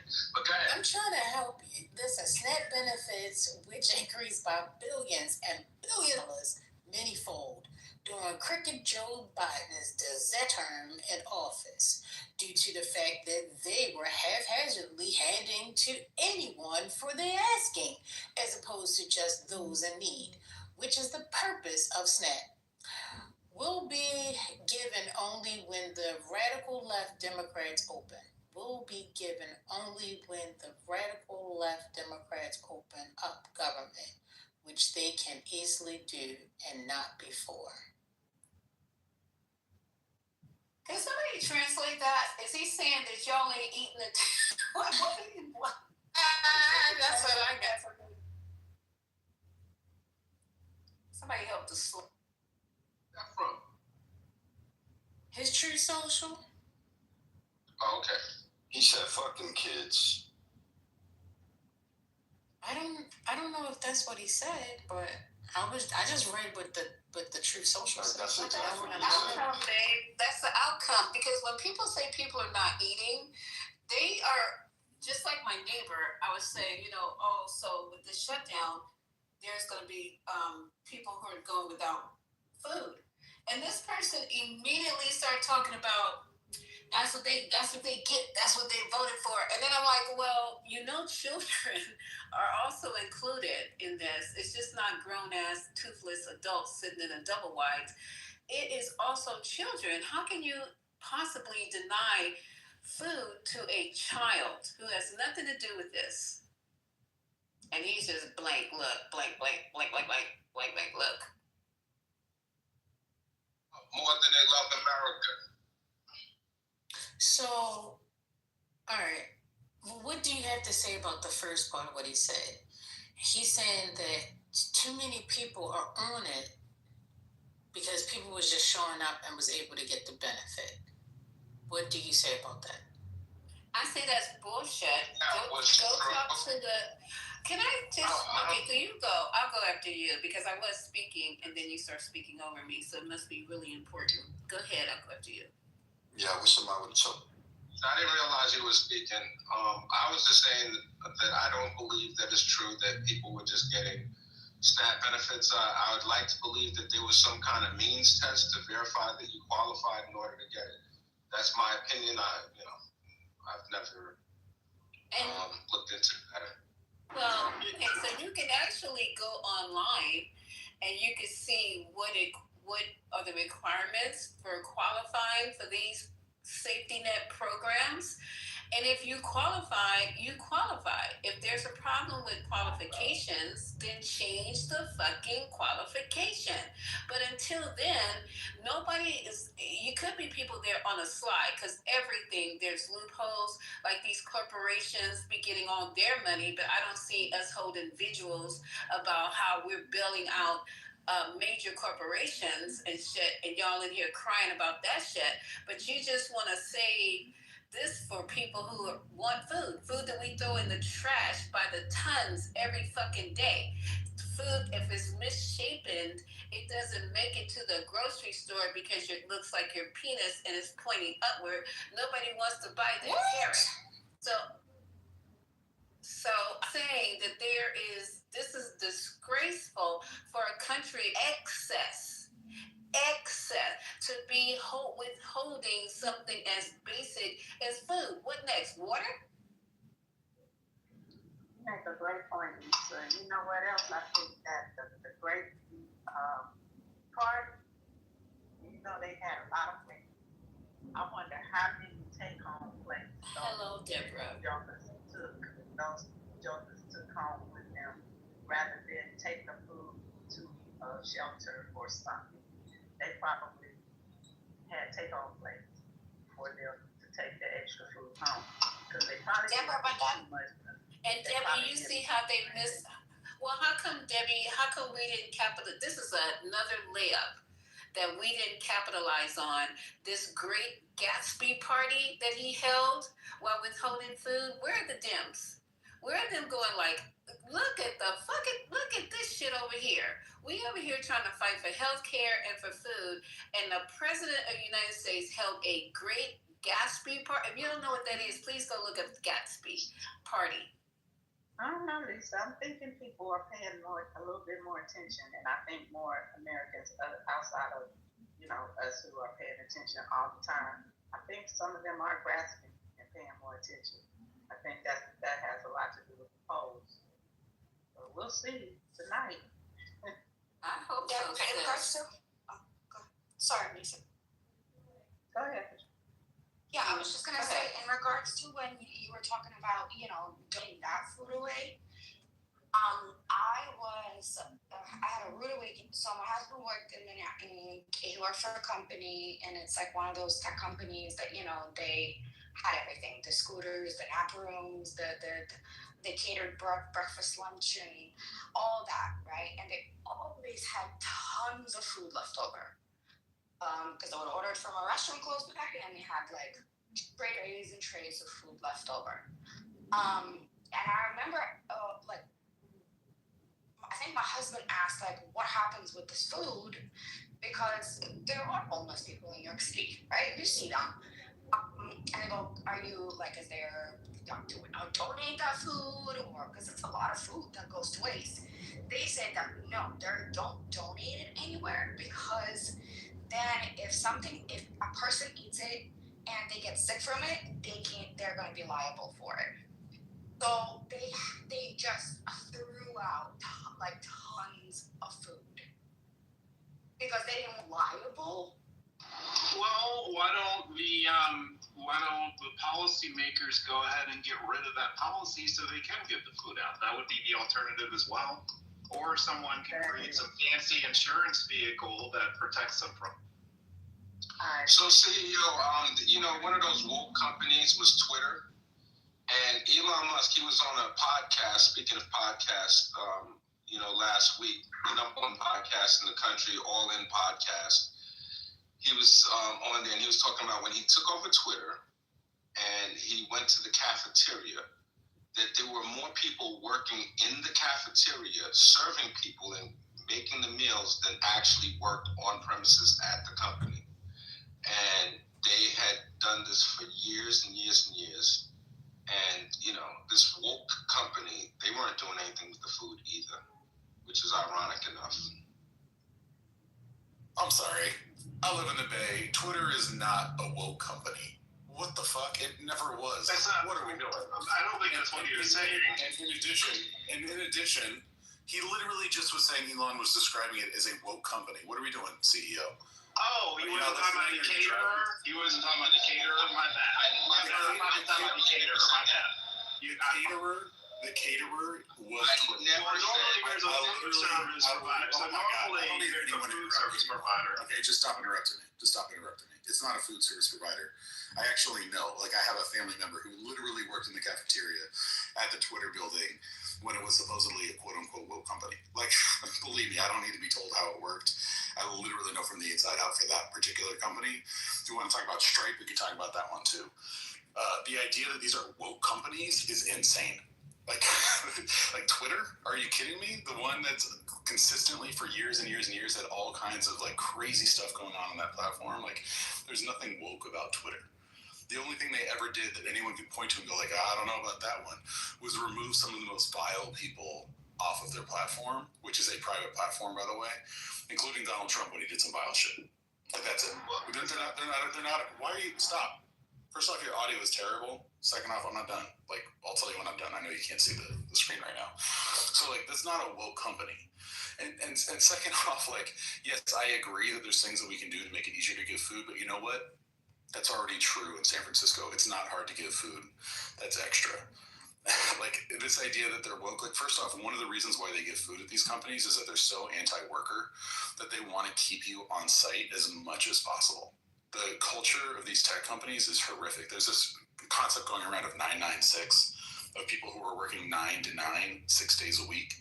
And this is like a thing that the tech barons are celebrating. Like, give me a fucking break. This is ridiculous. Are you done? I'll go after you, CEO. Yeah, he didn't talk. I'm sorry, I'm done. I forgot to say I'm done. My bad. Okay. All right. So you're on. So Jack Dorsey started Blue Sky, and so is that reflective of his views, or did he just see that as a business opportunity? What we're talking about is whether or not Twitter was being run as a woke company. So what Jack Dorsey decides to do as Jack Dorsey is not the same as what he decides to do as Twitter. Like, there's been lots of people whose personal politics diverge from the way they run their companies. Famously, I forget the name of the guy now, but the guy who ran GM for years, for example, tried to do a lot about climate impact outside of his fiduciary responsibilities as CEO. But then later, when he was no longer CEO, did a whole bunch of other stuff. Like, you can't equate someone's personal politics to how they run their business. Yeah, I mean, so I know, just for disclosure, I know zero about Twitter's culture before Elon Musk, so I'm just literally asking it. So you're saying, like, Dorsey's politics didn't influence Twitter's culture at all then when he was leaving? Well, no, I wouldn't say that. I think the main way that Dorsey's politics influenced Twitter, and what mattered the most, had the greatest impact, was the fact that he is part of the kind of libertarian, techno-libertarian crowd. Now, he was a left-leaning strain of techno-libertarianism, but the basic idea was the internet should be free and you should be able to say pretty much whatever you want. And then there was some line that they eventually drew, in part because the politics of this country changed so much that it became acceptable to, I don't know, interview Nick Fuentes or otherwise embrace hateful people and their rhetoric. Yes, I agree. I just want to point out that, there's this, we have a whole series written by multiple journalists, including Matt Taibbi, about, Twitter and the Twitter files that Elon Musk brought to the fore. To act like, this wasn't, like a liberal company, I don't know where you're getting this from, but we can agree to disagree. Yeah, you don't know. Anthony, well, first of all, Anthony, you said that it's a woke company that I described. First of all, I didn't even say what company it is. So, based on the facts that I just gave, which the work environment was luxurious, right? You have nap rooms, you have catered breakfast and lunch, they had wine and beer access all day long, like very relaxed atmosphere to work in. And that is woke for you, right? So when people actually enjoy their time at work, they can take a break. You stayed up with a child all night and you can barely function, go and sleep for 1 hour, right? And then you feel like you can be a lot more productive after that. Like, that's woke for you, right? So, wow. low standards. I guess we should have them sitting in a cubicle and not Anything having to do with your husband. I was not talking about your husband's company. I don't know what company your husband works for. I was talking about something completely different. I was talking about Twitter, Katrina. This is very, I don't know what company your husband works for. Okay, but you're talking about Twitter and their cafeteria. Guess what? Google also had a big giant and probably still has a big giant cafeteria. Do you know how big the Google's cafeteria is? Do you know that they have an elevator that they bring up a fucking food truck?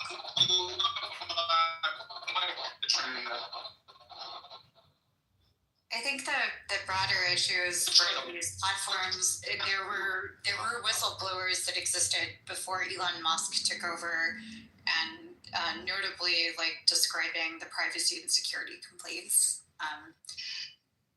and some of the significant practices that contributed to less privacy and less security for many of its users.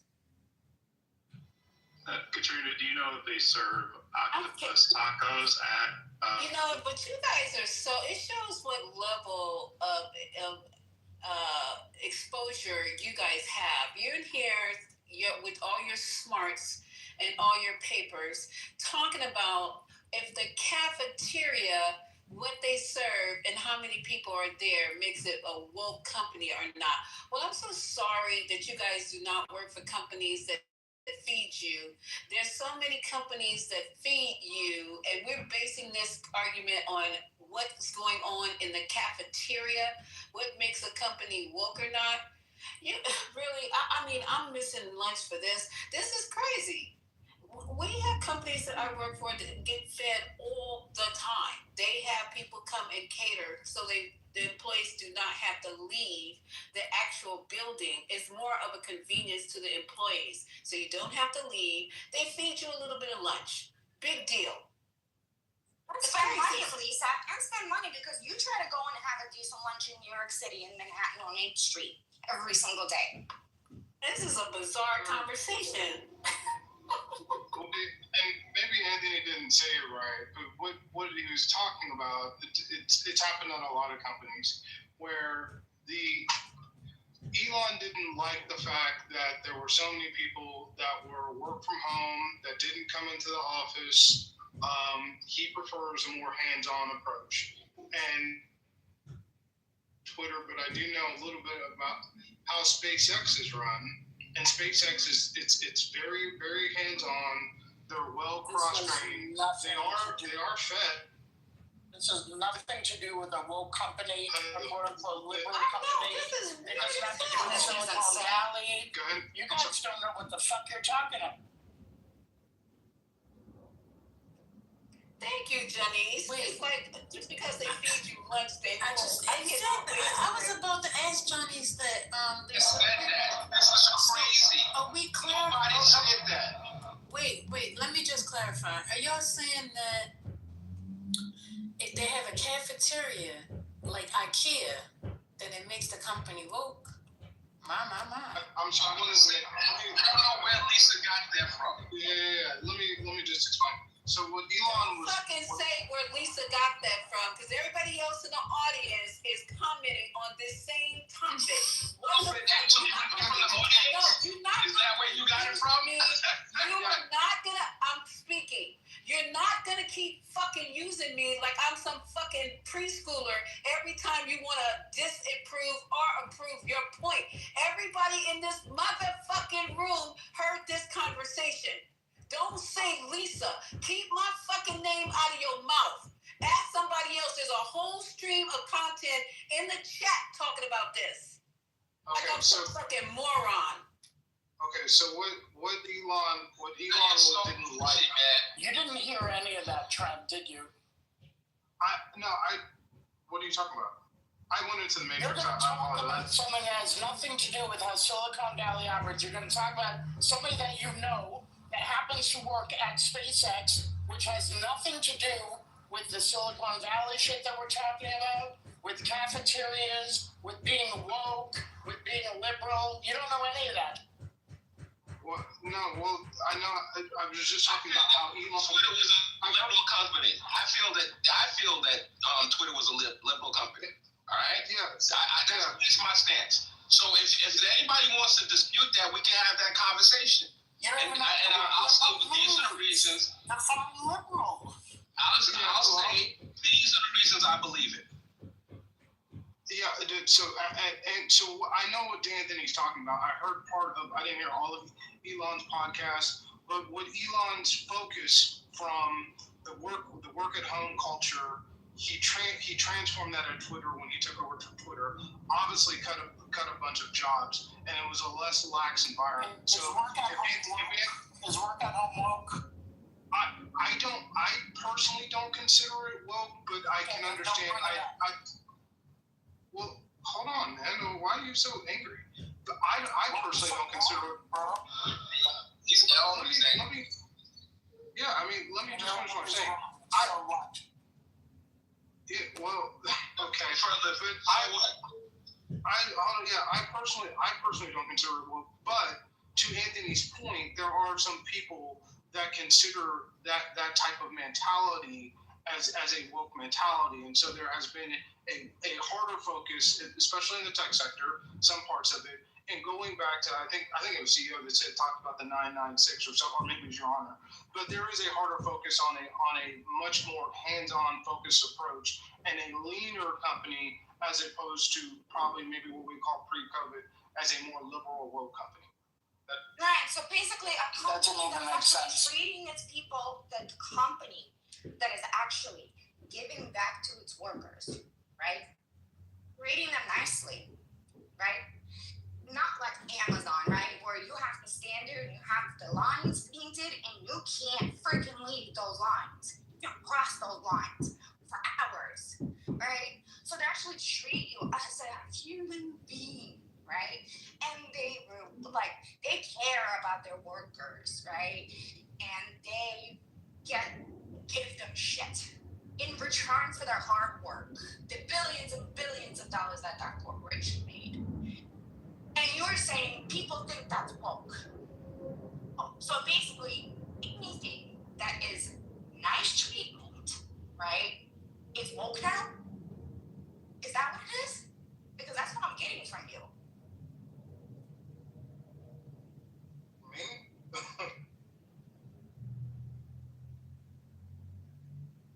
Yeah, because you said, or Trent, who was it? Trent. Someone stupid. You can't someone stupid. From home. They're working from home. Nobody said working from home is woke. Nobody said a company feeding its employees is woke. No one said any of the above. Unfortunately, replays ain't on, but no one said that. I can't fix stupid. Okay, somebody said that Elon Musk. Okay, so how do we get on this? How do we get on this? You listen to the chat, I guess. Nigga, you don't listen to the chat, you read the chat. Okay? So you sound that's a fact. Okay. You listen to what you read. You listen to what you read. You getting ready to, okay, you're going to outship me, don't try to help me out. Go ahead. Okay, proceed at your own peril. That's all I have to say. I didn't start this conversation. I just jumped in it and started talking about, are we really talking about cafeterias? That's what I did.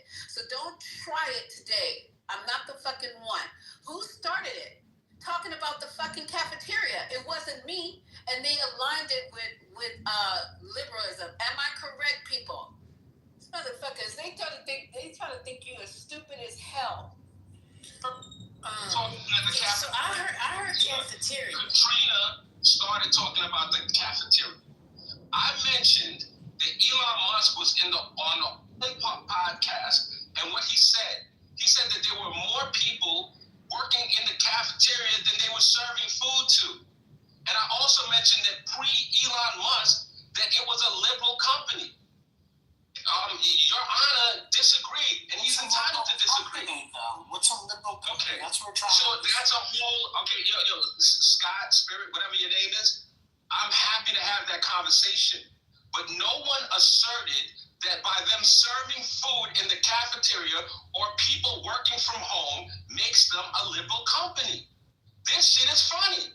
When I was addressing the liberal company, I mentioned the Twitter files that Elon Musk released. Matt Taibbi has written a bunch of copious reports on this company. All right, it was so he had to rebrand the company. This shit was so foul. All right, so if you go read the reports that Taibbi wrote about, the email exchanges and everything that this company did, and you come back and tell me that they were not a liberal company, cool, let's have that conversation.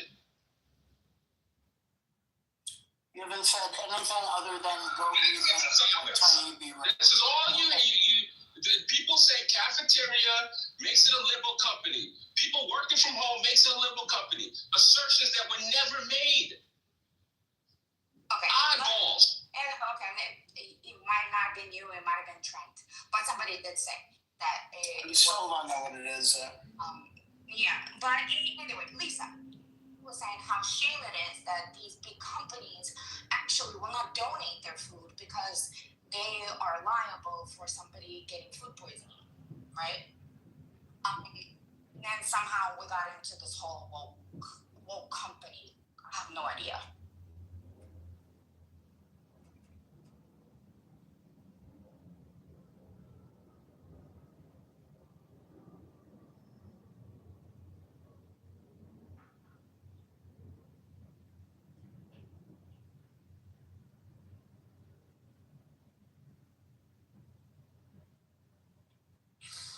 I'm really tired of the let's just say whatever crowd. It's like they live in these echo chambers where they say shit like, woke and BDI and all this other stuff. It only means anything within their own context. And the minute you expose it to any amount of logic and interrogation, it just falls apart. It becomes just them yelling and complaining that you don't understand. It's just it's so obviously frustrating because it's just bullshit. And it's also all about creating these false equivalencies, we're starving the people who are too poor to feed themselves. But do you know about trans people in sports? We're the pro-business party, but we're also pro-tariff. It's just these concepts that just don't make any sense empirically, but within MAGA brain, it somehow adds up. It's endlessly frustrating. I just want to know what a liberal company is, though. How do we define that? It wouldn't make sense if they said Patagonia. Then, that's the only one I was thinking. Nobody has answered that. I want to know what that is. I don't want to know what other people say. I want to know what it is. What defines? What are the characteristics of a quote-unquote liberal company? What is that? Okay, let's not move from there. Let's address that. Okay, let's address that. Right? Cool. The Twitter files are a series of internal documents released by Elon Musk and published by journalists with Matt Taibbi being a primary reporter. They purportedly show a pattern of content moderation decisions, interactions between Twitter and government agencies like the FBI, and how the company handled the 2020 Hunter Biden laptop story. Taibbi's releases argue documents reveal how Twitter, under pressure, suppressed controversial news and accounts while others contend the files show executives debating difficult policy decisions in the face of a potential unconfirmed story. So the decisions that Twitter consistently was on a liberal agenda. Everything. Who the Hunter Biden laptop story. All right. I feel like people are misusing the term liberal, and you're really just trying to describe. You're trying to describe the term ethical. So, are there ethical corporations? Yes. If those are characteristics of a liberal company, then that would mean that there are other companies who do the exact same thing. So what you're describing is what they did. That's not the description of a liberal company. A liberal company would actually be liberal government. But that they literally liberal company. Okay, that was my point. Okay, this is silly. I agree. agree. It's absolutely so. Yeah, I mean, and just talk about the Twitter files for a second in a more honest and earnest way. So, some of you may remember that social media companies have been implicated in things like, I don't know, genocides in Myanmar, the acceleration of mis and disinformation that's led to like really, really damaging outcomes. And at one point, before Donald Trump decided that no one needs to be accountable to anything, like you can just do whatever the fuck. Before that happened, they were actually considering like maybe it's bad for us to be the platform on which genocide is promoted and carried out, or maybe we should think about it before we allow mis and disinformation around vaccination and a global pandemic. Like maybe that's something we should consider. And a lot of what's in the Twitter files basically applies to those kinds of considerations of like how should we run our own private platform, ethically or not. There are other things that implicate politics that I think are definitely thornier issues, and they were engaging with the thorniness of those issues. And that is its own thing as well, right? So for example, if the Hunter Biden laptop thing was a one that I loves to go on and on about, but it wasn't confirmed. And should they essentially, let their algorithms use to spread a story which may or may not be real, or certainly the ways that it's being presented may or may not be real? That's actually a difficult ethical question. But the right likes to pretend that it's just some sort of liberal bias to be ethical, to be responsible, to actually engage with thorny ethics in that way, as opposed to, I don't know, trying to grift the Department of Justice for changing $30 million because we've done lots of heavy crimes and got investigated for it. Like, and that's what's so stupid about this, is that you can talk about how, how liberal and unethical or whatever else using Twitter files are, but you will look the other way. The president demands $230 million of the people's money. Sell a crypto coin to curry, typically so that foreign officials can bribe him. And that's why you're not serious. Because if you were serious, you would look at that far worse ethical lapse and have something to say, but you never do. And I understood that it was meant to imply. So your point, you just went before him. I'm going now. Thank you. So here's what's up. Thank you. I appreciate it. So we have media. We have media that we would label as being liberal media. We'll have media that we'll label as being conservative. So people will say, Fox News, that's conservative media. Oh, CNN, that's liberal media. Now we're going to act like we don't have social media companies that are on a liberal type of agenda versus conservative type. Right, but how did they? You're often mistaken in how you describe media. Because you think intelligence.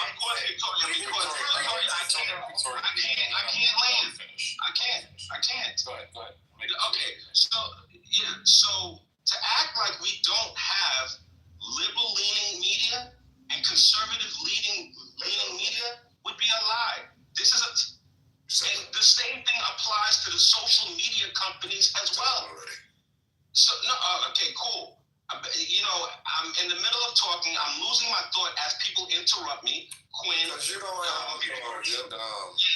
I understand. Thanks a lot, Just. Thank you. I appreciate it. Bitch, I told you I'm gonna read you. Every time you pick on girls, I'm gonna pick on your bitch ass. Yeah, absolutely. Thank you, Just. It's amazing. Absolutely. Yep. You complete me. Just. Yep. You complete me. No, picking on women. You complete me. But I'm here to complete you. Just. Yeah, you complete me. You don't have anything to say. That's why you're losing your point. I have nothing of substance to say. Yes, I have nothing of substance to say. You stumbled over that thing reading aloud. You don't read aloud. I think there was no point. The point was anti-pragmatic. I know. I'm not right. So what do you have to say? You're not. I'm broke, dusty. You're amazing, Judge. Yeah. I know you can't say broke, but whatever. I don't know whether you're broke or not. I know you're stupid and unattractive. Yeah, exactly. I'm stupid and unattractive, and you're a paragon of virtue, and you're amazingly handsome, and God bless you. True. Yes, True thank God. True Thank God you're all of that. Thank God you're all of that. That's amazing. Can I get back to your lame ass point that you don't have? Yeah, I'm gonna get back to my lame ass point that I don't have. Yeah. Who started?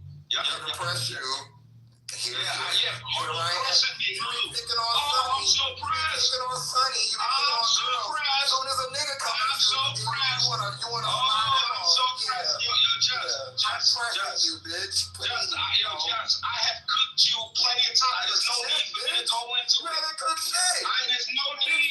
You cooked a lot of food with your big fat ass. A million times, Just. Food with your big fat ass. I have cooked you a million times, Just. There's no need for me to engage. There's no need for me to engage. There's no need. I'll be all of that. I will be all of that. Because you Everything you say. Everything you say. I understand, Just. Okay, yes, Just. Yes, sir. I got it. The problematic fag that you ate. Yes. Yep. Yo, it's all good. We don't hate you. Entertainment. The thing is, Bitch, shut your fag ass up. You want me to blow up your family again? Exactly. You entertainment. You want to talk about that family again? You're not even. Where your apologies to wife? Where your apologies to wife? Your motherfucking kids that ran out of wedlock. Where your grandkids that where they at? You need to go and take care of them. You don't have time for anything. You have family. You have family that ISIS after. You need to go and watch out for them. Your whole team says you're worthless. What the fuck is this crap out? I don't give a fuck what your bitch is. I read the room. You know what they say is when I'm not here. Because they asked the fuck out too. So what's up? You're not a Matt. You're never gonna. What's up? What happened? What happened? You're the What bottom happened? of the bottom. That's right. You're the bottom of the bottom. Bitch, you live in a house that don't like you. You're a whole bottom. Come out the closet. Come out the closet. Even your own team. Come out the closet. I don't give a fuck what none of these motherfuckers say. I don't give a fuck, and they won't say it to my face. They have told you to. They won't. No, they won't. No, they won't. No, they won't. They have. That's why you're not getting the same love that you used to. This one I'm not. I don't need a match. I cook you without one. Yeah, okay. Any bitch you got anything to say to me, already know how I killer. You're a room killer. You exactly right. And I kill bitches. You're exactly right. And so what else? What else? Once. What else? I think for the record. And you a culture killer. Okay. A culture. Okay. Yeah, bitch. You mad? You mad? Like Anthony. Mad. Come out to your family, ho.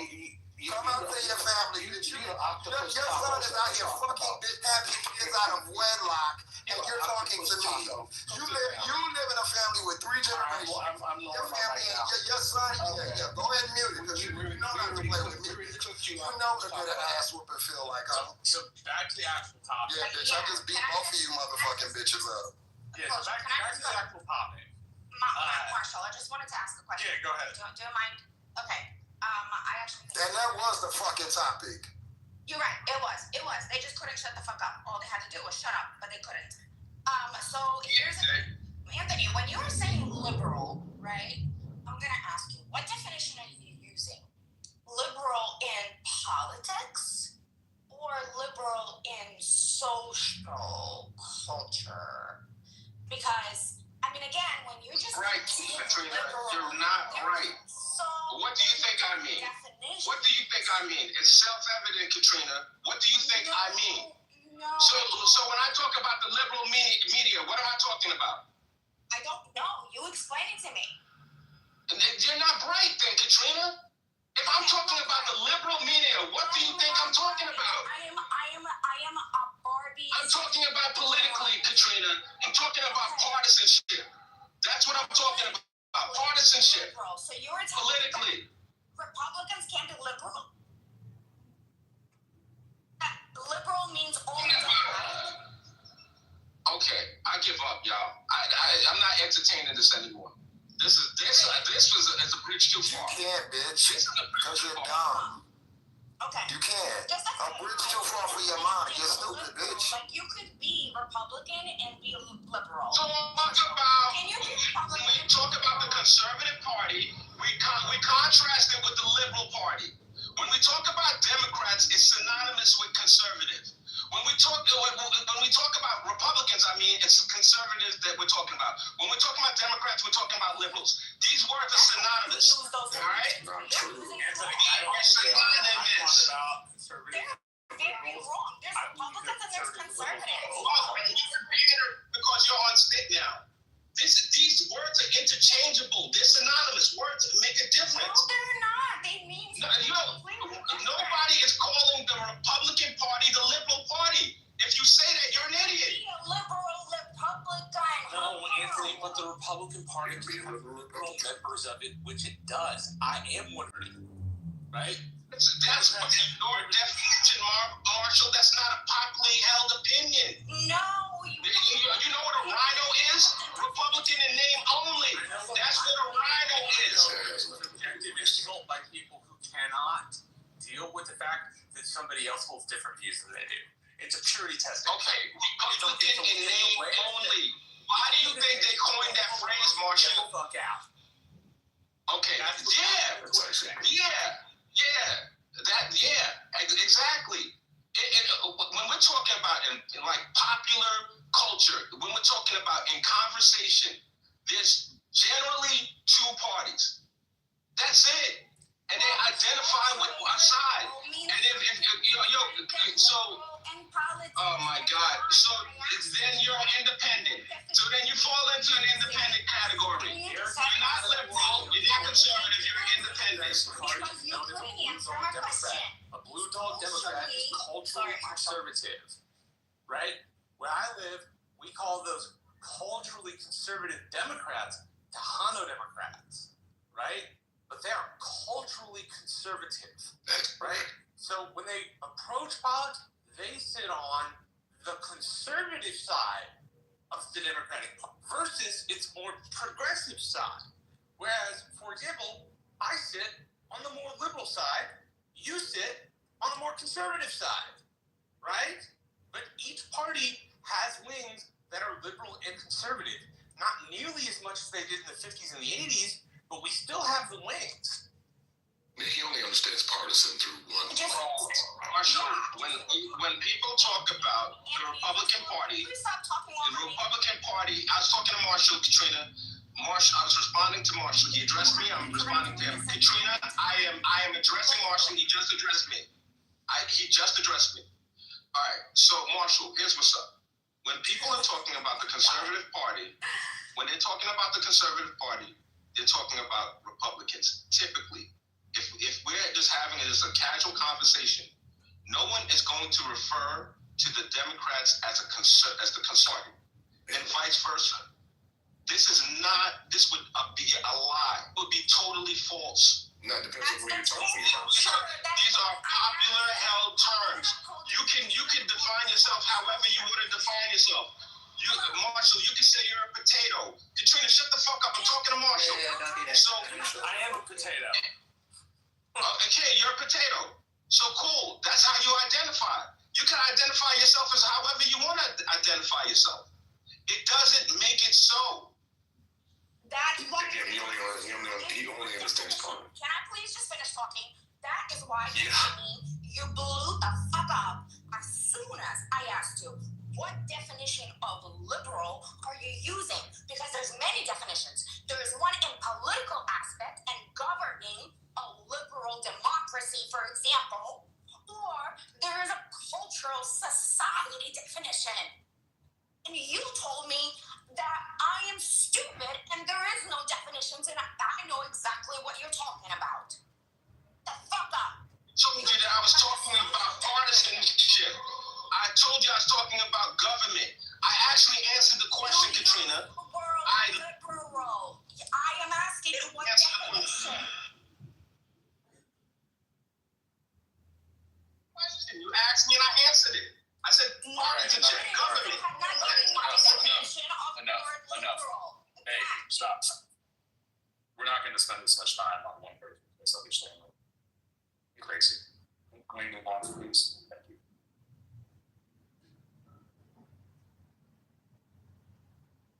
So, having talk with, and there's a dichotomy between it all, but if you talk to people that from TikTok, from your social media companies, they usually trend more what we would call liberal. If you talk to people from Marathon Oil, they trend more conservative. So I don't know why this is like a Marathon is conservative. Let me just say that. So, what do you mean? How don't know? I mean, people from TikTok and Marathon, I forgot, Well, the people from Twitter either. You don't know that either. He's just this. I'm just saying stuff like, I don't know, like maybe I'm just cynical, but y'all just say stuff and it's like, well, if you're like, who do you know that works at the board of TikTok or is a CEO? Like, who? I'm just curious because you just said it like, if you talk to these, like, this is just known. Yeah, there's nothing verifiable about that. That's just your opinion.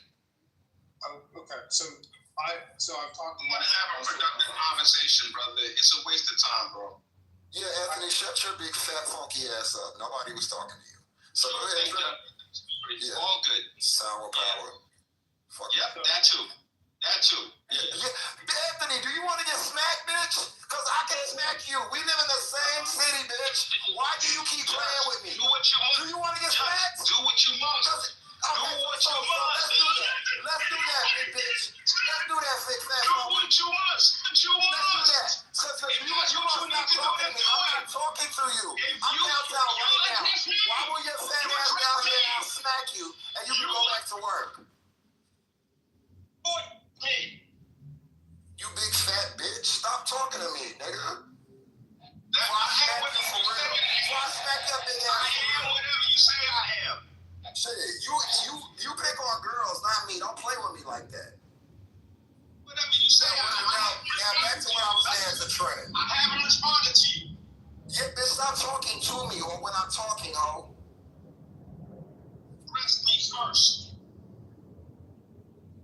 Y'all better get y'all this big angel mama looking bitch. So the original comment, Trent, was that the company itself was a liberal company. That's why I asked the question, because there is nothing that indicates there's nothing from a company aspect that indicates that it is or was a quote unquote liberal company. But also the definition of whatever a liberal company is, that would suggest that the company itself participates in certain things, which hasn't been identified yet. That's why I asked the question, because it actually does have an answer. It's not a conclusive answer, but it would be a better answer than the one that's been given. So that and what would be verifiably identified as would verifiably identify a company as a quote liberal company hasn't been discussed here at all. So that's what I'm saying. It's just that people's perception, just like what you just said anecdotally about some of the people that you quote unquote know or people that you speak to, that's very vague. But there's nothing conclusive about that. It's just your opinion. And I wasn't trying to be antagonistic. I'm just saying that it's inconclusive. That doesn't confirm that this company is a liberal company. And then even that definition is very vague. So that's what I'm saying. It just doesn't make any sense. He also was basically, I think he was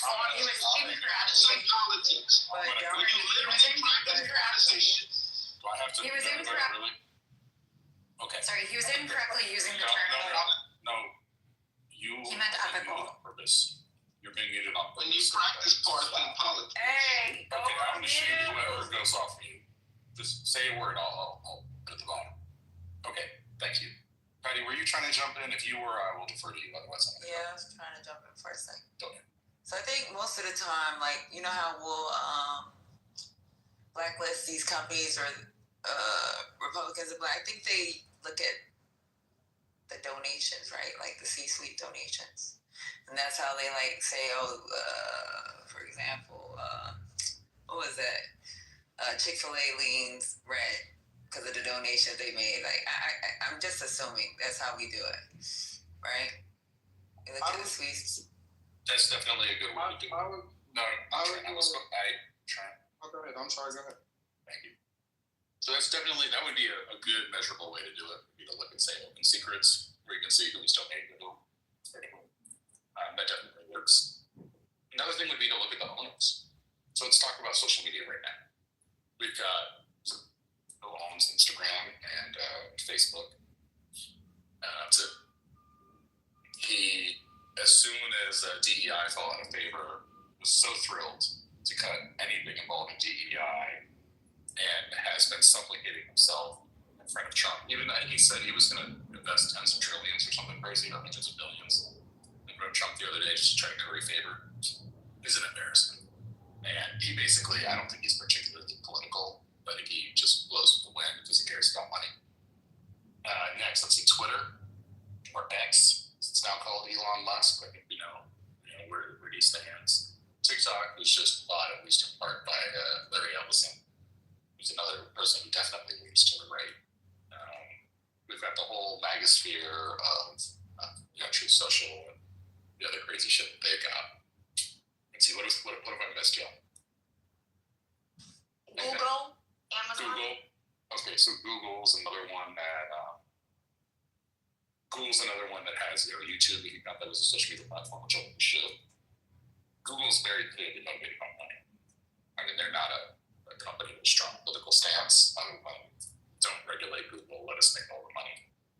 So, I don't know what we're doing here. These aren't run by liberals in a liberal way. They're not run by conservatives in a liberal way. So, how could you call any of the social media companies at this point? That was my entire point. If I could finish what I was saying, so the people I've met, and yes, it's anecdotal, and yes, it's subjective, and yes, it's limited to the people that I've met.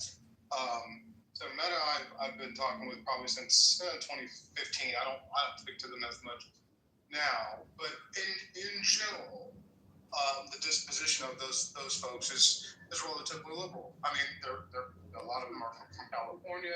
They have. Oh, okay, but let me finish. A lot of them are from California. They see a lot of topics, so they have a wide range of things. Same thing with people that are often in the media, often lean left, right? Because they're exposed to a lot of different stories. When you get into the reason why I grew up in Houston, so I know a lot of people in oil and gas. One of the girls I dated, her husband, or not her husband, her father was vice president of BJ Services. And so oil and gas, because it's dependent on Republicans and conservative politics, you'll find that they are not everybody inside the corporation, but they are pretty well lean to the right. May I ask you a question, please? In the midst of your discussion, because a company happens to have a disproportionate amount, and I don't know how you determine this, by the way, but because a company hires a disproportionate amount of people with a political ideology that leans one way, this makes the company's ideology that? Is that logical to you? Let me repeat the question. Because the company has a disproportionate amount of liberals working on it, that makes the company liberal? No, yeah, I mean... That's what you're saying. I would say so. Yeah, I mean... That's very stupid, Trent, and I'm just being candid. That's really silly. There's plenty of people who work for Fortune 500, 1,000 companies who have varying political ideologies, and that doesn't make the company that. I would concur with that, but I don't think anybody would have in the 2010s would have disputed that Facebook is kind of a liberal company. I mean, Mark Zuckerberg. You mean except Zuckerberg? Well, Zuckerberg was, while he wasn't overt about it, it was kind of known. And you get this sense when you're around different organizations. Brand, what you're talking about, hold on 1 second, but what you're talking about is geographical. If you are in Texas and you open up a company and I don't know, Toledo, I don't know, the widest freaking the reddest Republican area, city, then of course the majority of your workers are going to be people who are leaning Republican. This is getting a little nitpicky. I mean, of course, companies in oil and gas, these companies tend to lean right. And companies in the social media sector in the past, I don't think it's as true today, but in the past, they leaned left. I mean, I don't know how this is. I don't know how it is. Oil and gas companies don't lean right. There's ways to measure, okay? Do oil and gas companies indefinite? There's ways to measure. Look at Ben and Jerry's ice cream. What do you think they do? There's certain companies that support like social causes. Like, you think Ben and Jerry's right? And is Chick-fil-A centric? Is Chick-fil-A centric? Right. So like, come on, y'all. We gotta just stop being disingenuous. There's little things that we can look at and we can say this is the measurement on why we believe that they're leaning the road. And on Texas, like, look, you look at companies but it ain't from his own boys that he had a conversation with on TikTok. But let me ask you this: like Chick-fil-A is known to be very religious, right? But there's a lot of liberal religious Republicans and liberal Democrats. Yeah. I mean, what religion now is going to identify now? Like, why are we? That's the whole point. I guess I'm saying is that why are we conflicting political term in regards to social? I guess the social definition of the it. The same reason why we had Target on boycott. That's why. So see, if you don't mind, Exactly. So like when you look at a company like Freescale or Tesla inside Texas, when you talk to those guys, they're actually pretty level. They're also very educated. So the more educated that they are, the more liberal the companies tend to be. It's not always right. In talking like space, I'll say one more time, this like SpaceX down here. I wouldn't say that these guys have like really, really hard political views left or right, but you get the sense that it is a well-educated, slightly liberal-leaning class, just like Elon used to be. So that's all. So here's a question: so would we consider Facebook? Would we consider Amazon? Those companies are right-leaning companies now.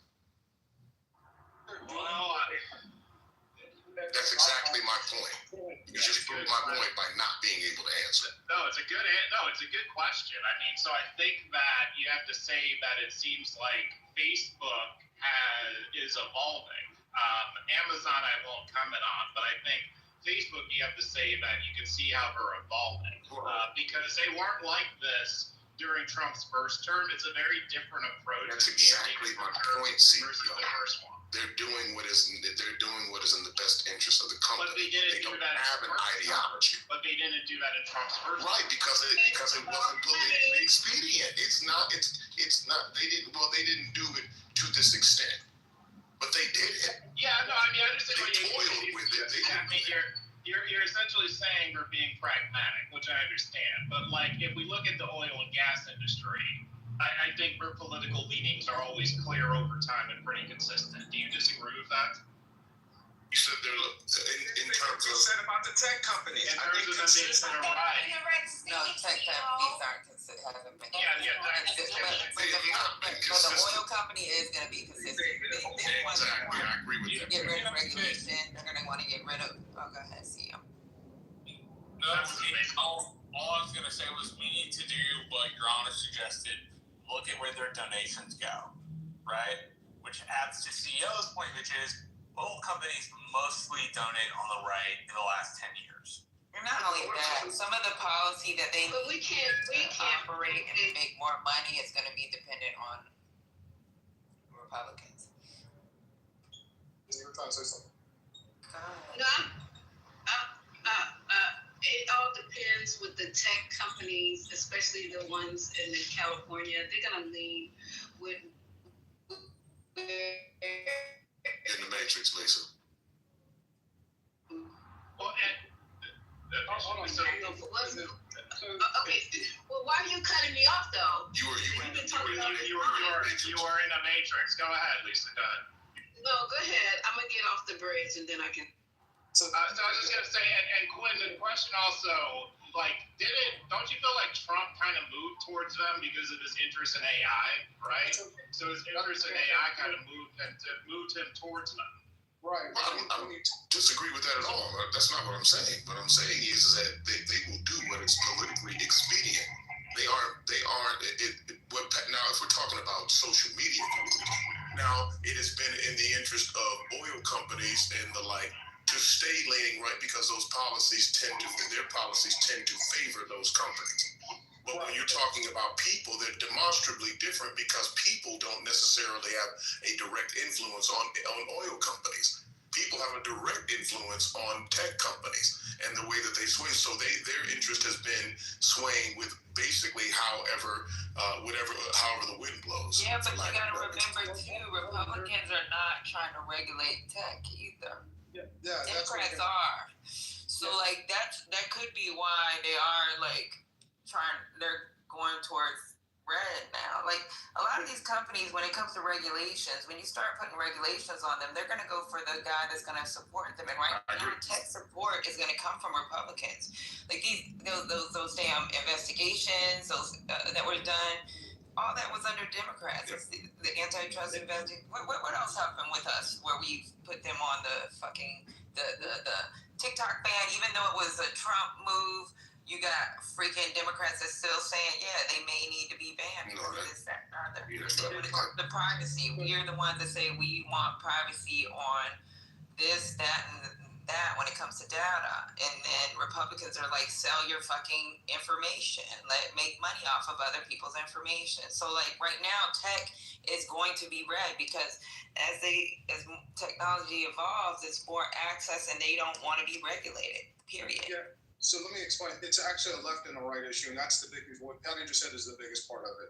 So because of AI, for Facebook, for Microsoft, that's why Bill Gates is sitting next to Trump.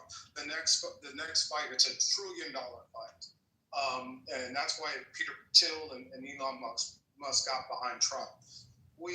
All the states have individual corporate governance on biometric and the way that your information is shared. Okay, this impacts AI driving. It'll autonomous robots. I'm trying to think. There's another huge one that's coming. But just anything related to AI is governed by states right now. And the problem is in competing with China. We can't compete with China if we don't have a unified measure. So that's why they put that in the big beautiful bill. The problem is now some of the Republicans, like Marjorie Taylor Greene, rebuffed against that and wanted to be regulated at the state level, right? And so one of the major reasons that people got behind Trump and the crypto is because of that AI legislation, and we need to have that passed so that we can have a clean bill across the United States.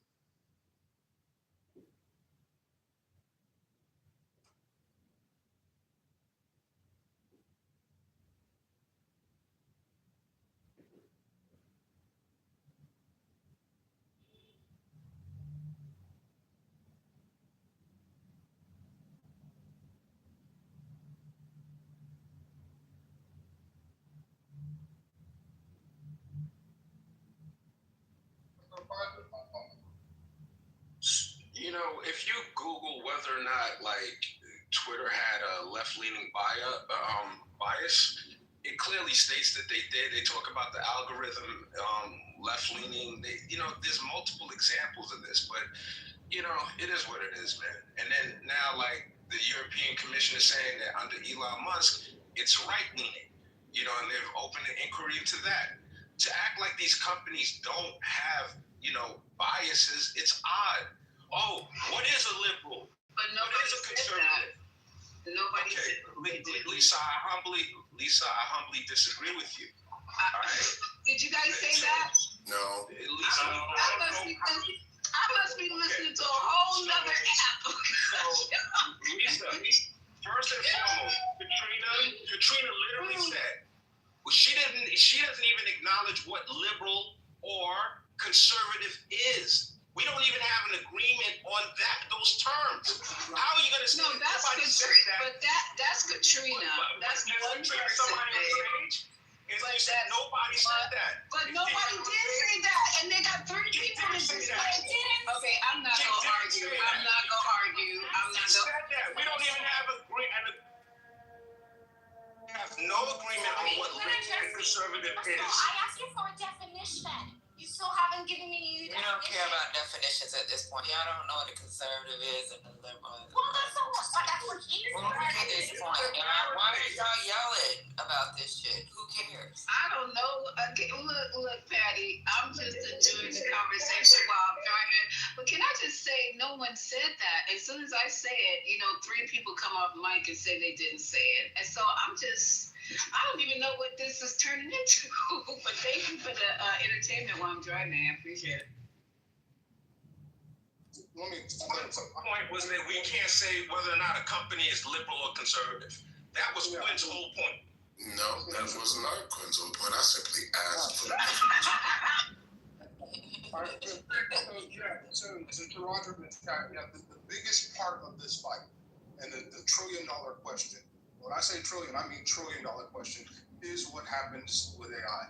I am for national legislation in AI because it is too confusing to have different states that have different laws. When you have that, like you can't grow that way. So we do need a national regulation on AI. It needs to be pretty hands off. If we have individual states that are governing your biometric information, we'll have retinal scanner. It'll be able to walk into a store pretty soon, pick up whatever you walk have to scan you and deduct it from your account. That is going to happen. It's happening now. But in order to have all those things that we'll have in the very near future, we have to have like regulations that are not different between each state. Trent, I agree with the assertion, but I don't even think that's like germane to the topic right now. I agree with what you said, but as it relates to the concept of a company having like political leaning and to deny the existence of it, and then we're going to have a whole conversation about what's the definition of liberal versus conservative. Like, these are not productive, serious conversations. And people want to like it's Anthony. But you in it though. But you right here in it. Lisa, initially when Anthony, you're right here in it. That cracks me up also. So you want to disrespect the conversation that you're right in the middle of. You've been talking the whole time. Lisa, my response to you, Trent, let's land, Trent. Just let me land. You're always landing. No problem, Trent. So are you. Yeah, so Lisa, when Katrina initially brought it up, I said, listen, this is not productive. It is a waste of time. She said to me, are you saying that you can't have a liberal conservative? This is the level of discourse. This is, and then Marshall supported her. Because this is the stuff that Marshall does, and it's real disingenuous. This is really disingenuous. It's not. No, what I said specifically was it already had its precedent. Marshall, you said you're a liberal conservative. That's what you said. What I said specifically was it I'm gonna change the name to daycare. We already said let it go, and then Anthony comes off mic to fix it, and then you come off a mic to fix it too, and then Marsha got like, come on, y'all are too goddamn old. All of y'all older than me, to be honest. No, here's the thing. I just don't like when they might be older. Like, come on. They might be older, but that don't mean they're more mature or smarter. So we just have to deal with what the Lord provides us with, and this is what we got on Clubhouse. This is funny as hell, arguing about nothing, and then get mad because they in the argument. That's true. All I was gonna say is that when somebody is disrespecting you and they're literally saying shit that you did not say, right? And cursing at you, calling you names, right? Like, I'm sorry. Yes, I am a big girl, but I'm also not gonna let somebody just walk the fuck all over me. Right, you already cussed them out though, and it's like y'all just gotta keep going back and forth. It's like who got to have the last word? What's the problem? Yeah, it's not the last word, but he's keep lying about things that I said. keep going too. But the thing is, the real big thing, the definition of left and right is changing in this country. And you know, I do talk about AI a lot, but it's probably the biggest thing. It's probably the biggest uniter between the left and the right, because it's going to affect us all, regardless of what our beliefs are. It's affecting us all. And so if I see any opportunity, especially for Democrats, to gain a following, it is by talking this issue and talking about the joblessness. There was a great interview by Bernie Sanders. You got to pull it up yesterday, and he talked about the effect that AI is having on jobs. And it might not even be in his lifetime that he sees it come to fruition, but it is absolutely the most important issue that this country is facing.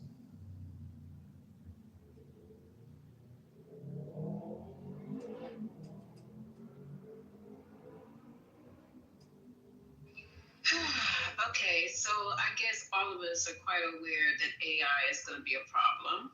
And just like robotics is already a problem for people who are not prepared. So instead of us regurgitating the same thing over and over, how about coming in here with some fucking solutions sometimes? Because it's the same old shit. If y'all ain't heard it by now, I don't know where the fuck you've been under some goddamn rock.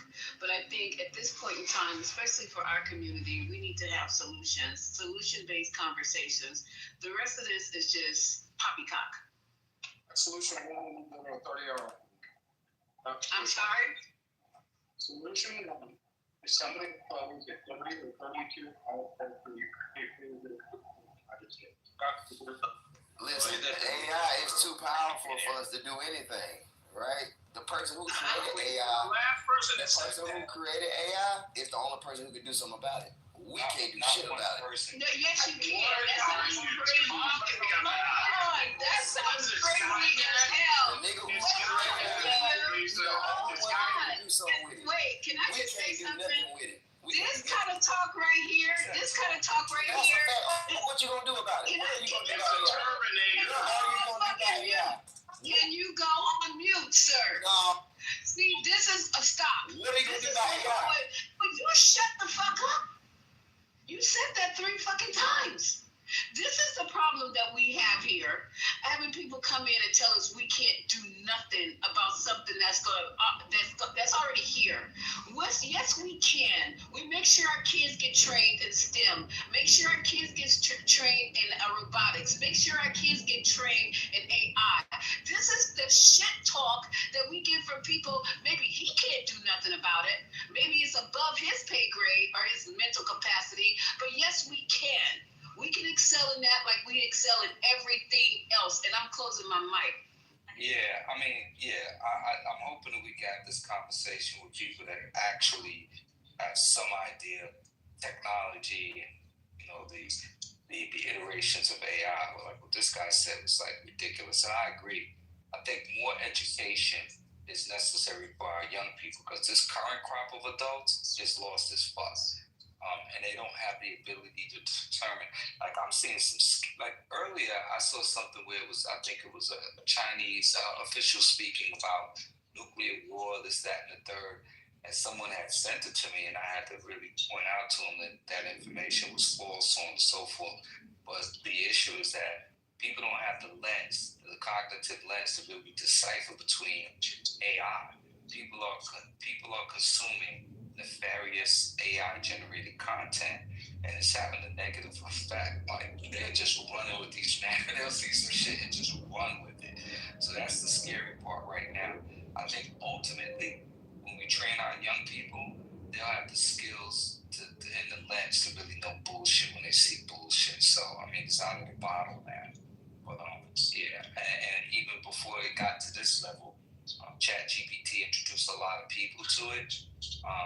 But we're here now. And so one of the worries was exactly what we're seeing today. Fake videos, so on and so forth, what we have. So education is the key. I'll piggyback on what Robert said as far as that last part. I mean, we all need to be educated, and we we need to see the differences between what we see on social media and what is fake. And I'm glad that some places, some platforms have stepped up and saying that it's generative AI, but there are others that don't display that as such. I think sooner or later they're gonna have to adapt as well. All I can say is not just the kids have to be educated, it's adults too. And men my age, which is being 53, they're adapt as well. AI is still a new technology. It's got to take a while for all of us to get used to it. We just have to be ready and just not treat it as something that's going to kill us, but rather than have it help us move forward. And because we don't, we'll be just left behind. Where's a guy who said there was one AI creator? Okay, so the CEO, he got moved down, but here's what's up, man. Darn it. No, he got moved down, but here's what's up. Like, the genie's already out the bottle, all right? We're not going to stop the development of AI, which is what a lot of major AI scientists are calling for. They want us to pause the development and then come up with like a standard rules for everybody. So the United States is going to feel that China's going to continue to do their development behind the scenes. China's going to feel like the United States is going to continue to do their development behind the scenes. It's going to stop. All right? It's going to be so transformative that, like, we can't educate ourselves past this. When we get to AGI, like, all bets are off, man. We don't even know what AGI is going to decide to do when we get to that stage. To act like that, this is a simple solution to the problem, I humbly disagree. But you guys know best. This is what I like about this. See, this is different than politics, right? This is something that you literally, I don't know, I fucking love technology, all forms of it, but that's just me, and I'm sure other, so we can read, study, and absorb the changes with technology with great ease. I think that's kind of dope. But yeah, I think AI, what's going to happen, in my opinion, I think we're going to have to see, we know the power of AI in terms of its positive impact, and now we're going to learn what the nefariousness is. And then once that happens, then people are going to have to come together and figure a way out to mitigate that negative impact. I just think we just got to go through a cycle, and then later on it's all going to figure itself out. But to those of us that love technology, I mean, we'll be okay. We'll be all right. And I think AI is going to create jobs as well. This elimination of jobs, I don't think. What I've been studying lately is the AI bubble, where you have a lot of companies investing in AI, and what they're seeing is they're getting this. There's a term that was, and I was speaking to algebra about it. It's called GOOKS. It's a term that refers to a lot of people, officers are being charged and mandated to use AI. However, the outcome, which is bad, is not being realized yet. And teams have to go back and correct the output that they're getting from using AI. So that hasn't been surfaced yet, that part of it, but that is the next thing. So there is an AI bubble that someone Wall Street feel is brewing. And it's not going to be everything it will crack up to be. That's just like with, what was the other one? What's the other one? Tokens and things of that nature. Yeah. So I think we're in a bubble. I think we literally are in a bubble.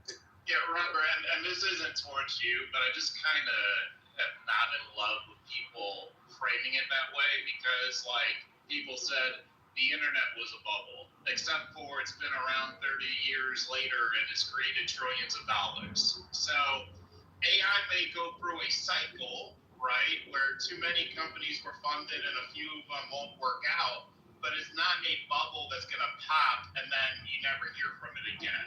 It'll just go through a little bit of a down cycle for a moment and then pick right back up, because the marketplace will adjust and understand, hey, guess what? You don't just fund every company that has an AI idea. That's the only bubble. That's the only bubble I was talking about. CEO, financial, investment. Really, what we're probably looking at is a rotation, not a bubble, a series of bubbles. Yeah, look, so when I say you need to have a 30 to 32 hour work week, I am talking about inside this decade. I'm not talking about your kids. I'm talking about you. And I just got off the phone with an executive that's looking to turn half their dealership into an agentic AI as a replacement, and they think that it's a theory, but they think it can work, and I can tell you it can because of the voice communication. So the reason why we need to scale back on our work week is so people can still get full-time benefits and full-time pay, because we're going to be working less. There is just no doubt about that, and we want to do that before human robots are introduced. My unfortunate theory is that people are lax on this. Like, it's, you guys, even the way you're talking about it now, you're talking about, well, when this happens, it is happening like as we speak. And it's something that I think both parties, but especially the Democratic Party, can unify on. And I think you can get a lot of people to focus on this issue, and we can be prepared for it so it doesn't, end up in an economic catastrophe. What's up, Invisible? How you doing today? Hey, what's up, Invisible? Hey, man, how you doing? What are your thoughts? It's an interesting conversation. I mean, it's very difficult to join in. I mean, depending on the connotation that's being attached to AI. So, I mean, I like what CEO was saying earlier. I mean, a lot of people say it's a bubble. It's like, well, it's not a bubble. I mean, there is a bubble, but to say that AI is a bubble is actually factually incorrect, because I mean, there's obviously utility and benefits from the technology. I mean, I think where I probably disagree with you, Robert, I like technology as well, but everything is political.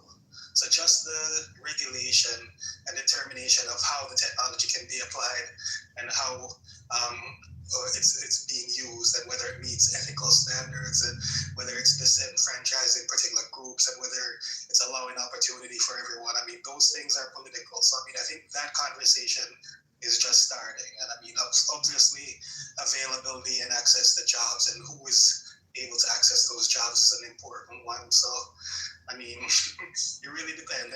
What I hate when people do is what that person was doing earlier, referring to AI as this persona or thing. I mean, it's a technology, it's a process. I mean, there's a lot of different types of AI. So, I mean, when you say who created AI, I'm like, okay, what is he talking about? A lot of the people who actually were instrumental in the research that developed the technology are not even the most influential. A lot of the people who are actually handling the influence right now are the people in control of the companies and, the Altmans, the CEOs, etc. So, I mean, I think that's where it's getting extremely political right now, where those people are making a hard bend towards the right because of the fact that they don't want to be regulated, and I think regulation is actually good at this point. So I think that's probably where we're at politically. I mean, it's how can we regulate what ethical regulation looks like, and how we can actually ensure that as the technology evolves, we don't exacerbate the disparities between different groups more than it already is. So one of the biggest differences between the internet bubble and the AI bubble is that the internet bubble did not have companies that were profitable. Companies are profitable and also, in some cases, hugely profitable.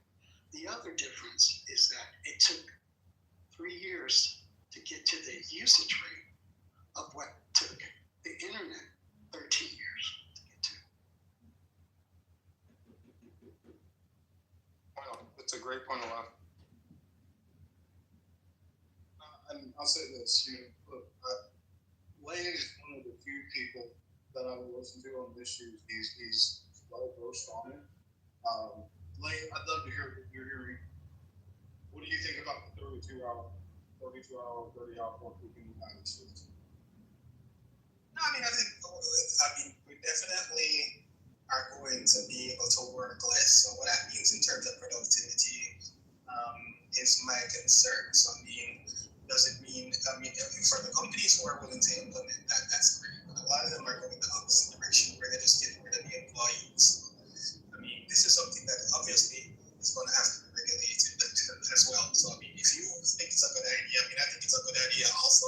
But how are you going to get the politicians and companies to agree? Well, one of the things you can have them agree on is that the companies can take some of the profits that you're generating from AI and offer AI training for the workforce so that it could be sped up. That would be useful. So I have here an article that I read that I came across last week. It's from Fortune magazine, and I'll read to you a brief excerpt. Returning this week, the news has all been about investor fears that we're in a quote-unquote AI bubble, and it is about to either pop or deflate. Nervous investors drove the shares of many publicly traded tech firms linked to AI-related trades such as NVIDIA, CoreWeave, Microsoft, and Alphabet down significantly this week. To me, one of the clearest signs that we are in a bubble, at least in terms of publicly traded AI stocks, is the extent to which investors are actively looking for reasons to bail. Take the supposed rationale for this week's sell-off, which were the Altman comments that he thought that there was an AI bubble in venture-backed, privately held AI startups, and that MIT report, which found that 95% of AI pilots fail. Altman wasn't talking about the public companies that stock market investors have in their portfolios, but traders didn't care. They chose only to, and I'm closing out, they chose only to read the headlines and interpret Altman's remarks broadly. As for the MIT report, the market chose to read it as an indictment of AI as a whole and head for the exits, even though that's not exactly what the research said. So I read this in another article. I'm going to try to get the other article and post it in the chat so you guys can Robert, read it. you know what this is like is, have you ever dated a girl and you was like, man, everything can't be good, and you started thinking and wondering what the dirt was? You ever done that, Robert? No. Nah, I'm kidding. Oh, okay. Well, you're one of a few who. Okay. Yeah. So it's the same sort of emotion here, like it really is. So you have to understand that when things are good for so long, people just get worried that they're not going to be good. And there's a whole thought leadership industry around people predicting downturns, right? So a lot of people make money writing that sort of comment. Well, again, I don't move with emotions, right?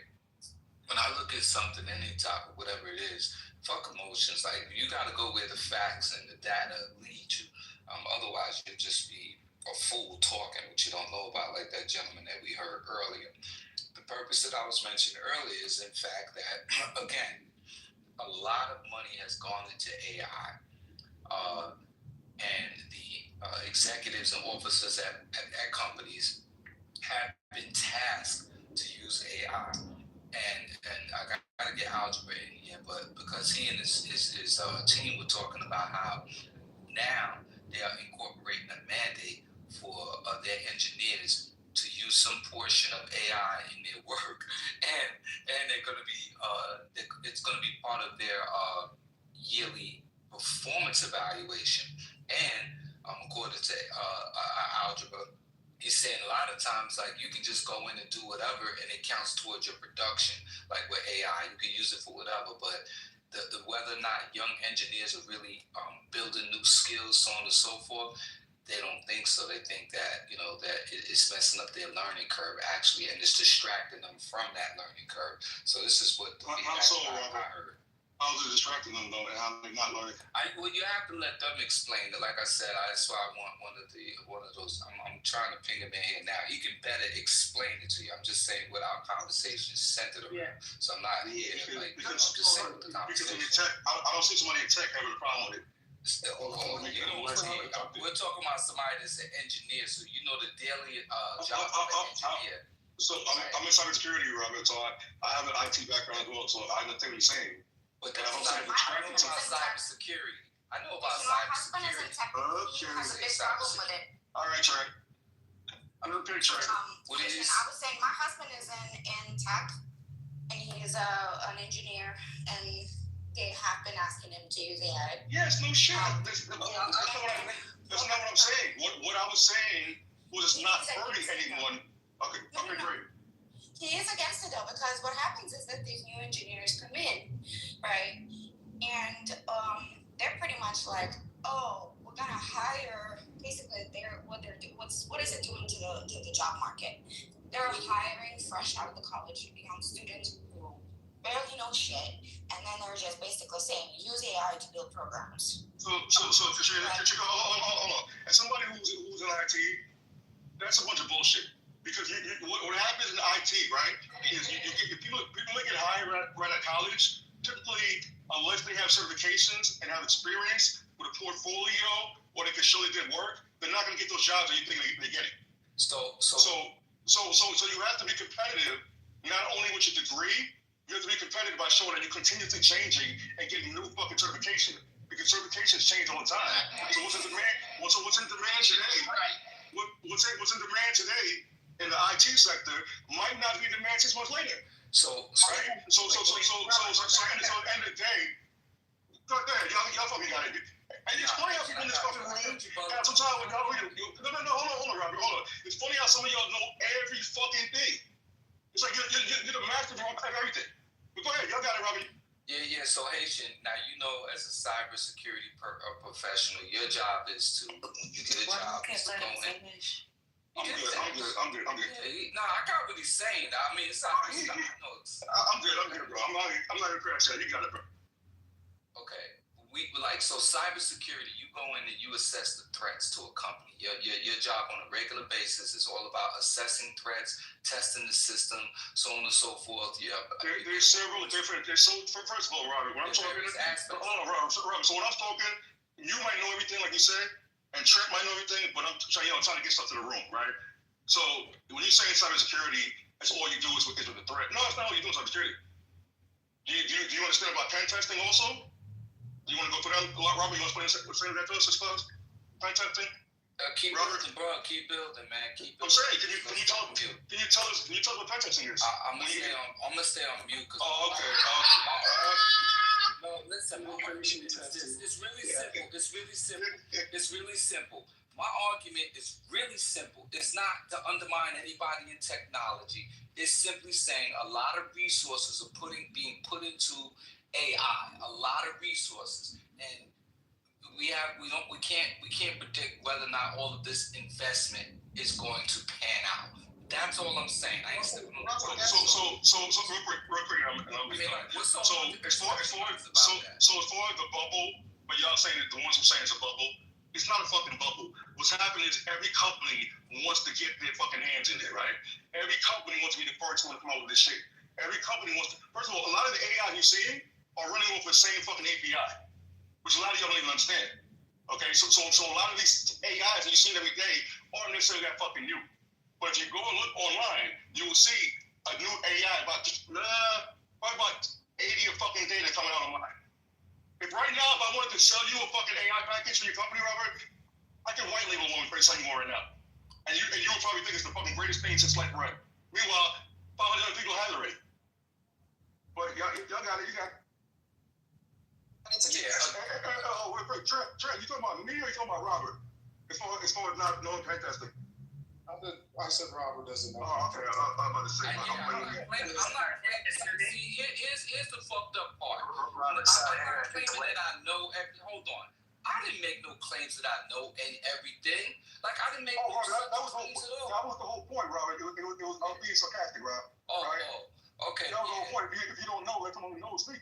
That was the whole point. No, I can't speak on the fact that we've seen many times where bubbles are created and they're created different ways. So if and look, I saw the .com bubble. I've seen freaking the housing market bubble. I've seen many bubbles. So I don't have to say anything. I know what history has shown us, right? So you can't argue history. And I'm not simply trying to I'm not saying I'm a great technologist, but I know just because people are being told to invest in this, to make this move, do this, do that, a lot of people may invest in stuff and don't really fucking understand that shit.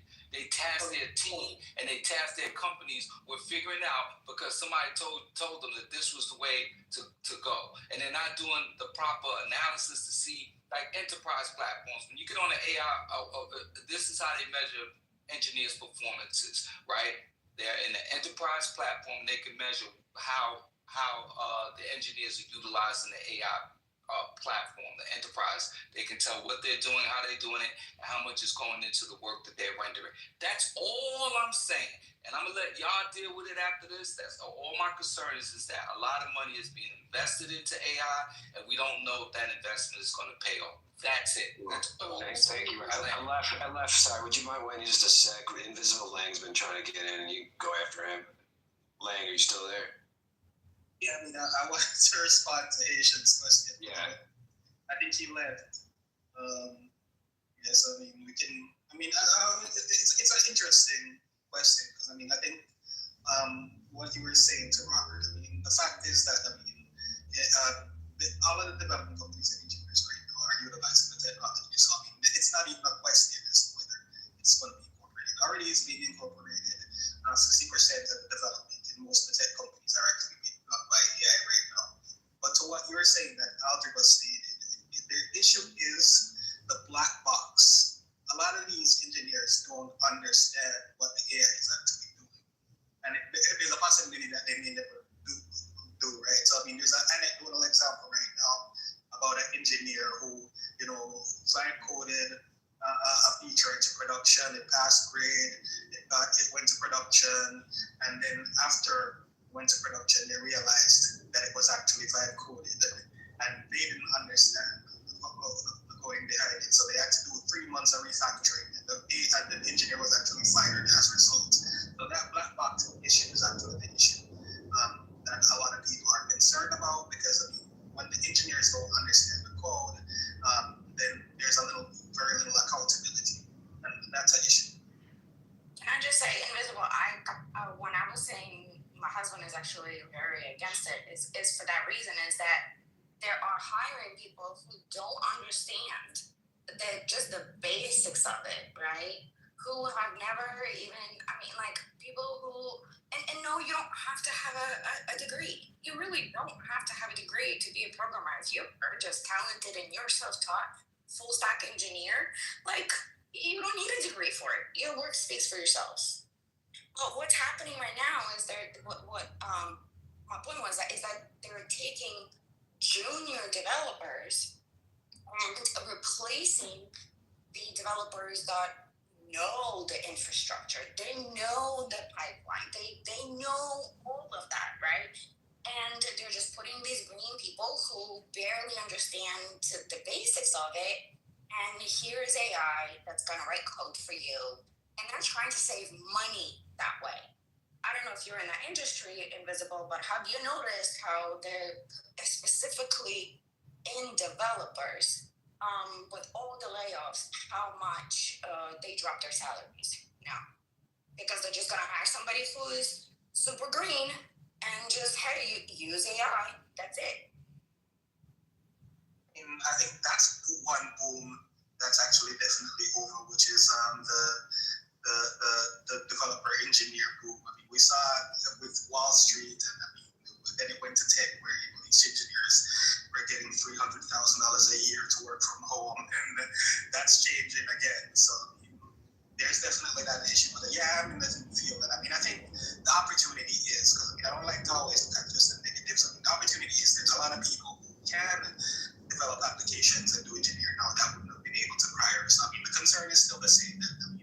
They don't have the level of accountability because they don't understand the process. However, if you're just looking at the output instead of the actual process itself, then you might actually consider it to be a net benefit. So I've actually been building applications for the past 6 months, which is something that I wouldn't have been able to do 2 years ago.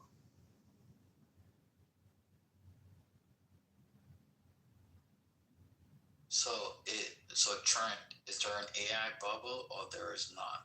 And what specific bubble are you referring to? The stock price of the AI companies or oversaturation of AI? I'm confused here, Trent.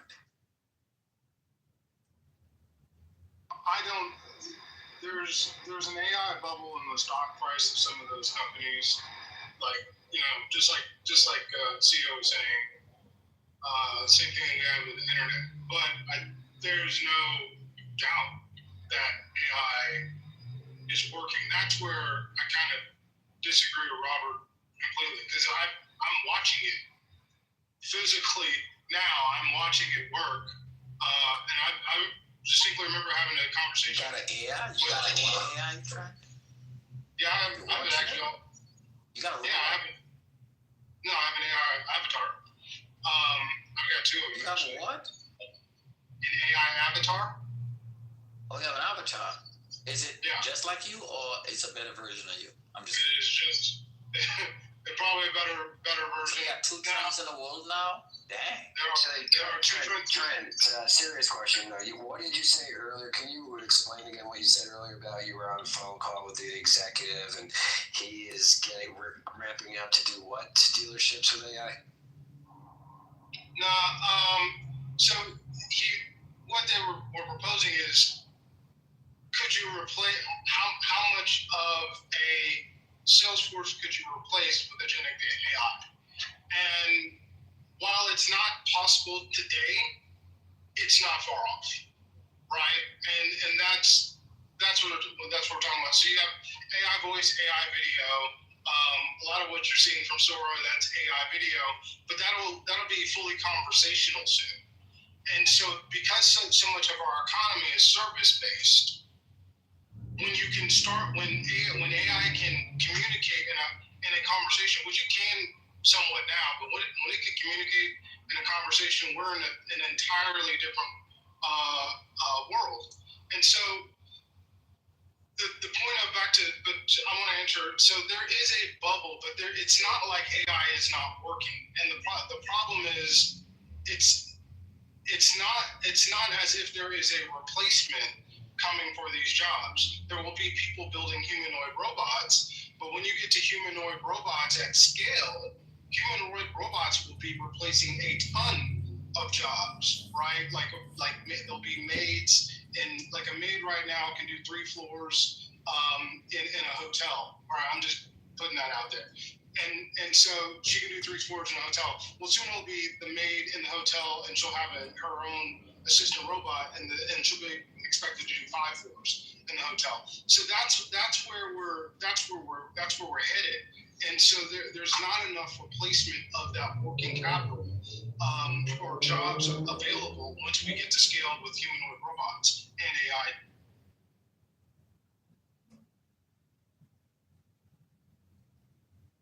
So I'm trying to decide who's the AI expert here because there's so many. Who's next? You're crazy. Oh, Mara, not you. I already know you're. Let me. No, you don't. I don't think there's any such thing right now as an expert on AI. Have you met the people on this stage? Not personally. A whole bunch of experts here. I don't see any certified AI experts, but okay. How do you know? Did you check their certification? So hey guys. So what I'm gonna do is I'm gonna put I'm gonna put in the chat one of the articles, and this is from Fortune magazine. This is what we're discussing. I don't know who in here is an AI expert, right? I don't know, but for some reason, instead of us having a conversation, I think we are jostling. I don't know. I don't want to have a peeing contest with nobody. I'm just speaking about an article that I read. I just put it there. So you guys can go in, read for yourselves, and then we can maybe unpack the article because it ain't about fucking me. I'm just talking about an article I came across. That's it. Well, an article from MIT, so it's a pretty reputable article. So good job, Rob. I just put in is from Fortune magazine, and then there probably some links in there for MIT. Again, this is just unfolding. I mean, I just read this like last week, and I began having discussions, and I'm learning. I don't know everything. I'm just asking. That's it. It's a conversation. But I want people to take flight for some.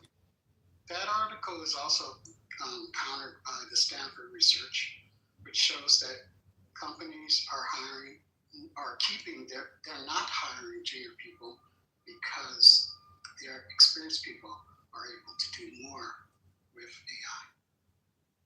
You read it that fast, that article? No, I've already minute AI. I know, but I didn't see any of that mentioned in the I knew that article that I just posted. Well, I mean, you read what article? This article just came out. The MIT report. I've been aware of that MIT report for months. So, I'm talking about the article. I'm just saying both things are actually happening, Alif. So I mean, it was I don't know this, but it don't work for her name.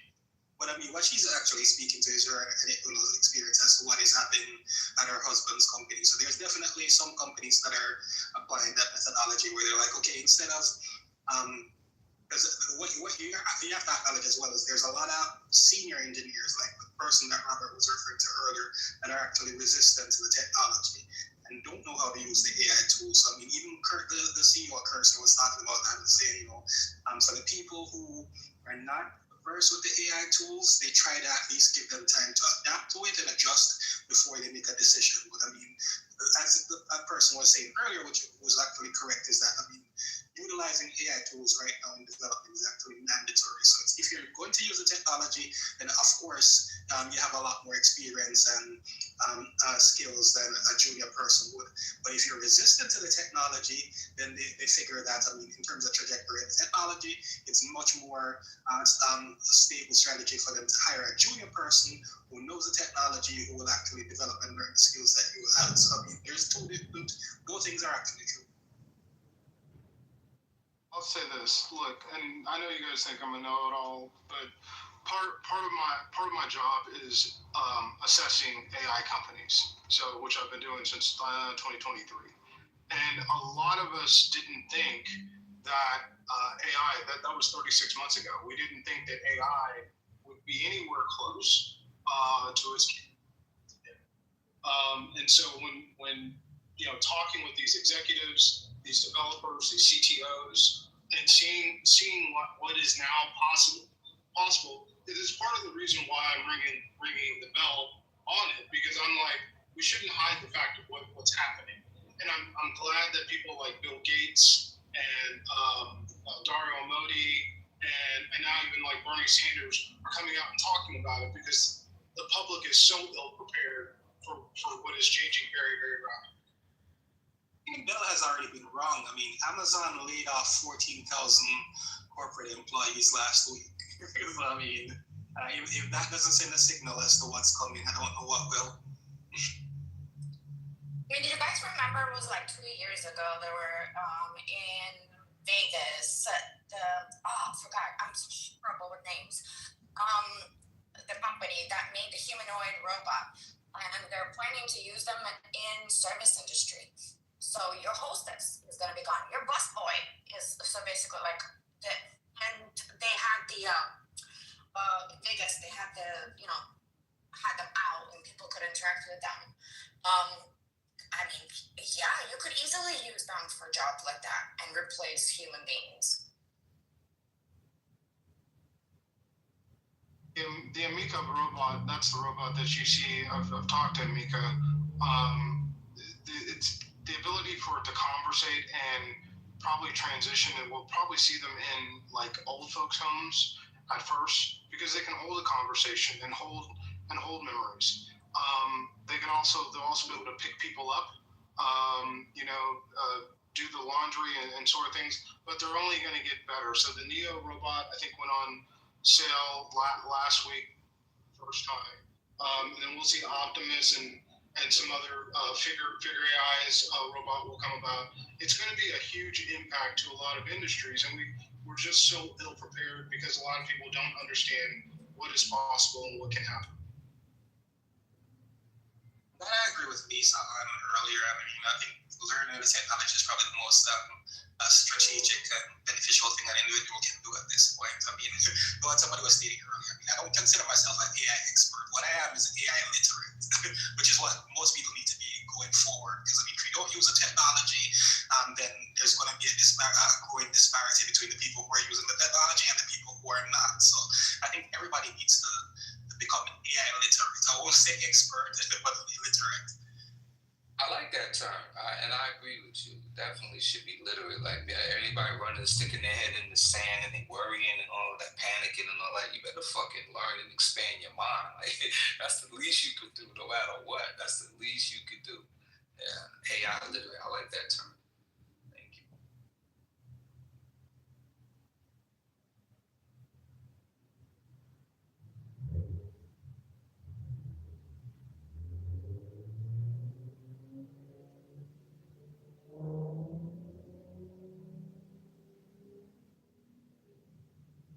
Hey, what's the chances of that Omar Fatah, I think his name is, winning in Minneapolis? The other DSA person. Has anyone been keeping track of that other representative? Can you give us some background? I'm not familiar with the story. Can you give us some background? Yeah, there's another race for mayor in Minnesota, but in Minneapolis. And the individual's running. He's also part of the Democratic Socialists of America platform. So I was just kind of wondering, has anyone heard anything about that? Her name is Omar Fatah. And then there's another one in Seattle tonight too. So I didn't realize there's multiple names. Her name is Katie Wilson. She will be also running for mayor. And Seattle also DSA, so they're doing pretty good. Let's see.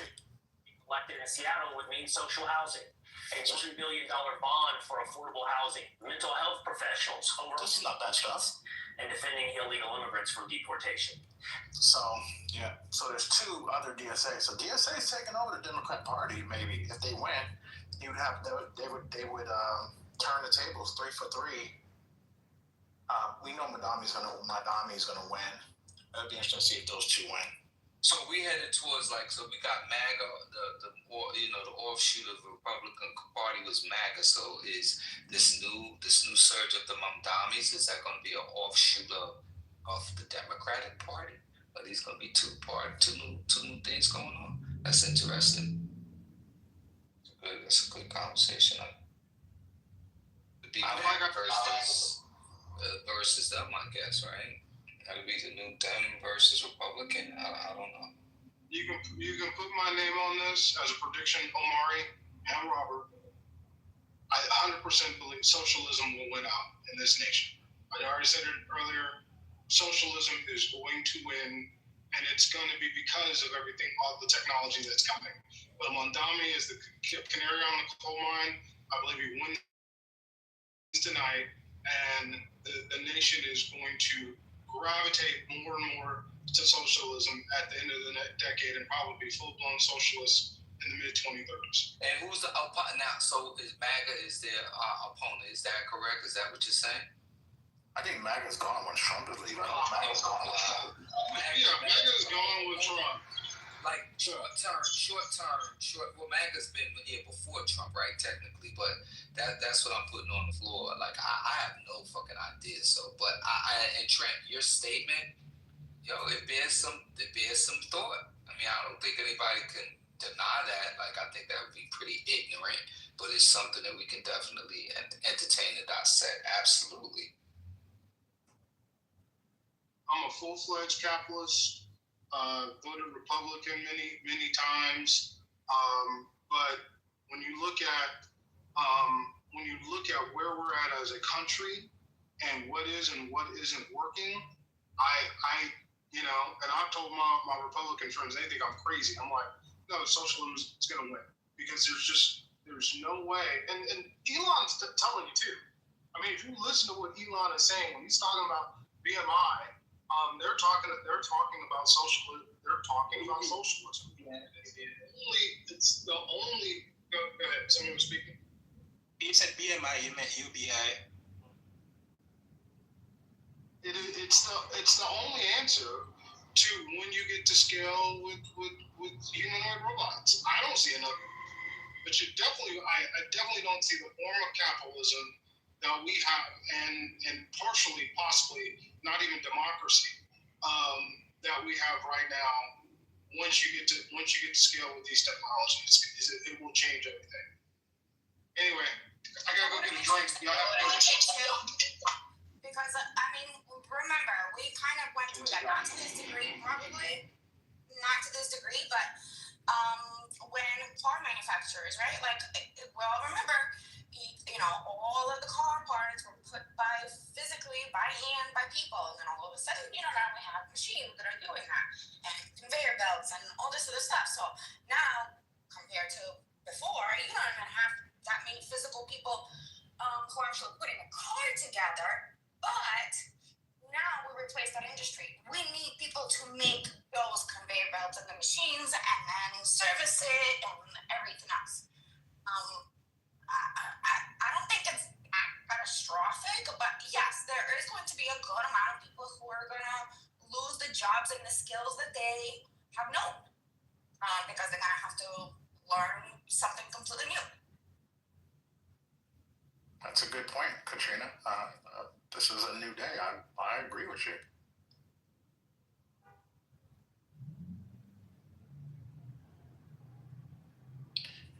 What do you think, Pat? Does the military, with the robots that they have, actually replace robots, troops with these robots? Not human. I don't know about humanoid, but if you look in Ukraine, they're pretty much, it is drones that are fighting against drones right now.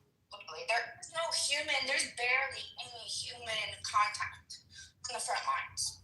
Omar, we have treaties against that. No country is going there yet because once one does, they all do.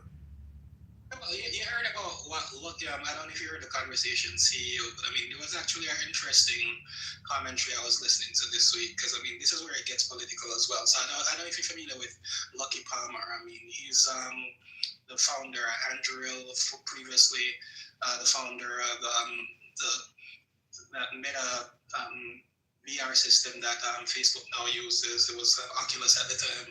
So he's developed this new.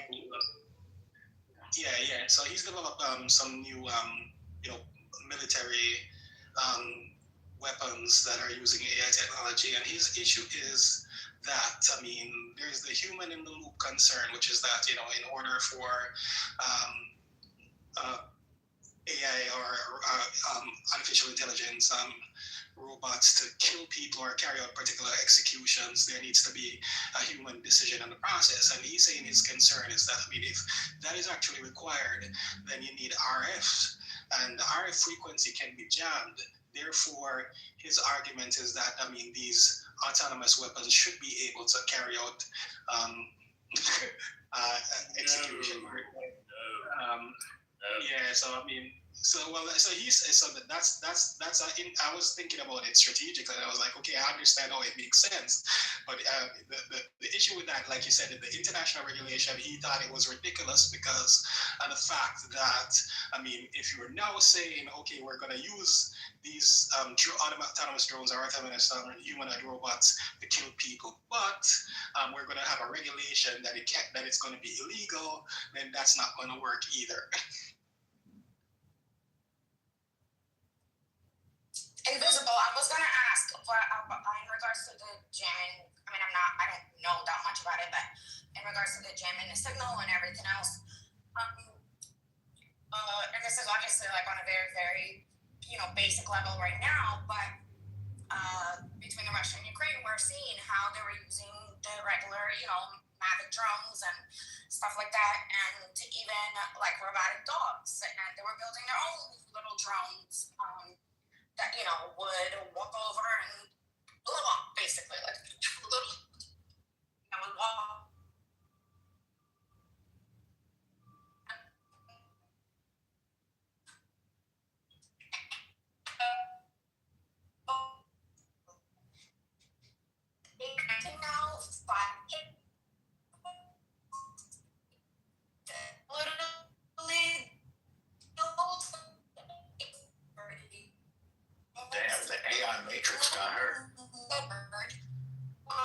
just me. You're in the matrix, Katrina. I'm not hearing anything. Yeah, we were just letting you fight Neo for a little bit. We just wanted to see if you can come out. But yeah, I mean, the thing though is that I mean, it's a concern. Okay, all right. So if you can jam the frequency, then that's actually a way to interrupt it. But I mean, should the AI or the robot or drone or whatever be able to the mission without human contact? Absolutely not. That's one of those points you don't want to cross. Well, I mean, he wants to cross it, and he's the one developing the technology. So I mean, that's my concern. It's like, who's going to stop it? Yeah, and CEO, they said also Elon Musk is doing the same. So just to that point, Elon Musk is allegedly building his own army as well. I heard him and Peter too. Well, I'm sure they're building it based on the contingency that someone's going to be dumb enough to let this be approved. But Elon's really very pro AI regulation. He thinks AI should be very heavily regulated.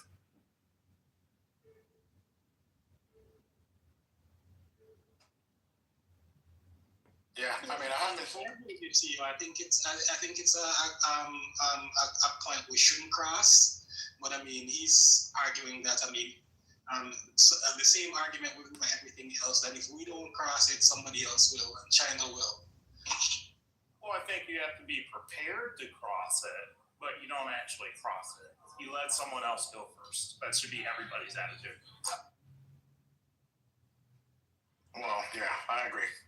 This should be some things we should never do, and putting robots on the battlefield, even though they can probably put them on the battlefield and look like human beings. What? Yeah.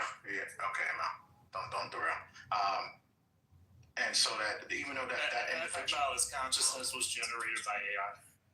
Exactly, I got the narrow. I think so. The AI version of Omar talking now.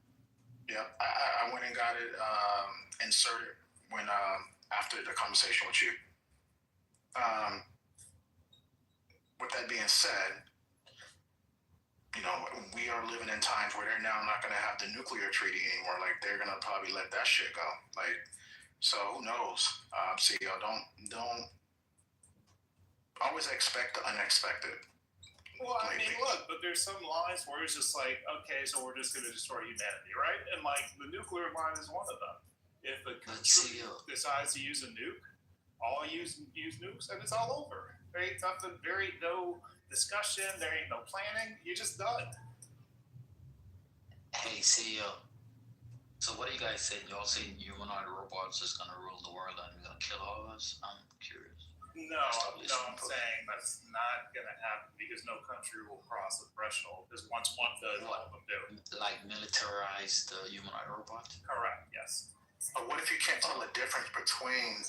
I think the Chinese already started doing some shit like that, so good luck. Yeah, but they're not actually at war. So, I mean, like... The Chinese got a robot policeman already, so... Well, that's different. You can do what you want in your own country. You know the funny thing, CEO? You can have robotic advance in technology... any advance in technology, people will take it and find a military application. It's human history. Any advance. Okay. How many times since the end of World War II have we used a nuke? How many times since? Oh, I'm not talking about the nuke aspect. Obviously, you're talking about, a house full of dynamite. But the point I'm making here is that if there are advancement in AI, especially in humanoid robots, some people will find a military application for it. I'm saying some people. Of course. Will, but that's just human nature. I'm saying I'm just saying that it's another nuke. Having AI robots engaged on the military field and killing people, that's another nuke. What we're talking about, ML, was the human in the loop process. I mean, should these autonomous be able to make the decision to make the kill without human intervention? That's what Akikano was talking about. That's what I was discussing. And I think Senor was saying it shouldn't. And I'm saying, and his argument is that someone will. Ukraine is fully autonomous, not just testing her and testing they're supposed to have fully autonomous targeting internet fusion systems by 2026.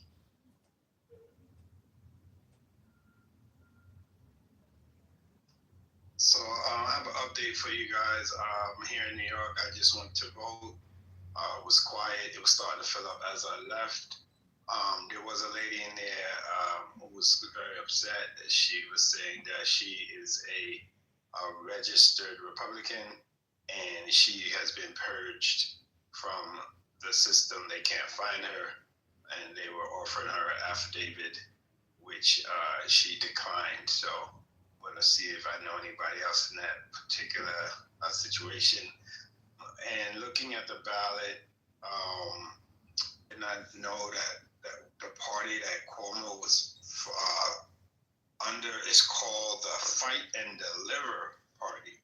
But that's something I learned today. They kept saying independent, but it's actually called the Fight and Deliver Party. I never heard that in my life. And Mandami under the Democratic ticket, and of course Curtis Sliwa as the Republican. So I mean, this as the day progresses and trying to give you guys updates on that election. But yeah, back to the AI robots conversation. Pretty intense. Yeah, that's crazy. Well, hopefully she votes. I mean, she took that time. I don't know if y'all remember, again, I'm one of the oldies here. I remember 1983, maybe Alette might remember, they did that War Game movie with Matthew, was that Matthew Broderick? Yeah. That was a classic. That was AI playing war games. Like that shit, like that was ahead of its time. A game? Yep, like, would you like to play chess? You know, that shit was crazy. Yeah, one of my favorites as well. Matter of fact, I think I might watch it. And then I haven't seen the new Tron, but hopefully that movie will come. I'll check it out when it goes. That's supposed to be using AI, you know, so that you can't even kill them. They just regenerate. Yeah, I mean, so it can be a wonkish and boring conversation. I only brought it up because I think it actually appeals to the point we were making earlier about the policies of the different parties and how they're going to apply ethics to these policies. I mean, that is one extreme example where we're going to have to make ethical decisions as to what is an okay application of the technology and what is not. And I think both parties are going to have to develop their AI policies. So I think that's coming down the pipeline pretty soon. I mean, one of the things that AI is just, I think, was it Fox News or someone, like they posted some, you know, about the hunger, like with the shutdown, and they fell for an AI video. You know, I'm seeing people fall for AI videos every day. That right now is the emerging. It's just AI is getting so much better, just on the video side, which is crazy. That needs regulation, like yesterday. I mean, there's actually a book where they talk about these ethical concerns and how they're being applied. Like, I mean, eventually you're going to have politicians deal with deep fakes, and you won't be able to determine whether it's an actual politician or not. So, I mean, all of those things need regulation like now, because the technology is developing a lot quicker than the legislation. I saw something kind of dangerous. It was a university using the 3 top LLMs as jurists for mock trials. You know? What are LLMs? Oh, they're just AI models, like when you say ChatGPT, or you say like Claude, or you say Gemini, Grok. Yeah, those are LLMs, large language models, right? And so they were using those to be the jurist for the mock trial in the law courses. Oh, I love it when you guys get technical. I have to write that in. And Dr. H.E. says LLM is also a degree in law. Is that? No. She just said that. She's right. I don't know. I wasn't talking about that, but yeah, she's probably right. This context was like model. Yeah. I think people knowing that differentiation is actually a good thing, because a lot of people talk about AI and they think ChatGPT.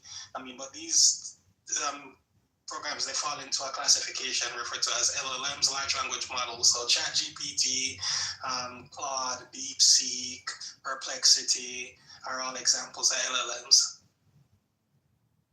Yeah, so when you're using like AI generators, you're not using an LLM, using Stable Diffusion. There's so many different models, right? So as time goes on and you build what was referred to, I think, by you, Invisible, as AI literacy, you'll start to, gain from knowing those differences. Can this is a dumb question, I'm just being silly at this point. Can an LLM represent me in court or represent you in court? I'll try that. I'm asking, I'm being silly. Okay, it's right. Sorry, go ahead. So it wouldn't necessarily be the LLM, that'd be the large language model, which would translate the text, right? But what would really happen would be a model, right, that was fine-tuned for legal representation. And believe it or not, there are already models out there that do that. I don't know their name right off my head, but I remember seeing them. So there's so many models. There's like hundreds of model types right now.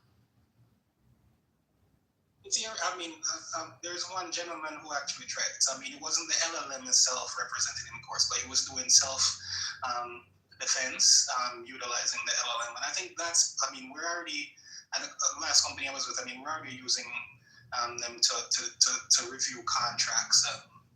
It was very useful application for that. And in a lot of cases, the arguments that they were making were actually better than the legal consultation. So, I wouldn't have one. I don't think legally they're allowed to do it, but you can actually defend yourself with the support of AI. Some people have already tried, some people have had moderate success, while others not so good. And there's one particular anecdote about a lawyer who used the LLM to cite his cases, and he got disbarred as a result of it. Oh, just speaking on two other little cases of danger, cautionaries, right? One was another court, I think it was in Arizona, and they used AI to, and also image and video generation, to actually have the deceased victim speak. So that was very that could have been very influential to the jury, right? If you're looking at What?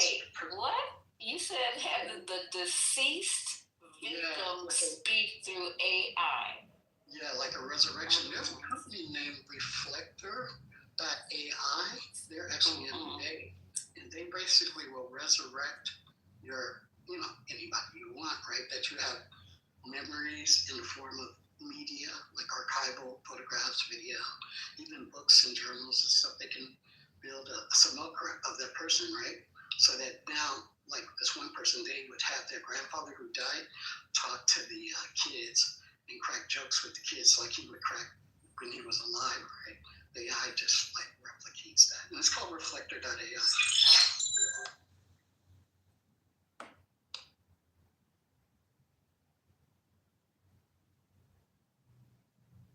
Yeah, Lisa, I actually heard of that recently when they were about this company.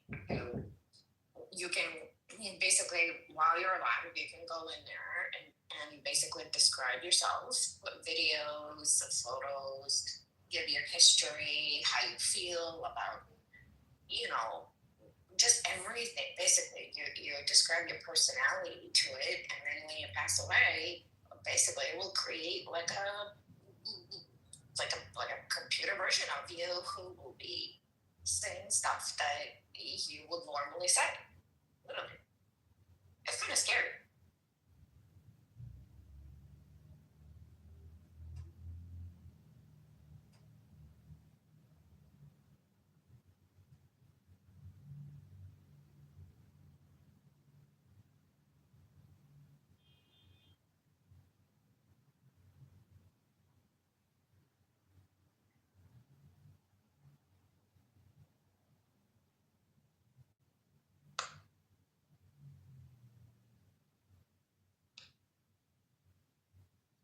Is Mandami ahead of phone right now? That's what I heard on the news. Yeah, Wait, what type of funnel? What? Funnel. You said I was asking what type of funnel. You say he's head of. Oh no, I said it's Madami ahead of Cuomo. Oh, Cuomo. Oh, I don't know, man. I gotta jump on it. Probably, yeah. Probably. I don't know. I'm looking as well. I don't see anything yet. I'm even looking for exit polls. I think this thing is going to be neck and neck. It's the old against the young. Like here in New York, older people are going to vote for Cuomo. This is my opinion, and the younger people are going to vote for Mandani. So it's how many people are going to actually go out? Oh wait, this guy Kaneki with the khakis is on right now.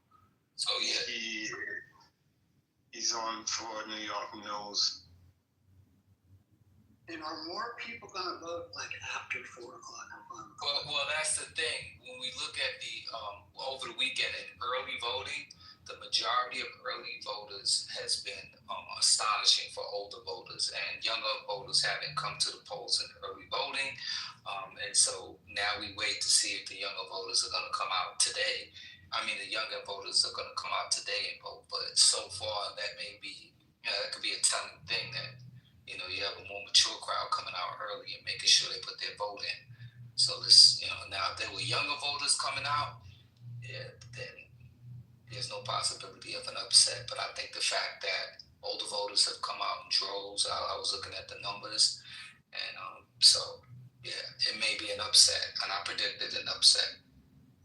Well, Karnacki right now is saying it's possible that the Republican voters know that Sliwa cannot win, and they may lean towards, meaning the Sliwa voters, the Republican voters know that Sliwa can't win, and they may lean towards Cuomo. And if that happens, it's going to get even closer. Another one to watch is the governor race in New Jersey.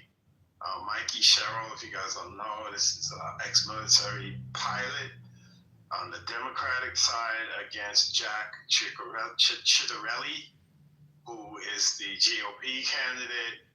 And the ads are crazy, man. Like every other ad here in the city right now is either a mayoral ad, and because of the tri-state area, it's a governor's ad for New Jersey.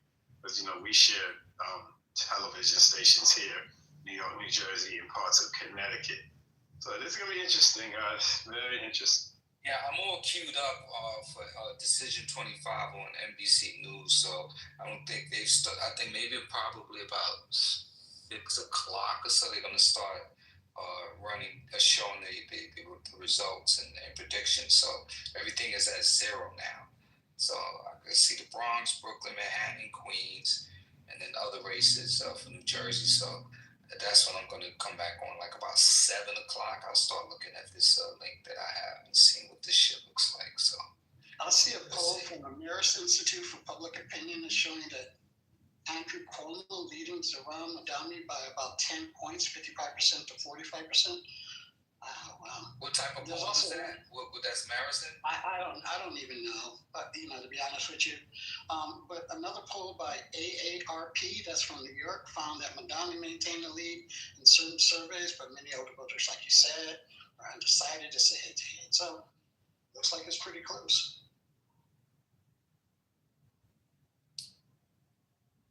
I'm sorry, can I ask a question to change the subject for 30 seconds? Who would be for yay or nay having a tunnel that connects the United States and Russia?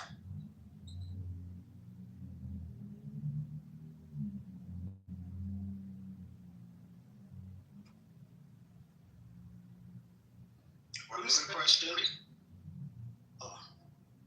Who is for or who is against? I guess, do you guys think it's a good idea to have a tunnel that goes from the United States to Russia, obviously in,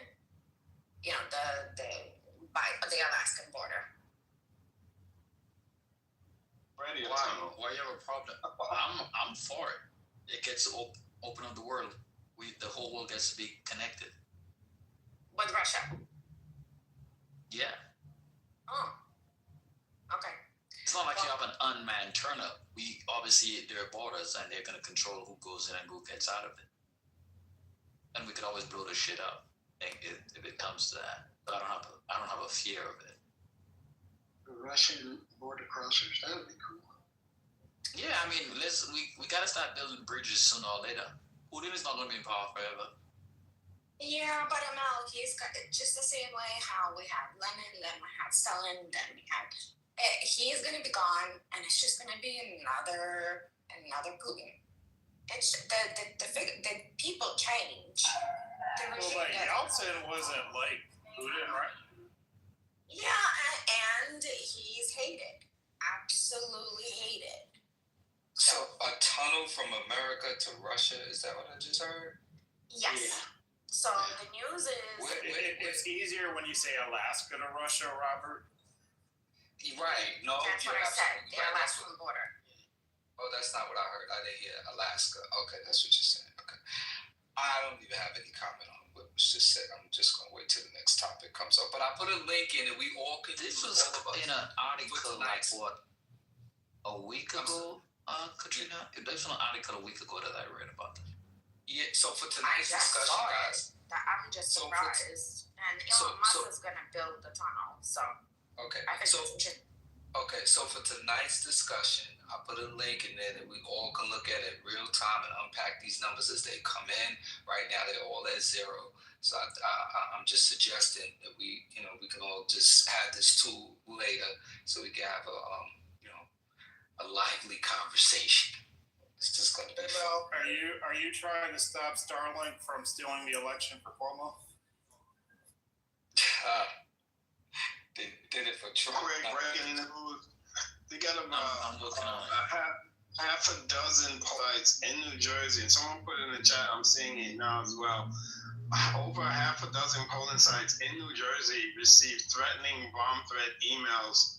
They shut down. They're now since then have reopened, but someone threatened the polling sites with bombs. This is crazy. Of course they have. I mean, of course. Is anybody surprised? Is anybody surprised? That's what I want to know. Just real quick, ML, I agree with you. I actually think it'd be great for Alaska and some of the development of Alaska in the north, which we really haven't paid attention to. So, Katrina, I understand why you're against it, but to ML's point, old people die. Putin will die at some point. Can't keep hating Russians and Iranians and killing her for basically no reason. I understand why you hate Putin, but it's not. We can't board ourselves off. I'm gonna make it very clear. I don't hate Putin. Like, I grew up in that culture, right? It's the culture. You cannot act like you can't. This is what a lot of Americans don't understand. It's not the leader, right, who is sitting there and all poor people, they're just being suppressed, right? It's the people. That's what they want, right? Like, we had 70-something million people who came out and vote for Trump, and we have a ton of people right now clapping and saying, "Yeah, absolutely, do exactly as you're saying." Like, Russia is majority, the biggest majority of people.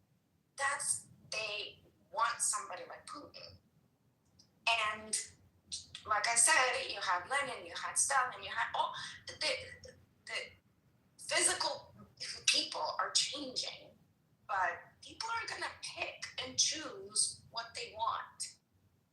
And this naiveness of, it's just Putin is gonna be gone and then everything is gonna be great. No, the history has shown that it's not. In 200 years, it's the mentality of people.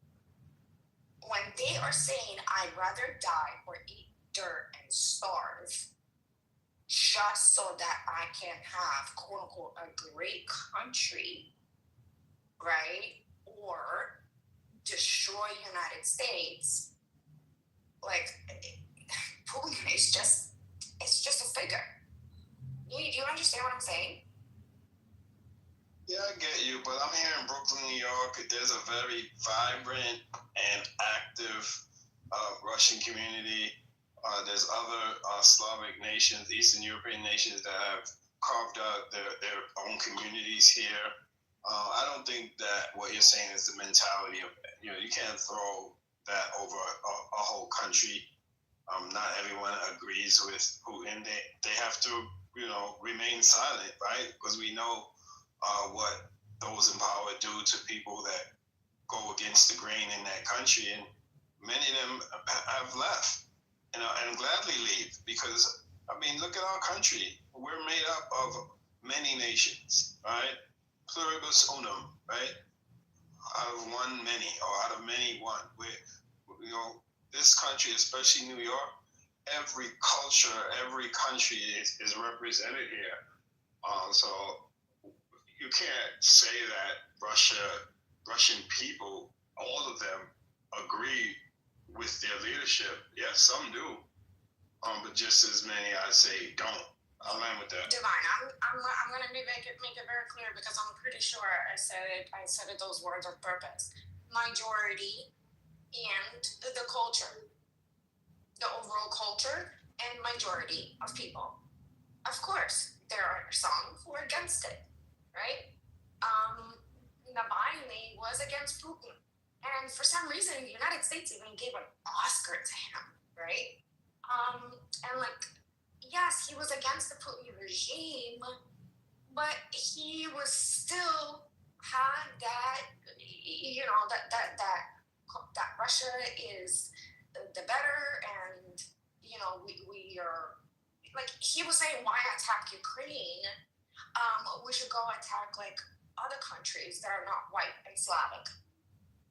He was part of Nazi marches in Moscow, in Russia, right? So when we're talking about the culture of the country, and when we're talking about majority, right? By the time I was 11, I was already ingrained so much into that culture that it was crazy moving over here. Yes, I can say that majority. Moving from where? Where did you move from, Katrina? Exactly. Siberia. Siberia. Okay. Yes. Oh, interesting. Okay, no, because you said when you moved there, others may know, but I didn't know where you moved from. Siberia. Russia is the only European nation that did not partake in the transatlantic slave trade. So for me, I don't got no problem with them people. Yeah. I hear what you're saying. I understand you're looking from your perspective, but why they didn't partake in it? Because when the czars and everything else, because they had their people as slaves. Why would they need to go and bring extra when you have your own people that you enslaved? You don't need any extra. That's why. I understand from your perspective. Okay, they didn't do the slavery of particularly your nations and your countries. I understand, but that doesn't mean that they weren't just they're more cruel. Think about it. That they're just doing that with their own people. So, I'm just saying there is a lot of nuance, and I always see the American perspective, and an average American has a very, very wrong idea. This is based on me living there. This is based on me having family there still to this day. All of my family is still there. It's not what you guys think. I had Russian friends growing up out in Brooklyn, and my boy, he used to teach me all the curse words. He said, "What was the one? Suka." I was like, "Yeah, what is that?" And he told me what that was. But out in Brighton Beach, Brooklyn, I never had no problems with Russian people. Of course, people in the chat to the people in the chat, they're like, I'm wild for saying that. Like, we're obviously not informed, and she even admitted it. Russia did not take Africans across the Atlantic and enslave them. Yes, they did have slaves. They had white slaves, but they didn't want any parts, right? Any parts of that chattel transatlantic, meaning to the West Indies, South America, North America. Russia had no parts of that. I'm not saying that them enslaving the Slavic people was a good thing either, but people just don't know that piece of history. It does. You're right, Divine, but I feel like it doesn't make them good either, right?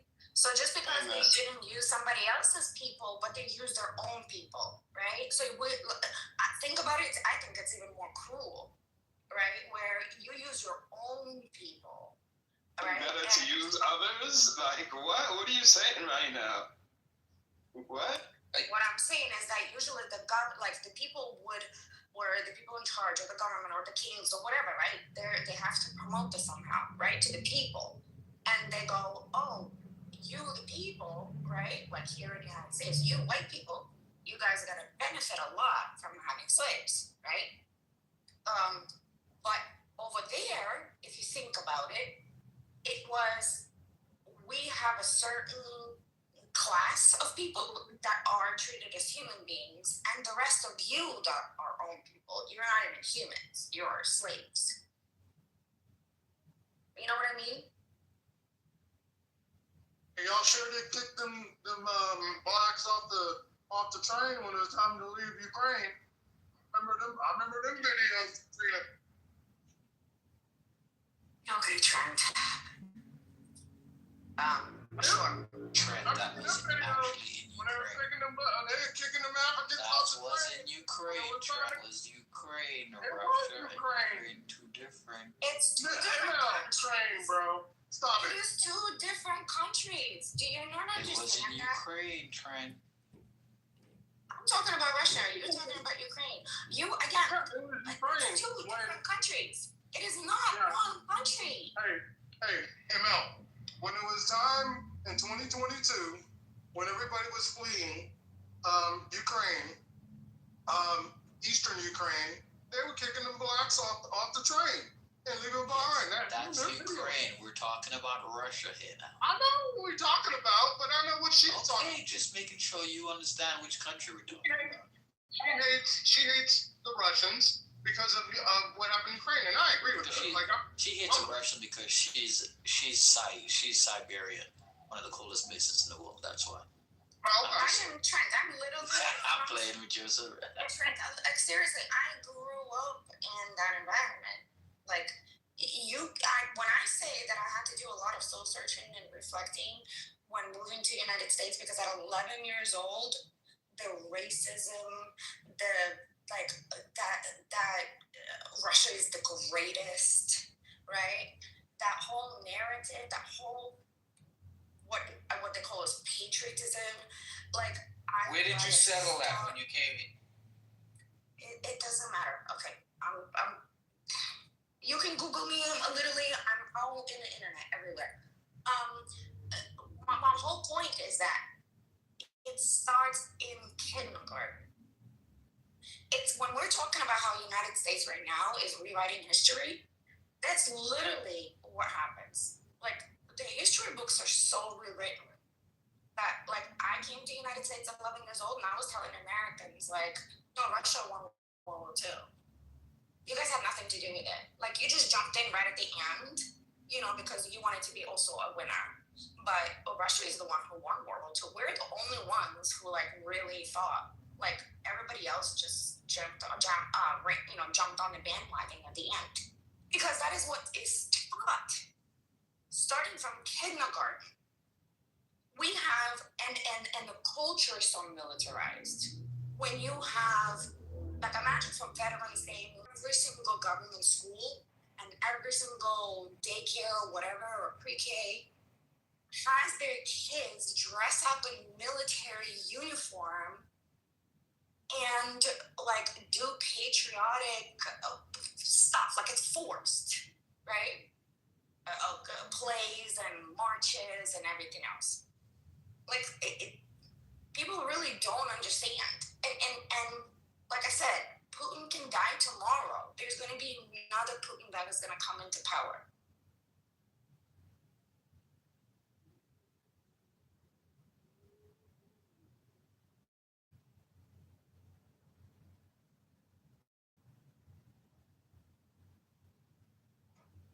We're not building an eternal anymore. Y'all just pooped on my eternal idea. Yeah. So funny thing, when I went to Russia a long time ago, actually, it's over 20 years, more than 20 years ago. It was that the Russians actually loved America.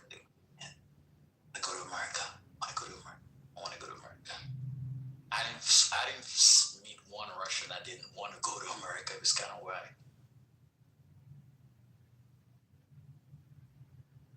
I agree with you, but you know what it is? It's only for I call them the dollar whores. So like people right now who have ran, like I personally know people who have quote unquote ran from the Putin's regime after the full invasion into Ukraine, right? And they came here claiming asylum, and they got asylum, right? No problem. The thing is that person turns around and literally is like, well, right now, you know, with all the sanctions and everything, and they're pretty wealthy, I can't make as much money in Russia as I used to. So right now, for me, it makes sense to make money over here. But even if the regime doesn't change, even if the Putin stays, but I have an opportunity to make more money going back to Russia, I would totally do that. So that's the reason why they all want to come to the United States is because of quality of living and making money. So I call them the dollar whores. But Russia, somebody put in the comment, Russia did not win the World War II. Hold on, did you guys know that they attacked Poland together with Nazis? They were dividing Europe with Nazis for 2 years, and then the United States gave them a giant land lease. Did we forget about that? 2,000 planes. Jesus, is there anybody here that's beefing with Russians though? Like I'm looking at the room now, I got you, Robert. We beefing with them? I don't. Yeah, I know, Robert. You're not able to talk about anything but Katrina, look, Russia and its sacrifice and the tens of millions of Russians that died during World War II, Russia deserves a lot more credit than we give it in the United States and the UK for winning World War II. They were the first to get into Berlin.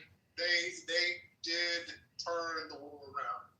I'm not discounting the contributions of the United States because obviously once we entered, it turned the tide of the war.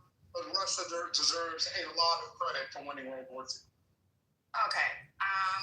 It's just facts and history, and what you're saying right now is completely infactual. So if you want to actually say that they contributed more because of how many of their own soldiers that they killed, sure, you can say that, but all that means is just a very horrific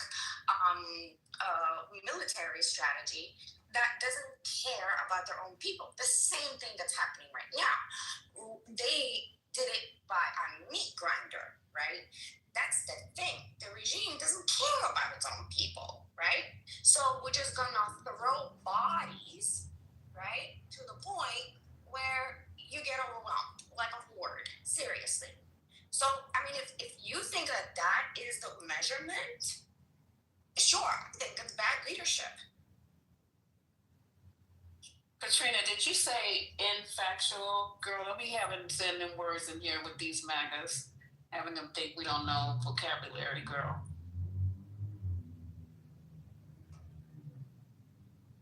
That's fine. If you guys, if it's that you guys don't want to talk So about the subject, that's I want Lisa to come back. The only reason why I don't know where the new Lisa came from. What are you talking about right now? So, Lisa, Anthony, are you a Russian expert too? To an intelligent person, there are many facets of that. So, Lisa, she meant unfactual. I know, baby, but you know we can't do nothing wrong when we're in here with these men. Lisa, I thought you were Megan now adjacent. Yes, I am I'm Mecca adjacent for real, because I see how they be getting. Well, we'll talk about that later. Okay. Because I got a whole list of reasons as to why. Okay. All right, babe. All right. And that's starting at 6 tonight.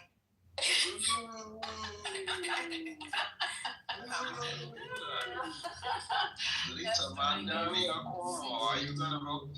Are you gonna I vote already today? did Mandami. You know, I told you I was voting for Mandami, guys. Oh wow. Who did you vote for? Who did you vote for? I know. Lisa, you voted for You started to hear that. What's going on? Voted for That's Cuomo.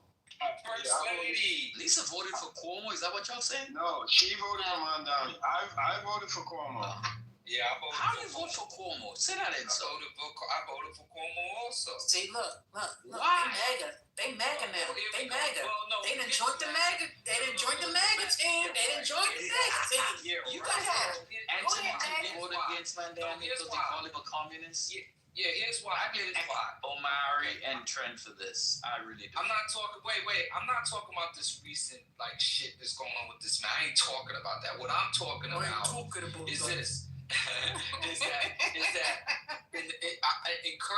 if the world was different, then yeah, you can get a 34-year-old to come on in and be mayor. Okay.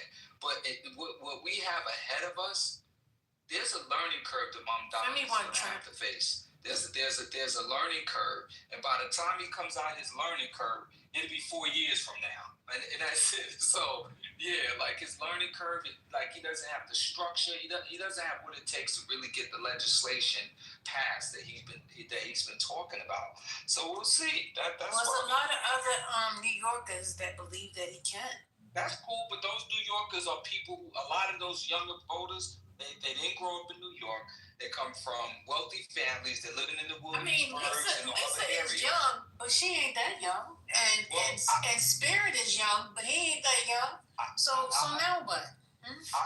This is just my opinion. I just don't think he's built for it. To be honest with you, I just don't think he's built. He's supervised 5 people in his life or some shit like that. New York is big. It's a lot of politics, city count. It's a lot of hurdles to overcome to push the agenda that he wants to push. That's all I'm saying. But all that MAGA shit and endorsement, I don't give a fuck about that. That's some new shit. I'm talking about before all of this. So yeah. I'm with, is that Dupree? I'm with him. I made up my mind a while ago, and you've heard me say my reasons on this stage, but I'll go through it again. This guy, he's making promises that he can't keep, and people are going to be disappointed, and they're going to be up in arms. I know people say, well, politicians do that all the time, but this is an exponential disappointment with the things that he's saying he's going to do. Trump?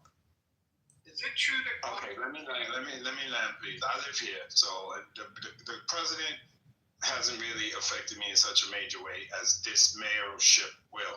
Because with the mayor, you guys probably don't know this, just like on a federal level, with the president comes a new lead person for the Department of Education. Every time we get a new mayor, we get a new school chancellor. The chancellor right now, we love her. She came up in the ranks. She's Latino, from the Bronx. She was a teacher, onto a principal, and is now the school's chancellor and understands how things work. The minute that the new mayor comes in, they're going to remove her. Why do you know that? I mean, how do you know that? He said it? No, they always do it. They always do. We're going to try to fight for her to stay, but they always do. Hold on, let me anyway? He could decide to keep her, but he's probably not.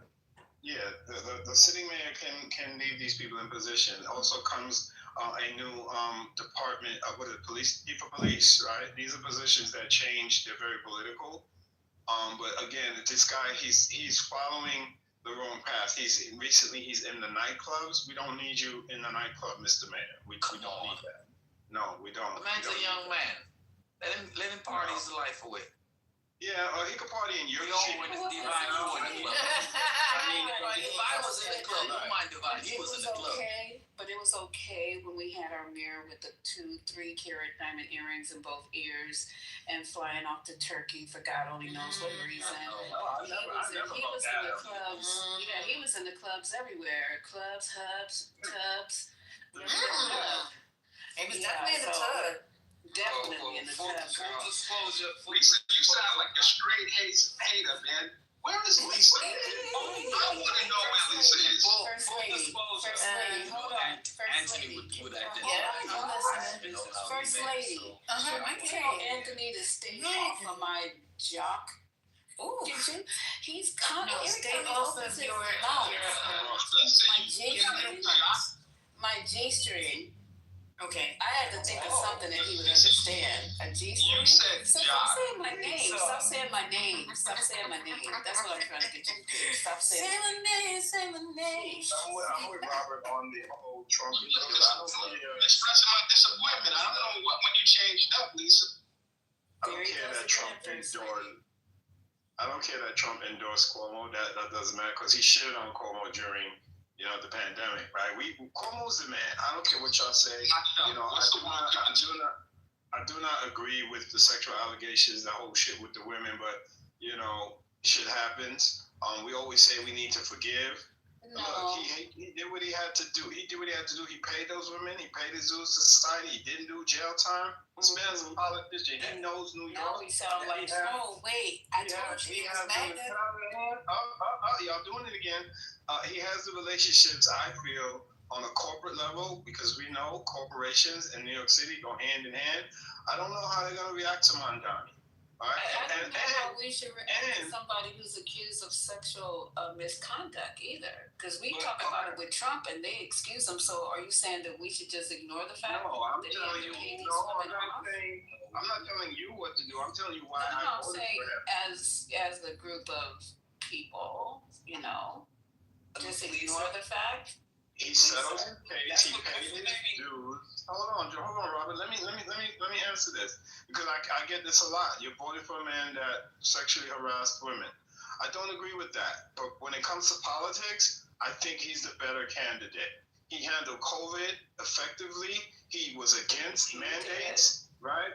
He was the one every day telling us what's going on with the city. Yes, there was some mishap, and I think he's the better politician. Okay, so let's just hold on. No. I'm talking to Divine's talking to me. Let us have our ISO. So just like we are being pushed to ignore the fact that we don't support children who are being sexually molested, we need to overlook it because the magazine is saying it's no big deal, and here we are. Just because you're good in politics doesn't excuse the fact that your morality is in question, and we should just close our eyes to that because you're a good negotiator. Is that what we're saying right now? Or correct me. That's what you're saying right now. I said what I said. I heard what you said. I'm just looking for clarification. I'll clear it again. He's the better politician. I think he has the relationships that are needed to run New York City.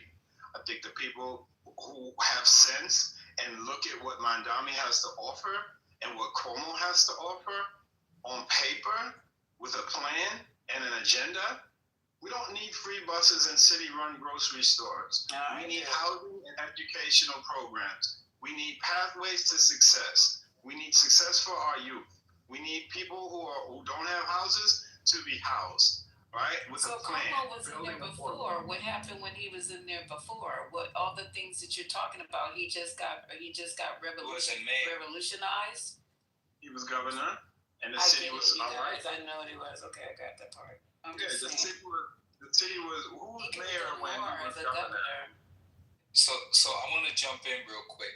I think the allegations are disgusting, right? Like, I know that. But when Mondani went below the belt during the debates, that turned me off, because that means nobody in his camp said, nah, you don't need to go there. That was just a really, really low blow. He was not convicted of anything. This didn't even make it to court, right?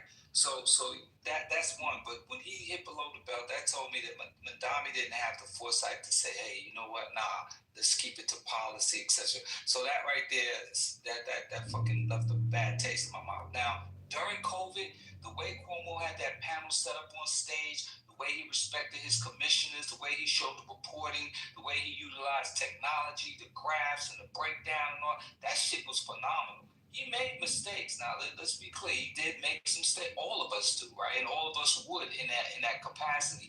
However, the leadership that he demonstrated during a crisis says the most to me. When I vote at any level, whether it's local politics or at the national level, I try to say, is this person built for when shit gets hectic? You know, what is their decision-making process like? What kind of, like, I look at that. Like, all that emotional shit I don't even get into. And Trump has threatened. Trump has threatened New York. By the way, Trump is the reason why he's out of office, because you know they went after him for the sex allegations and all that. So let's be clear, he was out of office because of I want to add one more thing. Let me add one more thing. I don't necessarily agree with Robert just said, but Trump has threatened if Bandami wins, he's going to make it rough in New York City.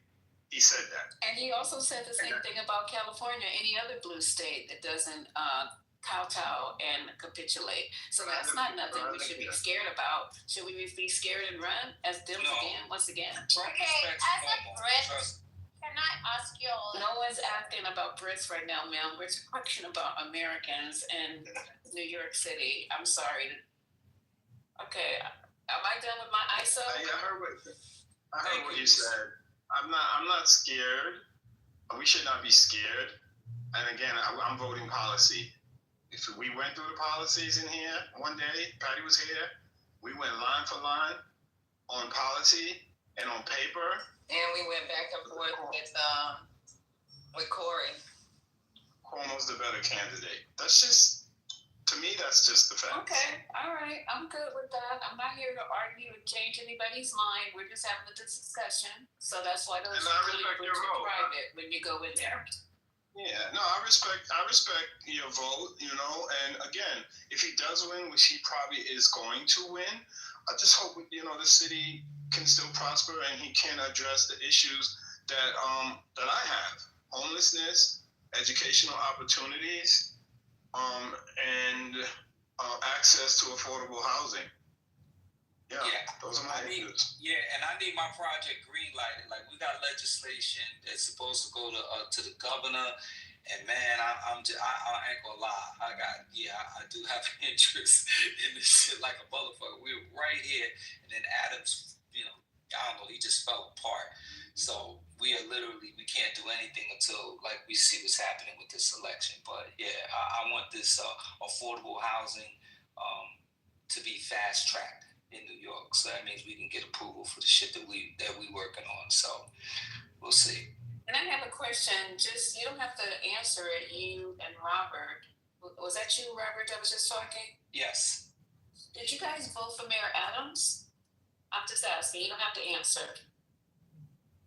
Against, I don't. Oh, yes. He ran against the Joker whose wife stole money and all that, right? He was definitely the better candidate. Yes. Yeah, because he as an officer, he had a history that, like, one thing about Adams, like him or not, he had a history of putting in his work. Like, he had an went from one level to the next level to the next level to the next level. So when he got to the mayor level, his relationships were in place. He understood how New York worked, and he was able to leverage a lot of his experience. So, and I know a lot of people from his team, like one of the persons that's helping us out with our project. I mean, these guys are sharp as fuck. So he has a competent ass team around him, despite his. I think he had a good start. He had a good start, and somewhere things went left with scandals and money, and people resigning, and lawyers resigning, and people's houses getting ran up. I'm sorry. He had scandals even before that, when he was the president in Brooklyn. Brooklyn borough president, yeah. Who did he run against? I can't remember his name. His wife stole mad bread. What was the mayor that Mayor Adams ran against? I don't remember. I can't remember his name. I chose right. Yeah, De Blasio left. Yeah, De Blasio. Yeah. He couldn't run again, could he? He just left. So I don't know. I will admit I did vote for Adams. I did. He was the better of the who. That's to tell you, I don't even know who he ran against. So I chose him. and not because he was black. Like, let's be clear, I don't be voting for people just And he because had a they're claim black. from one of his subordinates said he tried to rape her while taking her home. So I'm just trying to see. Did that ever pan out though? That's a serious allegation. Did that really like pan out? Like, sir, it's some problems with this type of situation in politics that, you know, we're now starting to excuse it as no big thing. So I don't remember. I'll go back and. There's a Puerto Rican female. yeah, I'm glad. One thing I'm glad about, if I decide to run for office, I ain't got to worry about no shit like that. Like, that's crazy. I mean, well, that would be legitimate. Let me say that because, you know, people could, you know. But yeah, I'm just, what a relief. I don't know why people are saying we're MAGA if we support. That's nasty word. Supporting Cuomo does not make a MAGA. Don't entertain that shit, Devon. Don't even respond to that. Like, it doesn't make sense to me. I just, for the record, I gotta say it. I just looked it up. It was Curtis. That Puerto Rican female that ran against him was one of the candidates that ran for that. It was Curtis. I just looked it up. Man, Curtis is whack as fuck. Curtis Lee was. So that's probably why Adams won. He was running forever. Was full of shit. Man, ain't nobody voting for him ever in life. There's no New York. If you've been in New York, you definitely ain't voting. Bro, my neighbors have a Sliwa sign in front of their house. Foolishness, fucking foolishness. What a clown! Like, he's a clown. Literally, no disrespect to him, but he's a clown. Shout out to his ex-wife, Lisa Everett. She's Lisa. We don't like her. We don't like her. Yeah, she's made a great you know, she carved out a nice angle for herself. So that might have been a Democrat and a Republican marriage right there, right? Because she's going on to do some great things and carve out a lane for herself. Shout out. I'll say this real quick. With the Democrats, he did run against the Puerto Rican chick, Catherine Silver. I think she's on the ballot again. Garcia, I'm not sure. Yeah, Garcia. It was Garcia. So, the rapper Dave East posted some video footage with Mondami, and they are roasting him in the chat. I'm never buying your music again. I can't believe it. So people are not everybody's feeling Mondami, guys. You know, this is why rappers should not get involved in politics. Bugging, yes. Posted the video. That's like Charlemagne the God. Like, I had a real big thing with Charlemagne today when he said that the Dems should just give it up and this and that. And I think there was a consensus. People were saying, ain't nobody checking for Charlemagne.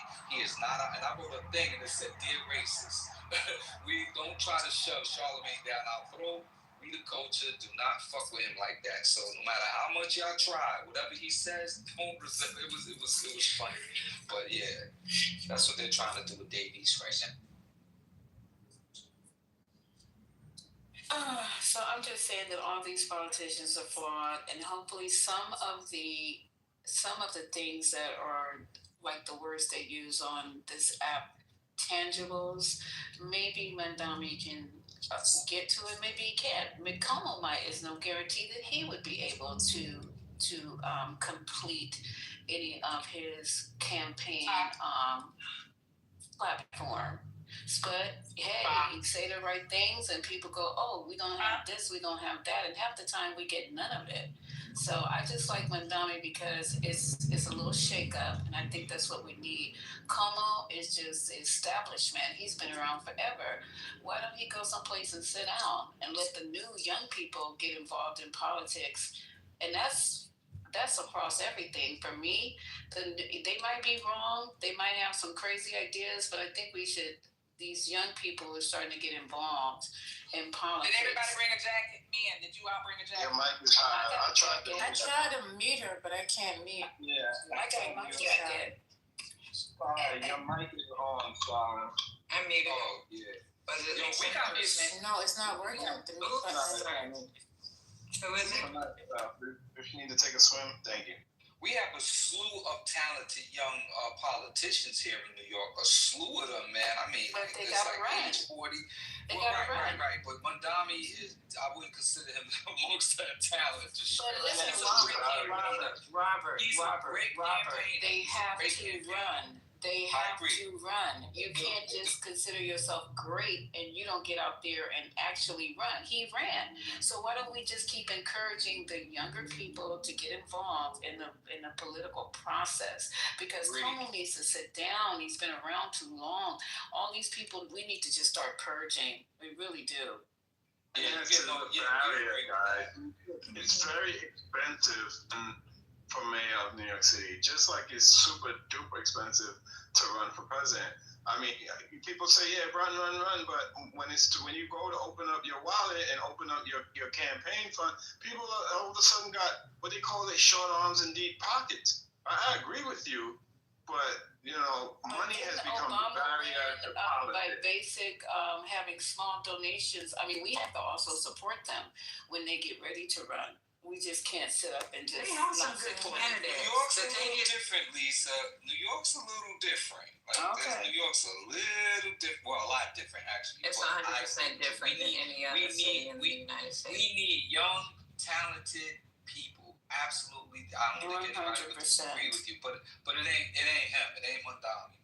Okay, we shall see. Because right now, what are you guys gonna do when he wins? Are you guys got any plans, or how you gonna? No, I got plans. My wife keeps saying we did. I'm saying my wife want to leave. Yeah, our team is prepared for whoever comes in office. Like we had to really, be open-minded about the possibilities. So that goes without saying. If anything, we're more prepared for Mondami than we are for Cuomo, to be quite honest with you. But yeah, whoever's in office, we still going to do our things. We still got to build our relationships, and we got to work with the administration no matter who comes into office. I don't think he's going to be effective, but shit, we got to work with him. We got to work with him. Yeah, that should be the spirit right there. That's the spirit. We have to work with him regardless. He is the Democrat. Well, if in fact he should win, he is the Democrat winner. So if you call yourself a Democrat, then you want to get behind him and support him. Thank you. We're independents. I'm a Democrat. But you lean democratically.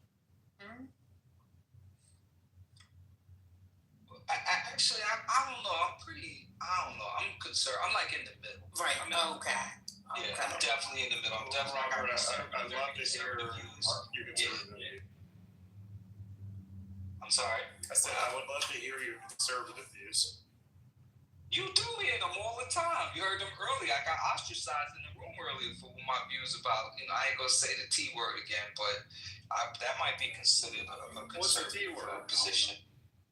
I ain't going to do it. Type it in the chat at least. Yeah, let me know what the T word is. Does it end in P? Type it in the chat. When we talk about trans, like earlier. I got you.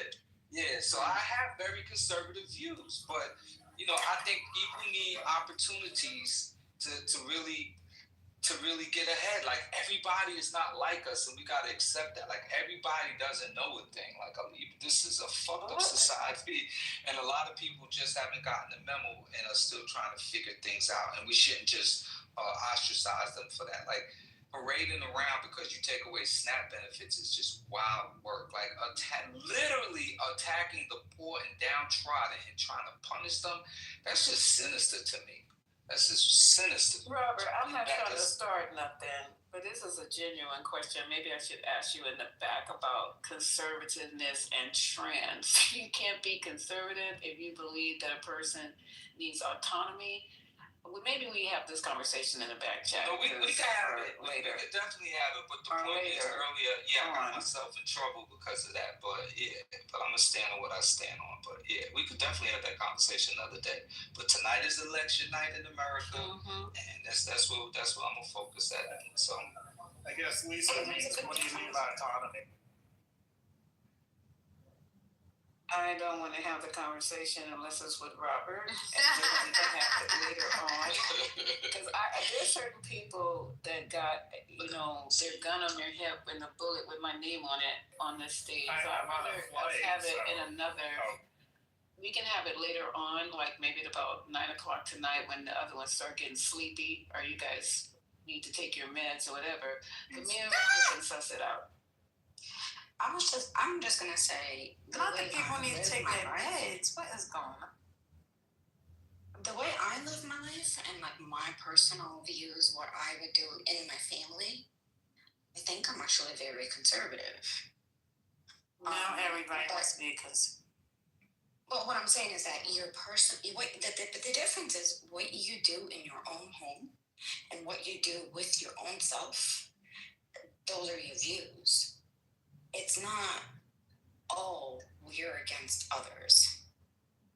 I think when somebody says I'm a conservative or somebody says I'm conservative, I don't know. It's about treating other people, right? Like, are we now at this point where, like, I would never personally get an abortion, but I'm not going to sit here and judge anybody else. So, like, I'm conservative views on that point. It's not conservative. That's literally, I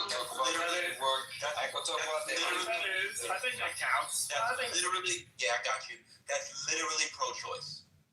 That's the definition of pro-choice, what you just outlined.